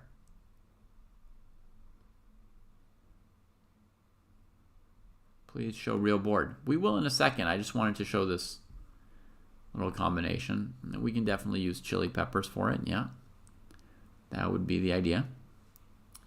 By the way, I want to update our status for Vidit Nepo to unclear. I don't know what's happening. So the bishop retreated from rook b3. Nepo's on the counterattack here rather than the defensive, right? He just leaves e5 hanging, goes after c3. And now if you imagine we play bishop d2, which is the dream, then are you sure, White, that you figured it out after a4? I don't know. I don't know, buddy. Making me real nervous. I didn't have time to get chili peppers ready for today, but maybe, maybe one or two more rounds and we will. You can see we're making some efforts to try out new ideas, so I really appreciate people interacting with that with their feedback. Oh, Vidit, buddy, what are you doing? Is h5 still a thing? Sort of. For a while it wasn't last move because of bishop takes g5 simply, but the bishop on c1, he could play for h5, but he's got to worry about rook c3, he's got to worry about a4, a3. So more obvious is trying to play moves like rook e5 and knight e4 that, re-centralize his pieces and just, they're tactical moves, right? Because the situation is very tactical here.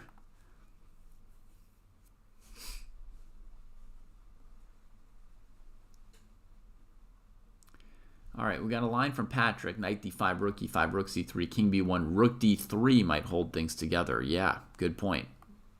Taking on c3 with check and then defending the knight that defends the bishop. The other thing he could do too is rook b3 check. And if bishop b2 your host, if king a1, I can play knight c3. Playing for mate. Where's that?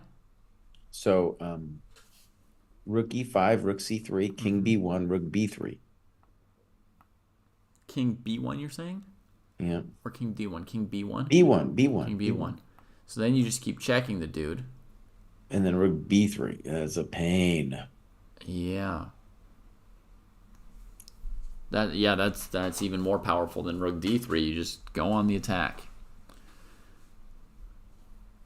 Yeah. Wow. Bid it, buddy. Don't lose this thing. This is actually, it's a problem with the format where, it makes sense for Vidit to go all out, but then it crushes everybody else if Jan wins this game, dog. It crushes people if Jan wins this game. Oh.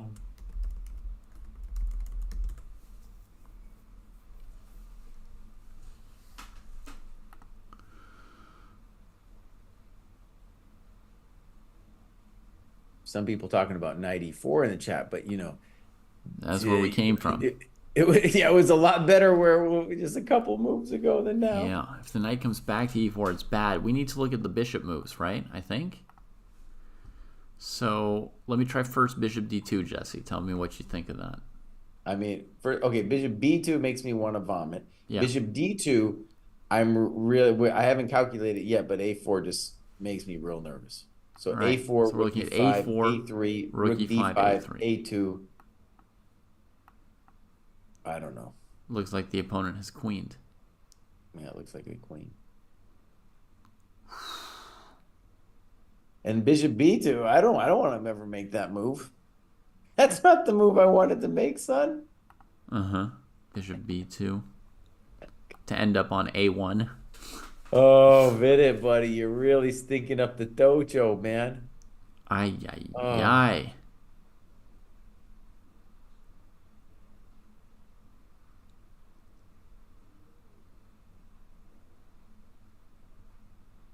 And Nepo's improved his position a lot in the last couple moves, right? His bishop came from f8 to e7, king from h8 to g7. We start reconstructing things like bishop b2, rook a1, knight e4 kind of stuff. I mean, he's going to bring his king to f5 and laugh. It was those last couple moves of time pressure, and the tide began to shift with this d5 trick. Yeah. D5 trick was interesting.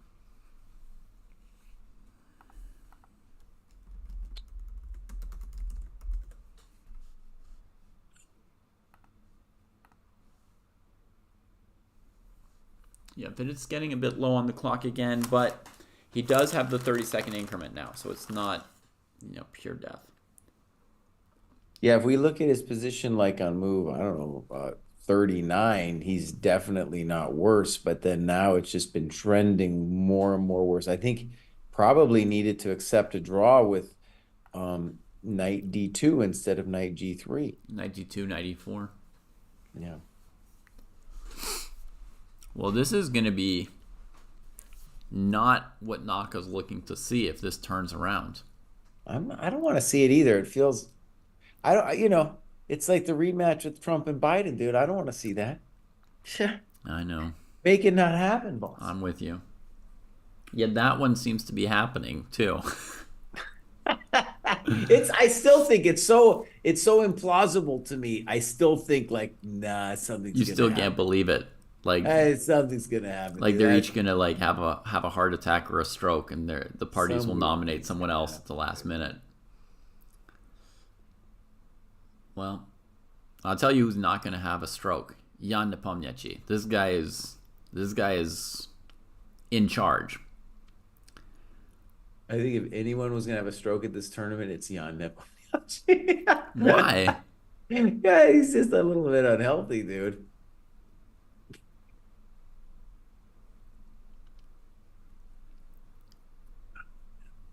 A3, I guess, Seth?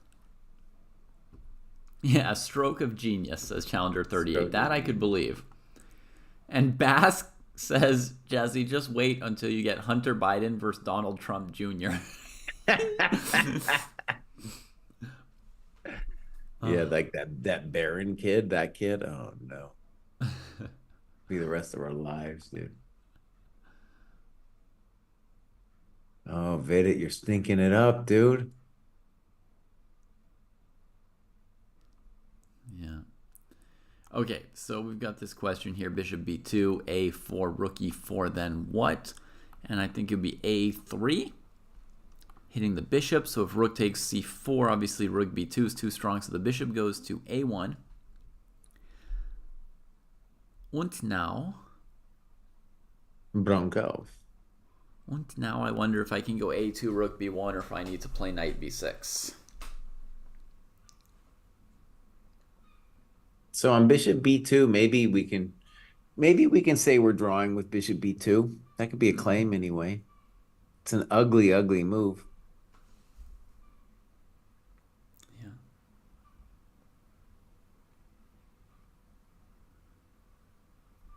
It's hard to, yeah.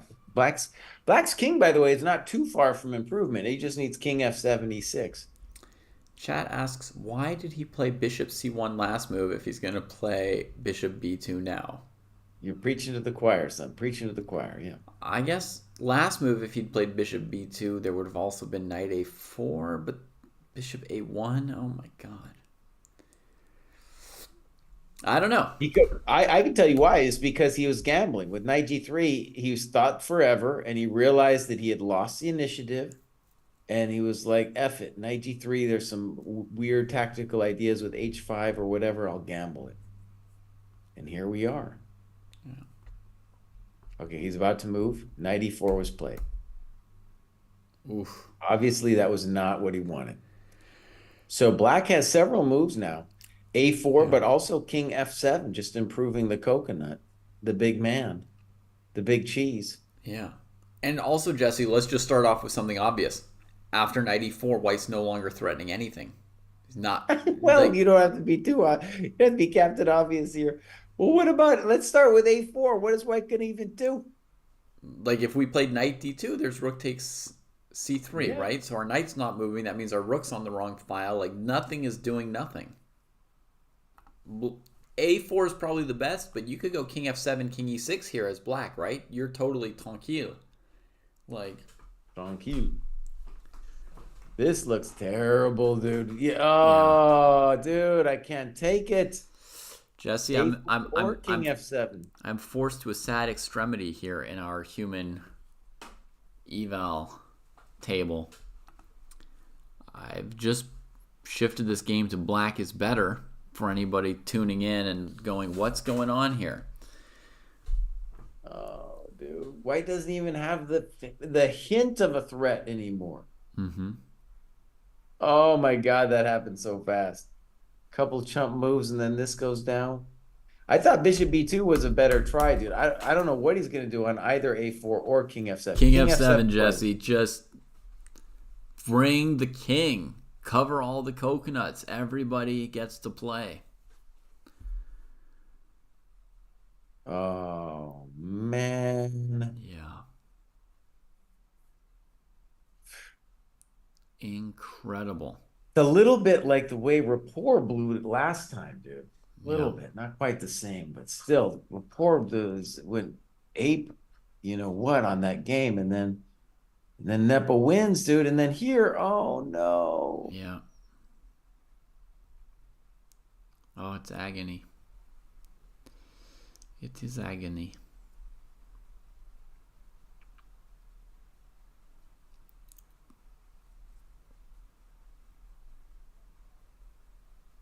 Oh.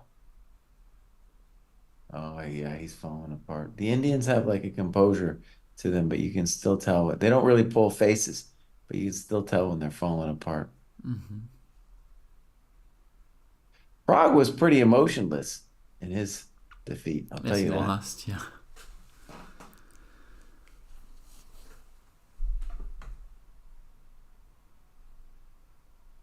Oh, Me too, sleepless night. Me too.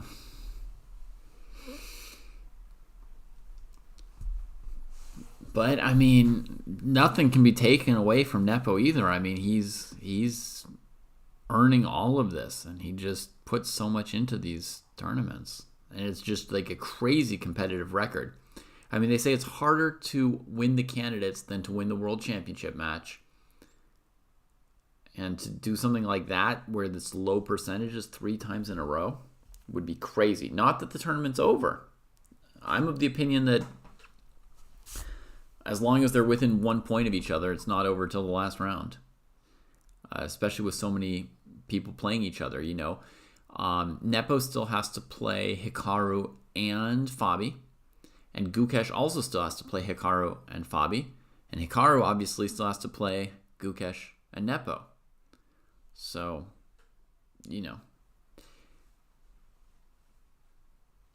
all right, Mr. Bruce. I got at least an idea here for maybe Nepo to not lose. Mm-hmm. Maybe like Bishop D2. Mm-hmm. And now if A4, we can go Rook A1, A3, Bishop C1. So I don't think that works. Why don't you take on A3? No. We're playing Bishop D2 now. Oh, D2. Bishop D2 now. Yeah. Okay, let me tell you what he played. He played Bishop D2 now. Very good. Actually, that's funny. How come I'm not seeing that? I don't know. He must be half a second ahead of me. Yeah. You're in France. I'm closer to Toronto, dude. Anyways, yeah, I've seen Bishop D2 on the board. Yeah, maybe we can hold this, and maybe A4 was the going thing. Now, one thing is like King E6, King F5, thankfully can be met with F3. So that's not going to knock our coconuts out. And you Now, think I'm you think still, that that will hold for a little bit, that door? I'm hoping, dude. I'm hoping. You know, it's a little bit, it's all very fragile now. It's very fragile. But I think King F7 might have been lazy because A4 could have been a knockout.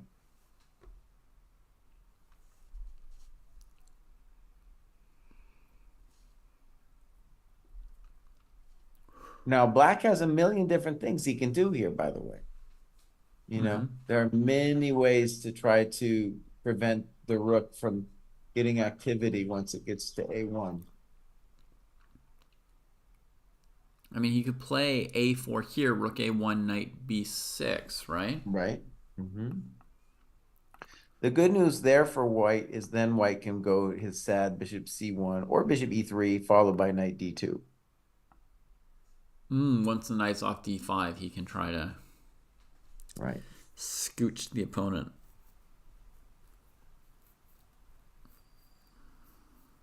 And it might be one of those things, you know, where you go on tilt because you're like, you imagine all your fans and your coach, and they gave you some visualization thing. They're like, you got to win, boss. This is your chance.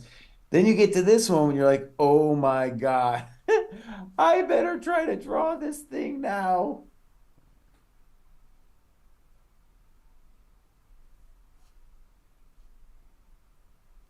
Yeah, Jan is looking deep now at this momentito. By the way, Vidit's already down to 9 minutes. Not so pleasant for a peasant. They do have the increment now. Yeah. But the position still has some pretty deep calculations available where if you're playing on a 30-second increment, like you can avoid flagging, but you're still feeling some pressure and making some mistakes. Oh, yeah.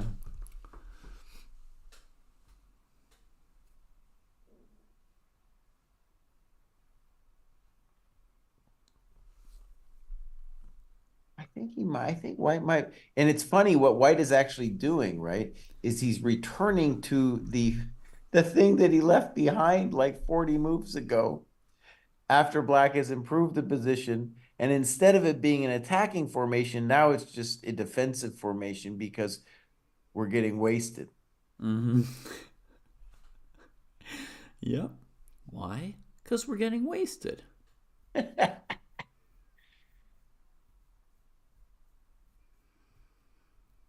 Yeah, it's tanking a little bit here. Yeah, here's another move for him. He could play rook A3 here, prevent rook A1.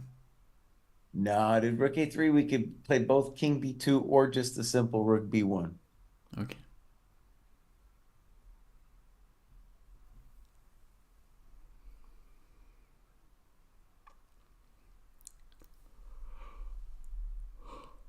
Whew.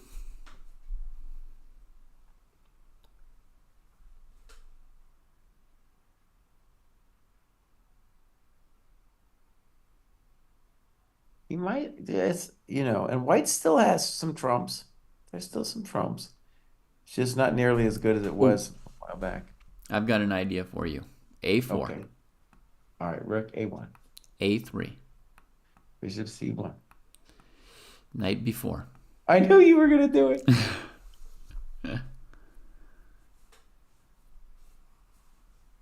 Okay, I mean, it's interesting.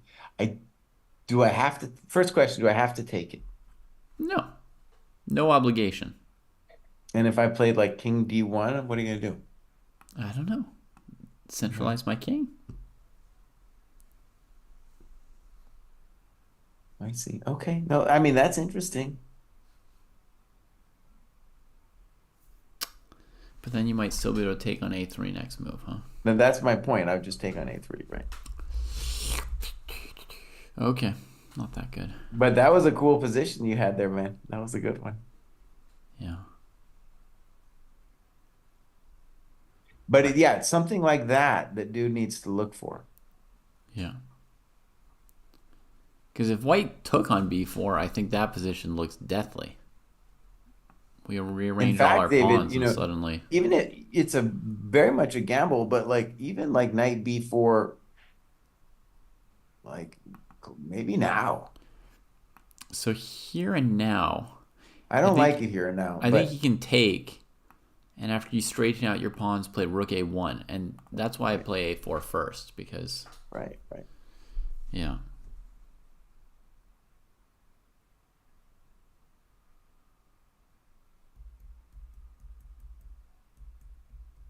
Somehow, right. That's the kind of thing. But it's the famous making your double pawns whole in a dramatic way. Mm-hmm. Yeah.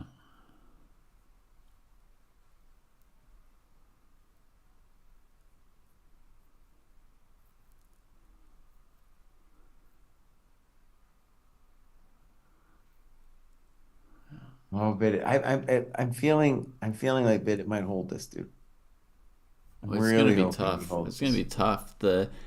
You know, the emotions are all are all against him, right?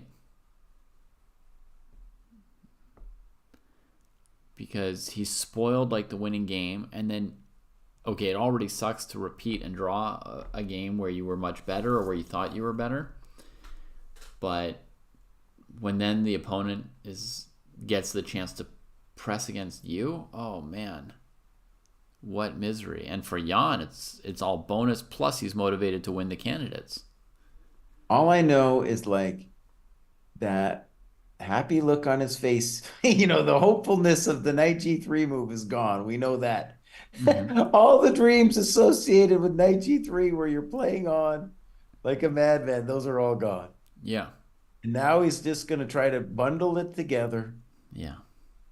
Now you And can't that's even why I think remember he has. why you wanted to play chess today. Oh, he played your move, boss. He played Yeah, your move, a4. a4. So against rook a1. Rook a1 coming. Yeah. Oh, there it is. So now there's two choices. There's a3 and then maybe Prusa's knight b4, which I don't understand, All right. but it's a thought. And then there's knight b6. Yeah, there's a 30-second increment here, folks, for the rest of the game. Knight b6 option here. Had we already looked at that or not? a4, rook a1, knight b6. Yeah, you'd said maybe bishop e3, that you could come out with this piece and reintroduce knight d2. And here, I'd wanted to, maybe allow knight d2 and just leave the rook where it is. Again, right? But I wasn't confident about the c5 pawn if I just play king e6. You might give up the c pawn. Yeah. Here against knight d2, I'm very happy just playing king d5 and sacking. But I wasn't sure about, like, let's say bishop takes c5.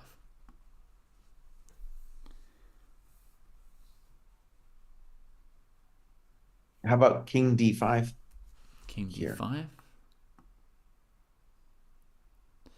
Take out that knight, right? Oh, that'll let the a pawn go. You might take the bishop. I don't know. Yeah. Okay, yeah, I'll take the bishop.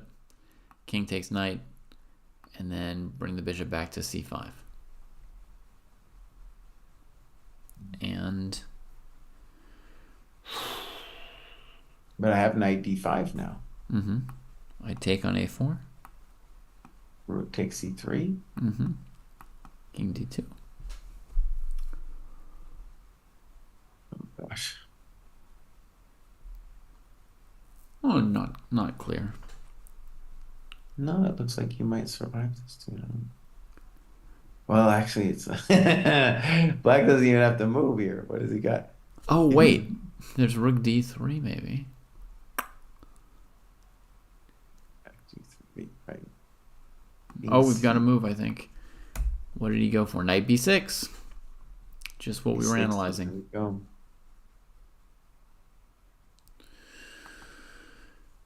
Okay, so king e6, d5 is the hope for black.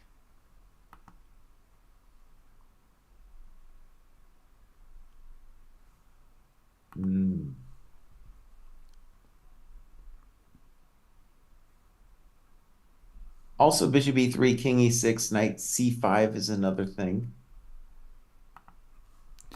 king where? Bishop e3, king e6, knight c5, as well as bishop c5. Mm-hmm. Yeah, that would have to be taken. And that's better than what I ended up doing. I think somebody in chat was probably trying to tell me that.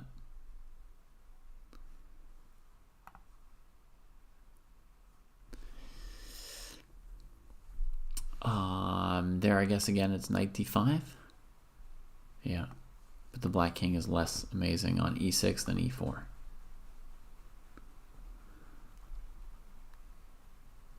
Still a little bit of danger for white.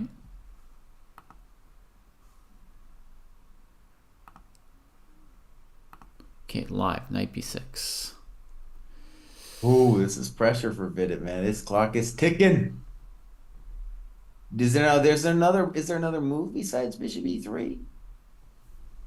Bishop Not so much. I think c1? somebody in chat is saying that black can also go rook b5 against bishop e3. Totally a thought, yeah.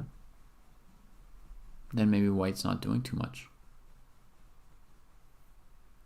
And yeah, Gulko fan, we think black's trying to win. You see down at the bottom there, we've got black is better in our game status.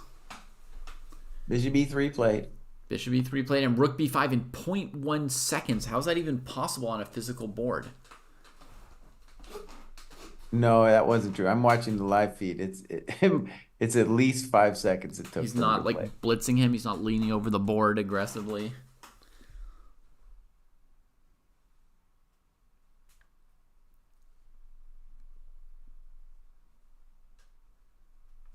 The other thing that rook b5 introduces is maybe someday we're going to play rook a5.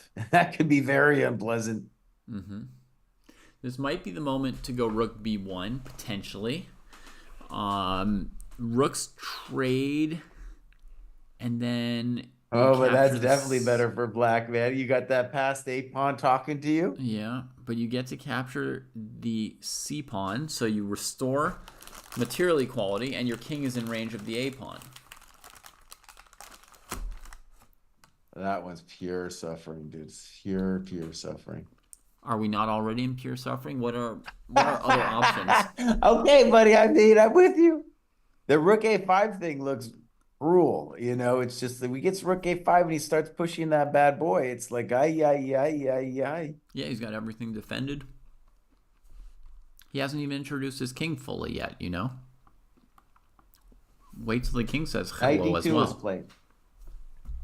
And Nepo looks at it with a funky face. Okay.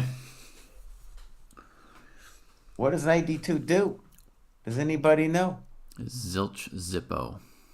Zilch Zippo? King e6. Looks like a Nepo move to me. What the hell's knight d2 do, man? He's got some kind of idea. I couldn't tell you. You could maneuver the knight to a3. Well, that wasn't it, right? Yeah, I agree. That's not it. Okay, wait. Maybe Maybe the idea is fortress. Mm-hmm. So anytime you move your rook to, I'm going to put the pawn on f3. Anytime you play rook a5, I'll either play rook a3 or knight b1. Probably rook a3. Mm-hmm. So right, this is an attempt at a fortress. It's scary as all get out because black's knight can hop. It is scary when you're low on time and the other knight starts hopping.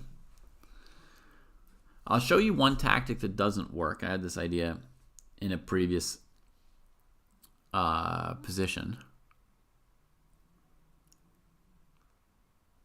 So basically, it's like at some point... Oh, he played rook a5, by the way, everybody. But like, let's say black wastes a move here with bishop f8. Knight b1. Bishop here. Here. Here. So you bring the knight to a3. The rook comes to b3. In this position, I had calculated the idea of knight c4. Trying to break up this construction by tactical means. And this basically always fails because of knight takes e3. and so forth. Sometimes it also fails to rook b2. It depends. Like rook b2, king c1, knight b6. Can also break it up. So I've tried this tactic in a number of positions and never quite managed to make it work. So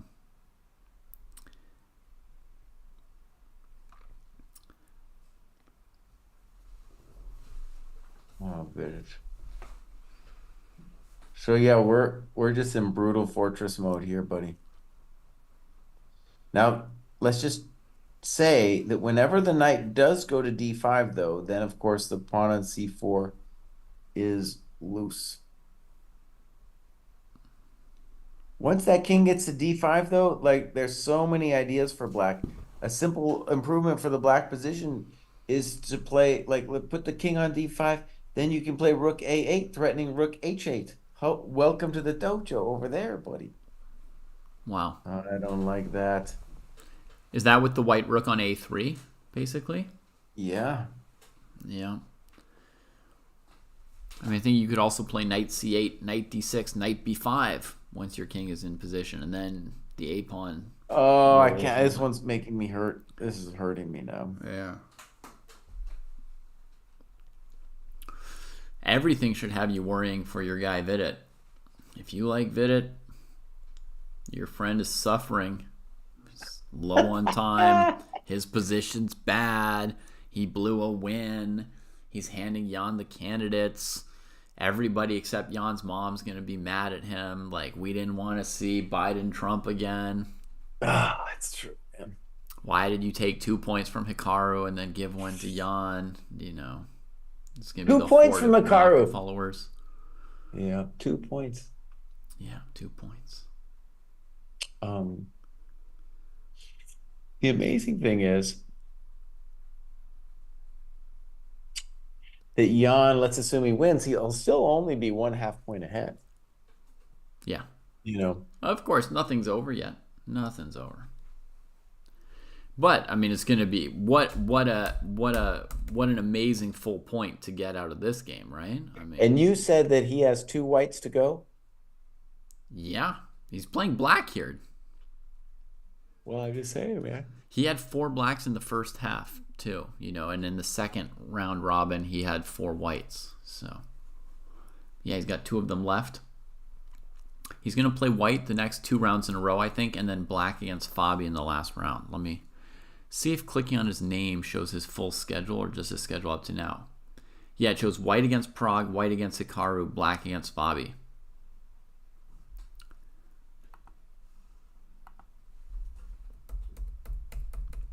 All right, so the king is the blockading piece. Knight sticks around more in the middle.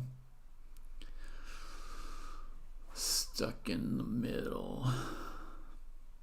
Okay, I like this king a3. I don't know why I wasn't thinking about king a3 before. I was going to do this after trading rooks with rook b1. I was going to put my king over here. But this is much more dynamic than because when we play rook b1, we mess with you. Okay, hold on. It's not over yet, my friends. Rook b1 is very mild messing with black, who can now play king d5 to free the knight and play rook a6 or king c6 to maintain the knight.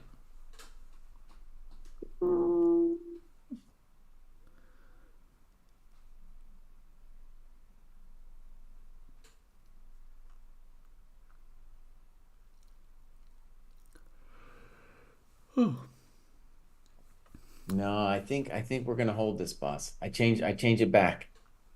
Black is definitely better and all that, but before I was feeling desperation, and I don't know why, but I wasn't seeing the idea of king b2, a3. Very simple. And rook b5 played. Rook back to b5. Does that touch my coconuts? I'm not sure. I mean, the question is if he can play rook b3, right? Like if you do something like h5, rook h1, sorry. Okay, so let's say there's a couple moves here. And knight, if we play f3 now, we would lose, I think knight d5 is too much. Let's just put it that way. If you play what here? If I play like an f3 move and my bishop's hanging, he'll play knight d5 and then I'm host. So yeah, candidate moves are like rook h1. Yep. your nasty rook b1 move. Yeah. There might be some way I can make rook e1 or rook d1. Rook c1. He's going for fortress, baby. I'll say I'm not pumped about rook b1 here anymore, by the way, Jesse, because No. It was never a good idea, boss. We didn't want it. okay, well, I'll concretely say why it's worse now with time lost, right? Black trades, plays king f5, heading in, f3, e4, right? And the timing just doesn't work. The black king just goes wild. Let me actually make a statement that I think that I was very pumped on the rook a5 move, on move 49, but that enabled king b2 e6, and you can see it actually. Jan, yeah, no, he didn't like it, dude. He's gone back to b5, and rook c1. Do I understand rook c1? Not really. Well, okay, here's one piece of it. If black goes rook b3, you take cb c4. Okay. Even in the rook h1 line, Jesse, by the way, I was going to play c4 in this position as white. Knight c4, king a4.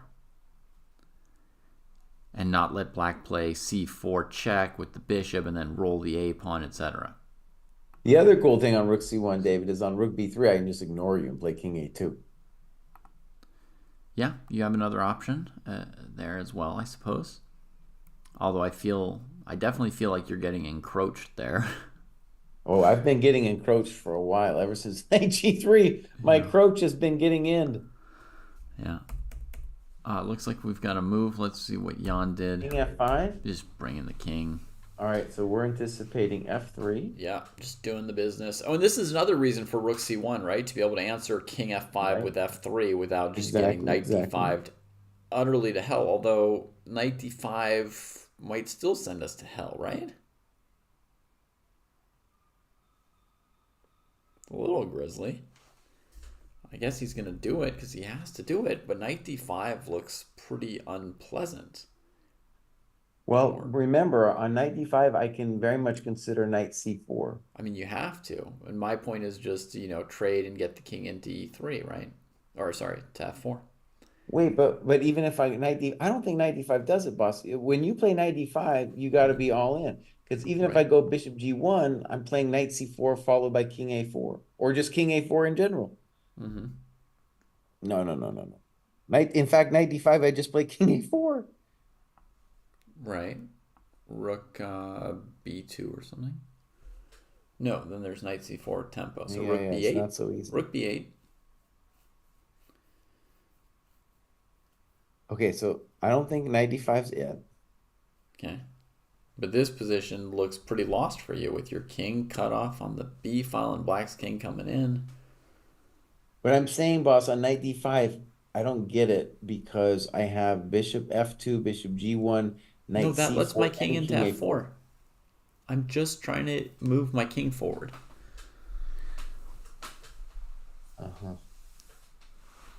Okay. King Now, a4 is not that great.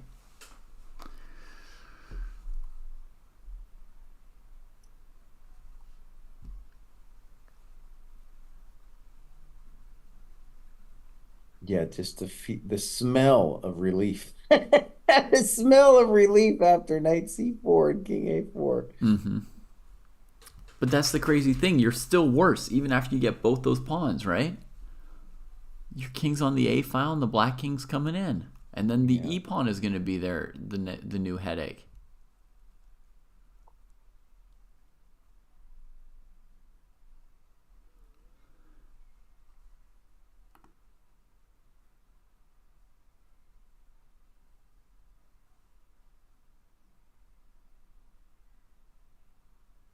Oh, buddy. Is it Zugzwang in the live position if black just waits with bishop d6 or something? Let's see. White has the move rook c2. Rook c2, yeah. Not a lot of moves. Maybe not a lot of moves. It's close to Zugzwang. Yeah, that's a good observation. Good thing to bear in mind. And then for black, like, Now he can always go back to A5. That's one thing he do. He can bring his king around to D5. So he can do some things, but there's no big strike I'm seeing. Yeah. Oh, dude, just think about it. We used to have that king on H8. Remember those good old days? Yeah. Remember those good old days when he was on H8? Yeah. Even this rook c2 move, Friedel's pointing out, like, let's play bishop f8 or something to really say it's too strong, right? Bishop f8, rook c2, rook b3. Now you can't take it anymore, right? Because cb tags the rook, and then black gets c4, etc. So, but if you go king a2, now knight d5 and knight c3 check is coming. So it looks like we don't have rook c2. So against bishop f8, darned if I know what to do for white. Turned. Like, what's a legal move here that doesn't just tank our stuff?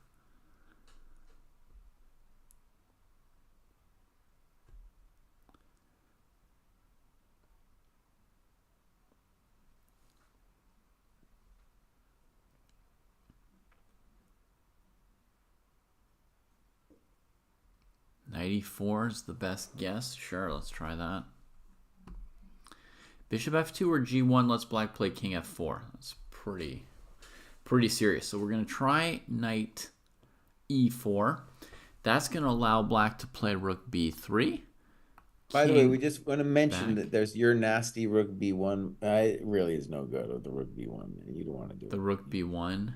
No, you don't want to do it. Yeah, we just can't do it anymore. Because then takes e4. Exactly, it just takes e4. From this position here, it's just too late for this.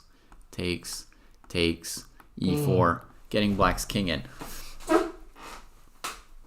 Nepo's thinking quite a while on this, by the way. I mean, I think he spent easily half his time on this move. I think he had 12 minutes or so before. Dude, it is so weird to have a time control where there's no increment, and then all of a sudden there's one with an increment. Yeah. So what are we doing? So bishop f8, knight e4, check here. Probably knight d5. That looks real bad for me. Attacking the bishop. Bishop c5. I get my coconut taken on c3 with check, right? Right. Takes, check, king here.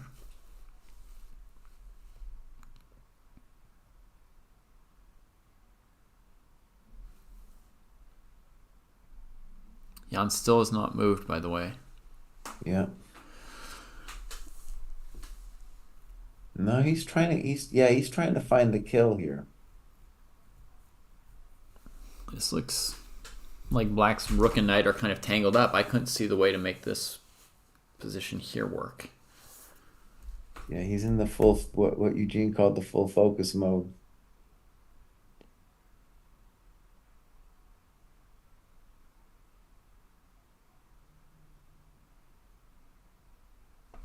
All right, maybe knight c3 check before trading the bishop.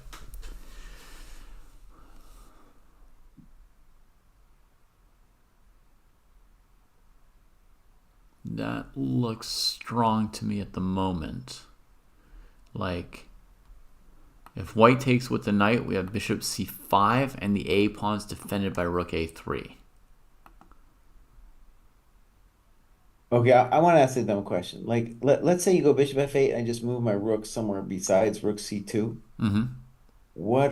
How are you crushing me then? Generally, knight d5. You want to pick a square? And then knight c4? Oh, he's moved something finally. That was a long think. Knight d5 Knight played. d5 Okay. played. So we were talking about the main move, I guess, was knight c4 or king a4. Yep. King a4 feels like the most sensible thing here. Because knight c4 allows rook b3. King a4, rook takes c3, huh?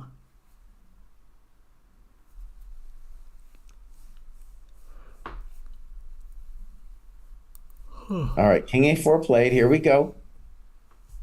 Here we go. Played in 7 seconds, and Nepo's behind on the clock for the first time this tournament. Or this game. I don't know about the whole tournament. First time, maybe the first time. But it might be for the tournament. That I'm just not sure about.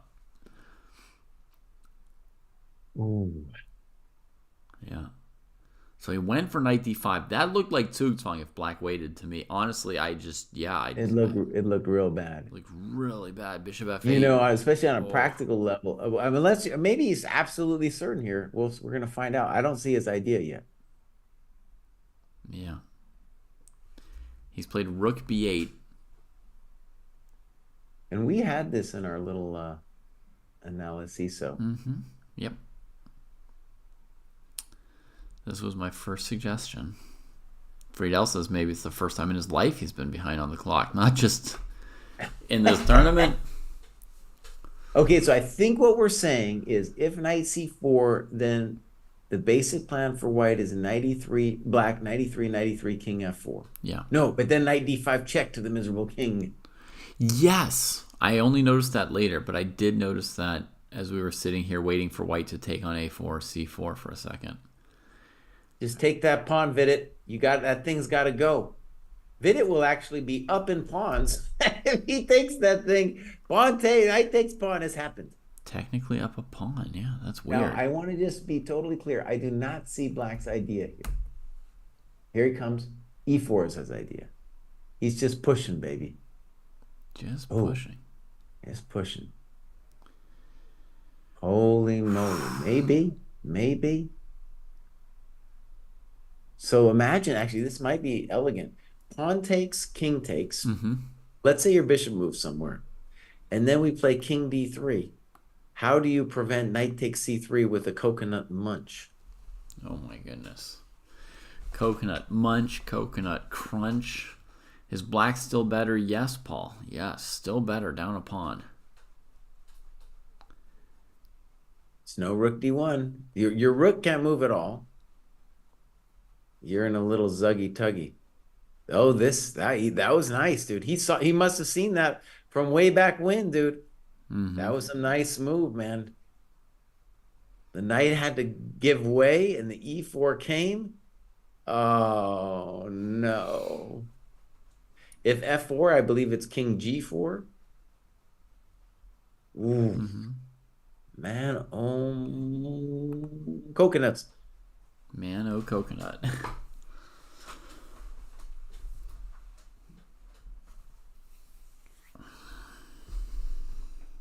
Yep, our king is a chump for sure. Yeah, it went from his king being a chump to our king being a chump. By the way, remember when our king was like, went f3, e4, d3, c2, Yeah. d2, a3, a4. Yeah. So yeah, the black king marches to d3. Several people in chat are noticing white will have knight e5 check. But our bishop will have given way, so the black king will have the move king d2, hitting our rook. And then, you know, just tempo-wise, black's getting knight c3 check. And yeah, Nepo's kind of playing for checkmate, Joe. It's one possibility. It's not necessarily... Yeah, well, that fool's playing for mate. Ooh, Vidit's down to below 4 minutes. But they're both at 4 minutes down. Oh, my God. Yeah. Mating attack. I don't see a path for white yet. No, I do not see a path. This was clever, man. That bishop f8 looked hard. This looks very concrete, though. Mm-hmm.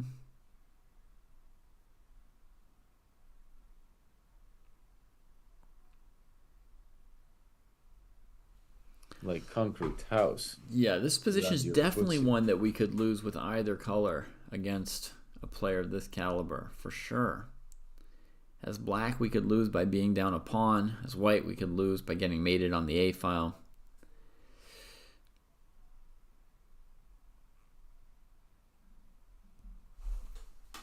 Oh, Vidit, buddy.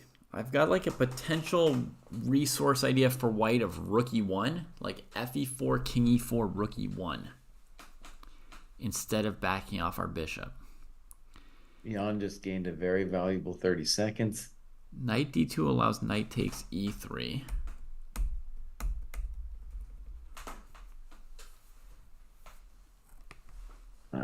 Man, this is Pawns a been sweet exchanged. little combo.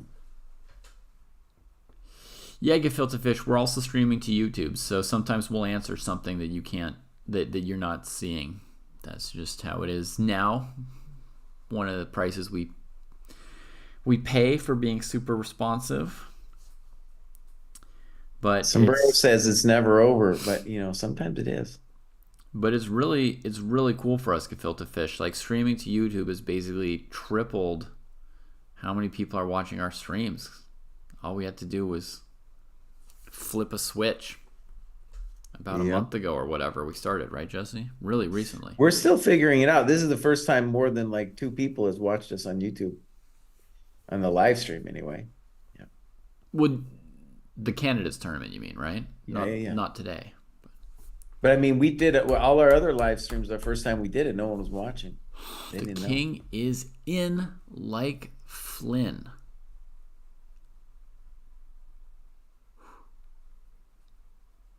We could even triple multicast. Here's a crazy idea on TikTok. Can you stream on TikTok for more than a minute? Is there no limit? I've heard there's a thing called Kick, yeah. That's Carl's thing. All right, Bishop F2 is played. I was thinking maybe there might be some resource with a timely Bishop G3. I don't know. Yeah. So if knight e5, it's king d2, right? That's hell. King d3 is on the board. Knight e5, king d2. I don't know what to do.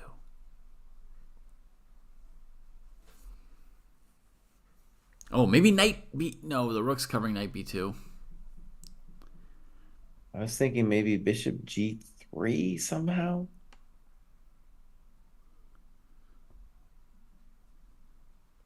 But then there's a lot of problems. There's a lot of problems there, man. Knight C3 is the biggest one, I guess. Yeah, knight C3 is our main problem here. The clock is the second one, down to 1.5 minutes.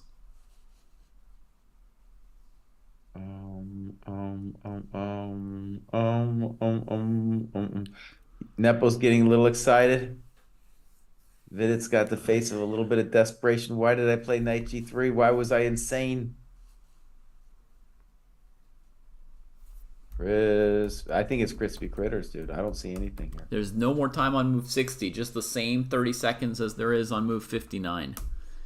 Bishop G3 played. Great, holy canola moly. Bishop G3 played. That was the only shot I had, but I thought knight C3 was just crushing the rushing. And what's the idea here against rook A8 to play king B3? That's the hope, yeah. So against knight C3 check, if you go rook takes, king takes, bishop B8, king E4, you're dead. Done. Kaputski. No, wait. You have H. No, you don't. Your king's not on H1. H5, GH, bishop A7. Ay. Knight C3, king A3.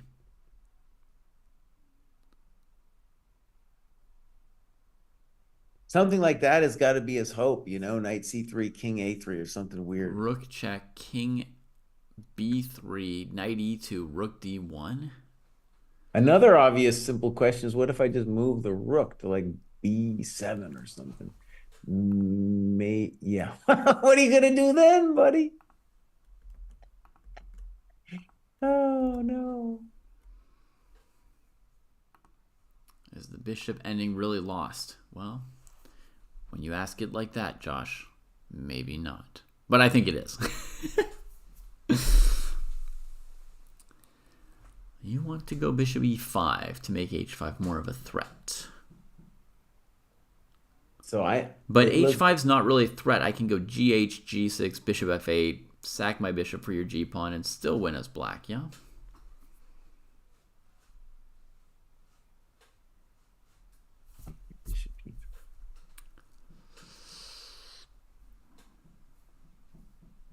Holy moly. Holy moly. Why doesn't rook b7 win? I think that should be the first question. Rook b7, just leaving white with their problems, right? Why play a tactical move when you can just Wait, but leave maybe white then with knight a5 is our hope. knight a5. Yeah, knight a5 is the hope on rook b7. Okay. Okay. Now, by the way, I did say this. I did say this. I didn't believe it at all. But maybe. One of the reasons I thought of it actually is like when you imagine whenever I do something like this, I always miss bishop g3. It'll be like some move like that. I'd be like, damn, he's touching my coconut. How did that happen? Oh, buddy, we got some good time pressure now, buddy. Why not play bishop e5? Because the knight on c4 is hanging. So white is facing two threats. King takes c4 and knight c3. Bishop g3 was sort of like leaving all the things hanging and hoping. Ooh, he's shaking his head. He don't like it. Oh, man. He went knight c3, and now we're going to get that bishop ending. He's played knight c3. They're going to get some time on the clock because they're going to be some exchange issues. Yeah. Issues. Now, to my simple-headed mind, rook takes c3 is forced. Okay. King a3. Wait, you want to play king a3 on knight takes c3? Yeah, just messing Just messing with it. Nah, boss. No. You're gonna. Oh, here he comes. Now, do you think that bishop ending's lost? Yeah. I do think it. I'm not 100%. Fair.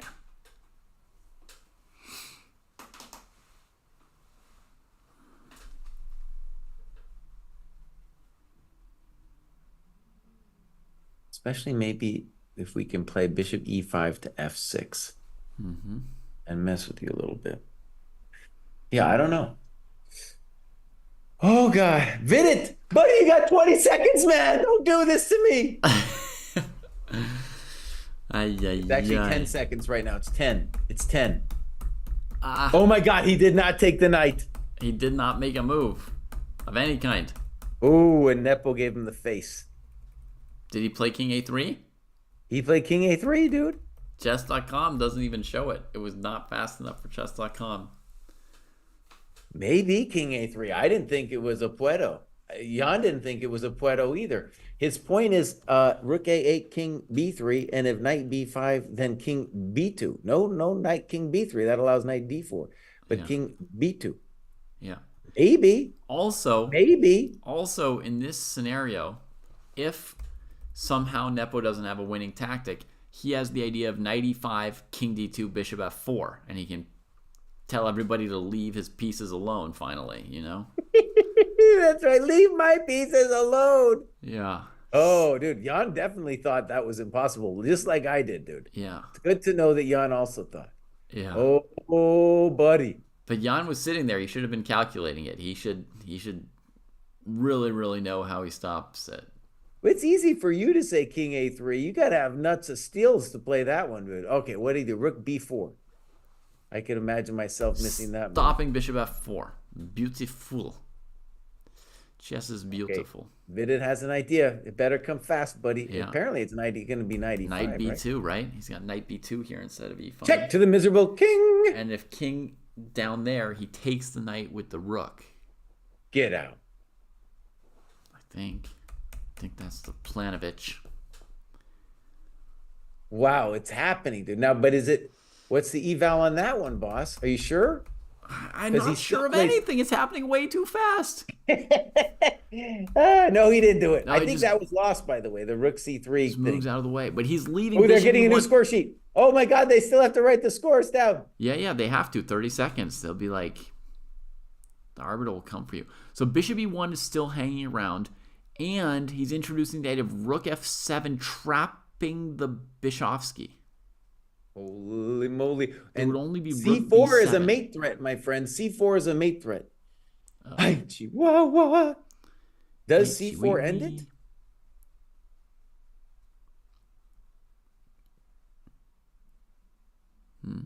C4 looks pretty good.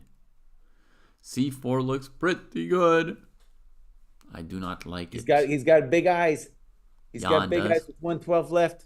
He's found it. He's double checking it. He's played it.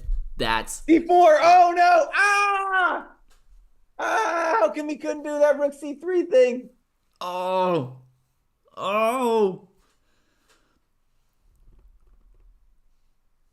He should have played rook C3 last move. Should have been listening to you, boss.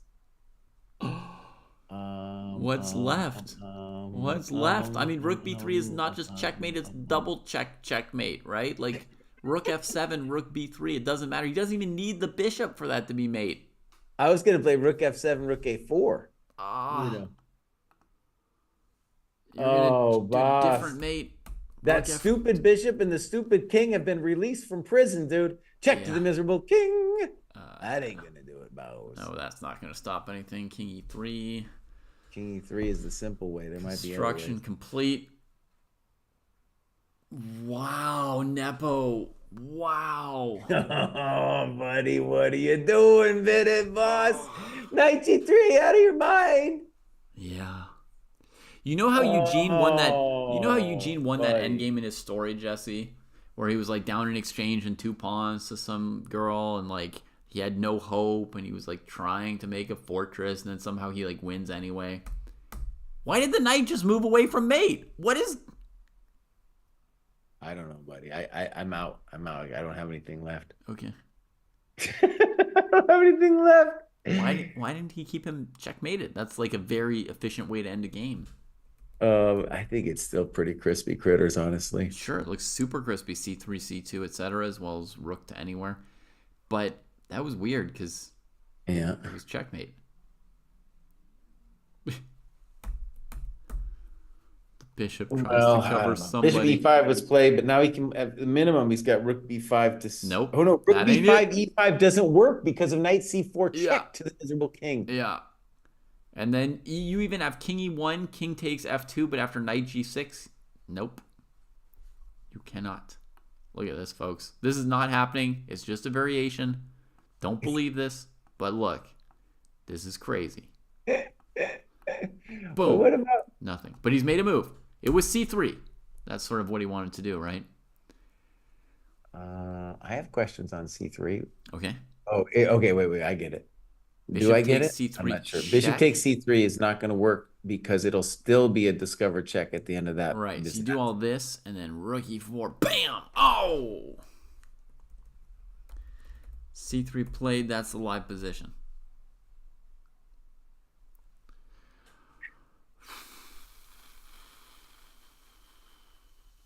This is some Darth Vader stuff right here, man. Yeah. Da, da, da, da, da, da, da, da. Don't know who that is, but yeah. Dude, he's about to take off Luke Skywalker's arm, bro. Rook f7. That seems tell you to right allow now, that the ain't it. pawn to queen. That ain't it, buddy.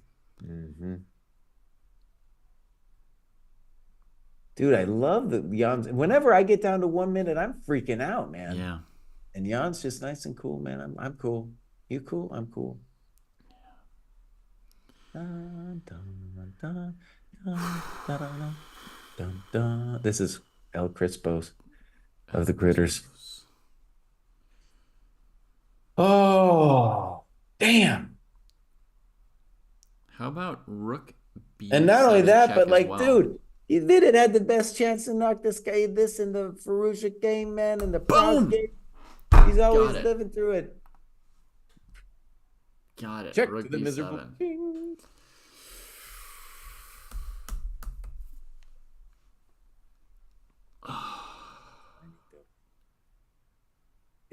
I'm gonna go ahead. I don't know. Is it bad form not to resign here? It seems a little. No. You play it out. You're on the increment. You don't have time to decide if you should resign. You just bang out some moves. D2 looks hardcore. Yep, he played it. Oh. It's sad when your king's all stuck on the side of the board, all sad and lonely, I'll tell you.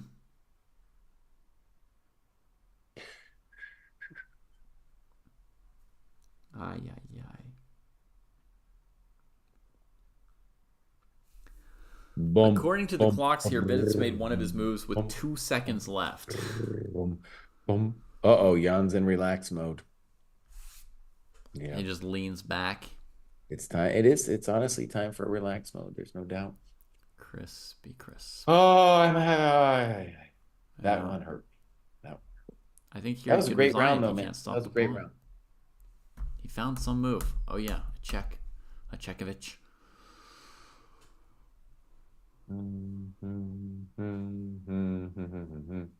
I won't resign. I won't resign. I won't resign. Bum. What bum, a round. Bum, bum, bum, bum. Yeah, he's bugging out now, man. Hey. It's time to resign, buddy. 6 seconds left. One more check. Just one more check to the miserable king. We're anticipating king e4 here. Yep, there it is. Even chump GMs can find that one. He's shaking his head. Well, what did you expect, boss, when you played knight g3 like an idiota? Well, you know what? He's got to learn that song. You got to know when to hold 'em. Know when to fold 'em. Know when to walk away. Know when to run. There's resigns. Can't be counting your money when you're sitting at the table. All right, David, that was great, dude. I'm out of here. Amazing. Bye. Bye, Jesse.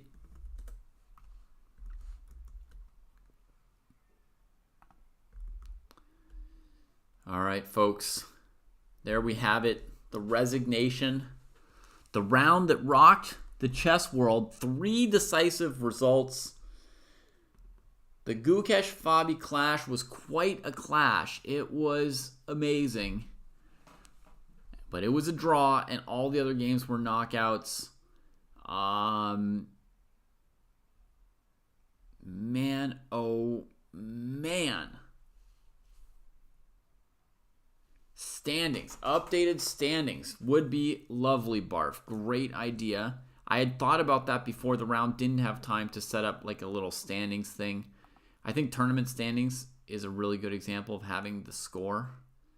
Let me turn off all these cameras. The tournament standings would be a great idea. I'll fit them in somewhere for tomorrow. But I can tell you that Jan is half a point ahead of Gukesh and Hikaru.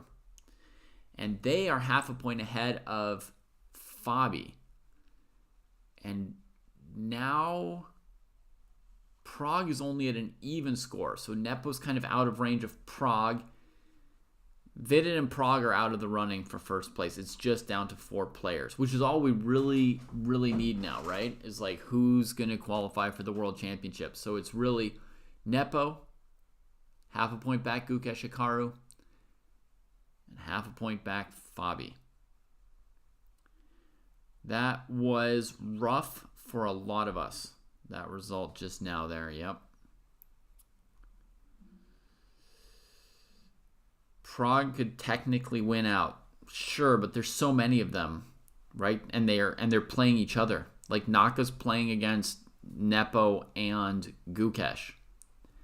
And Fabi's playing against Nepo and Gukesh. And Nepo's playing against Hikaru and Fabi. So, yeah. I think it's fair to say that Fabi can still win it. But he would need some help in the results, just a little bit of help in the results from Naka and Gukesh. He can beat Nepo himself, and then he needs a little bit of help. It'd be a little bit hard even for Fabi to win after today. Honestly, a little bit hard. But yeah, Nepo's made it to +3. That's the winning score. Can he keep it? Probably. He's got 2 whites left out of 3 games. But yeah, anything can happen in one game. The tiebreak situation is that if there's a tie, they play a tiebreak on Monday. I don't know the format, but it's not just like It's not just they look at how many whites or blacks or head-to-head or whatever. They actually play a tiebreak because, it's a double round robin. Everybody had the same whites and blacks and opponents and everything like that. Do we honestly think Fabi can beat Nepo right now? I don't. In one game, anything can happen, Parker Chess. Yeah. In one game, anything can happen. Yes, Nepo is clearly in better form than Fabi at this point. But you never know. You don't know what's going on. Like, for all you know, Nepo's like just barely holding on, on the point of exhaustion. And, he could lose the next 3 games. You don't know what's going on for each of these players. Or Fabi could be working something out with his estranged cousin, and it gets worked out, and then tomorrow he comes in and wins 3 games in a row. Or it can just be like a coincidence of the opening prep or whatever it might be. No, there's a million ways. I don't need to invent some crazy stories about what's going on in their lives. Just at the chessboard. No crazy, funny situations. At the chessboard, you come in, someone gets some prep, or gets a position they know, or a position the other person doesn't know, and anything can happen. These guys have thousands and thousands of weapons, each of them, and they each also still have, honestly, thousands and thousands of weak spots. None of us can see them, really. But they all have thousands and thousands of weak spots still. For every position they've learned, there are other positions they haven't yet, and anything can happen. I mean, look what Vidit came up with against Jan today. This crazy idea. I mean, we thought for a while that his position was not that promising when he went into this endgame with, look at this position, with these 3 isolated pawns here and this beautiful pawn mass for Nepo. This looked like a really bad endgame for Vidit. And look what he did. He sacked a pawn and then traded a piece, and then did this weird maneuver that looks like it leads nowhere with the knight and bishop, but it weakens the light squares by threatening d6. And it's just inconceivable, still sitting with these weak pawns, and his king comes in and he's completely winning. I mean, what a concept, So, yeah, I'm sorry I'm missing a lot of chat comments while answering this one comment about, do we honestly think Fabi could win a game against Nepo? Absolutely. On any day, Fabi could win a game against anybody. And Fabi's in perfectly normal form at this tournament. It's just that most people here are in really good form. There's nothing wrong with Fabi's form. You can't look at his tournament and be like, oh, he's playing badly, But Hikaru's in great form. Gukesh is in great form. Prague is in great form. Today was not a good game for Prague, but overall, he's played pretty well most of the time. Like his game the day before the rest day, his game was great.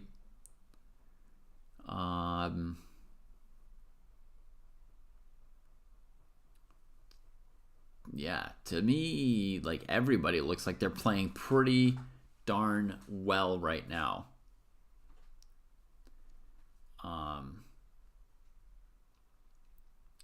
So,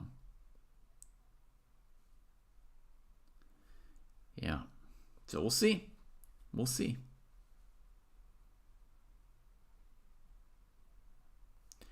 I agree, Parker Chess. There were a couple of shaky moments from Hikaru, but it's this many rounds. Everybody's going to have shaky moments, right? Jan had a couple scares, but held things together. So I think a lot of these guys brought their A games, and to such an extent that it's even harder for everybody else. You know what I mean? So, I think Faruja even came to this tournament in reasonably good shape, but he's having a tough tournament. Well, everybody else came in such good shape that it might feel like he's playing below his level. But overall, I think the level at this tournament is super, super high. Honestly, I think so. Gukesh also had a couple shaky games. And frankly, I think Prague played terribly against Nepo and terribly against Hikaru today. So 2 games where he played frankly terribly. Basically most of the game in a sense. But, would have still beaten any of us in those exact games. And But he's had so many games that were so good. I think the level's super high here. So that's my take. I don't think that Fabi or anyone else is in some kind of bad form where they can't win a game. Yeah. So, yeah, I think by now Jan has had at least 3 lost games, if not 4. So, all right. So that's our broadcast and our stream for today. Did anyone else have this feeling yesterday that like the rest day was really long and you couldn't wait for the next round of the tournament and somehow it was like missing from your day? Because I definitely had that feeling. Yesterday I was like, what am I doing with myself? There's no candidate game. I was just playing some random blitz chess, you know, missing the candidates. This has been one of the best tournaments I've ever seen.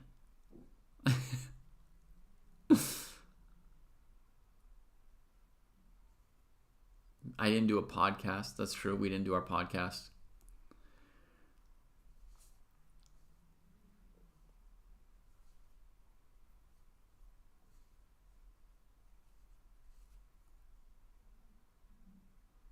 I'm really sorry to hear that you're so sick, Abdul. Oh, some people watch Title Tuesday. Hard to care, right? Hard to care. Hard to care. But yeah, we've got another game tomorrow. Notice that now at the very end of the tournament, they get 1 extra rest day compared to the first half of the tournament. In the first half of the tournament, they played 4 games and 3 games in 2 chunks.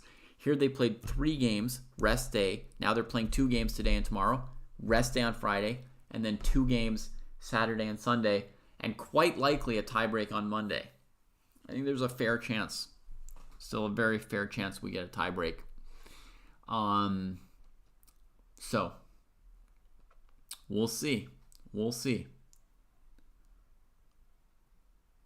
Yeah, absolutely, Golko fan. That would be lovely.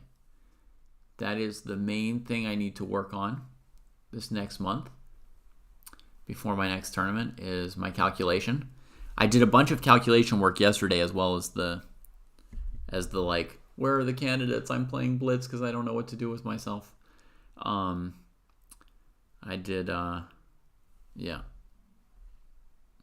I did about 2 hours of calculation work yesterday. My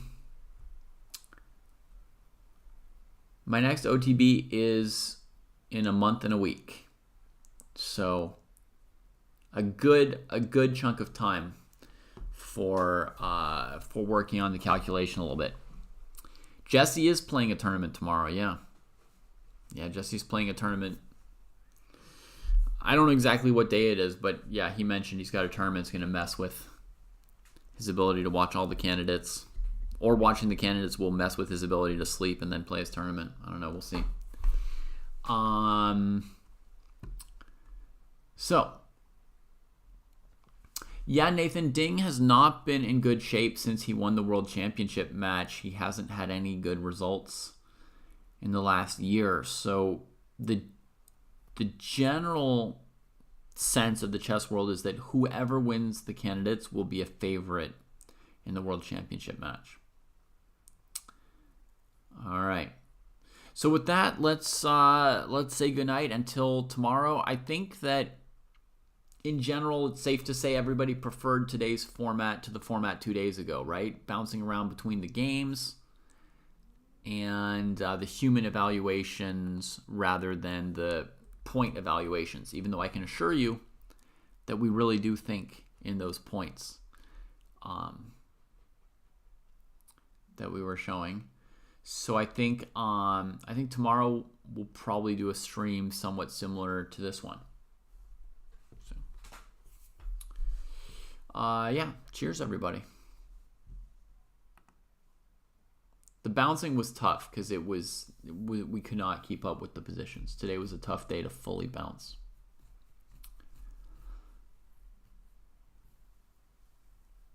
Yeah. All right. Should I try and send a raid somewhere as I go? There's somebody streaming named Uncle Jesse. But I don't think it's our Jesse.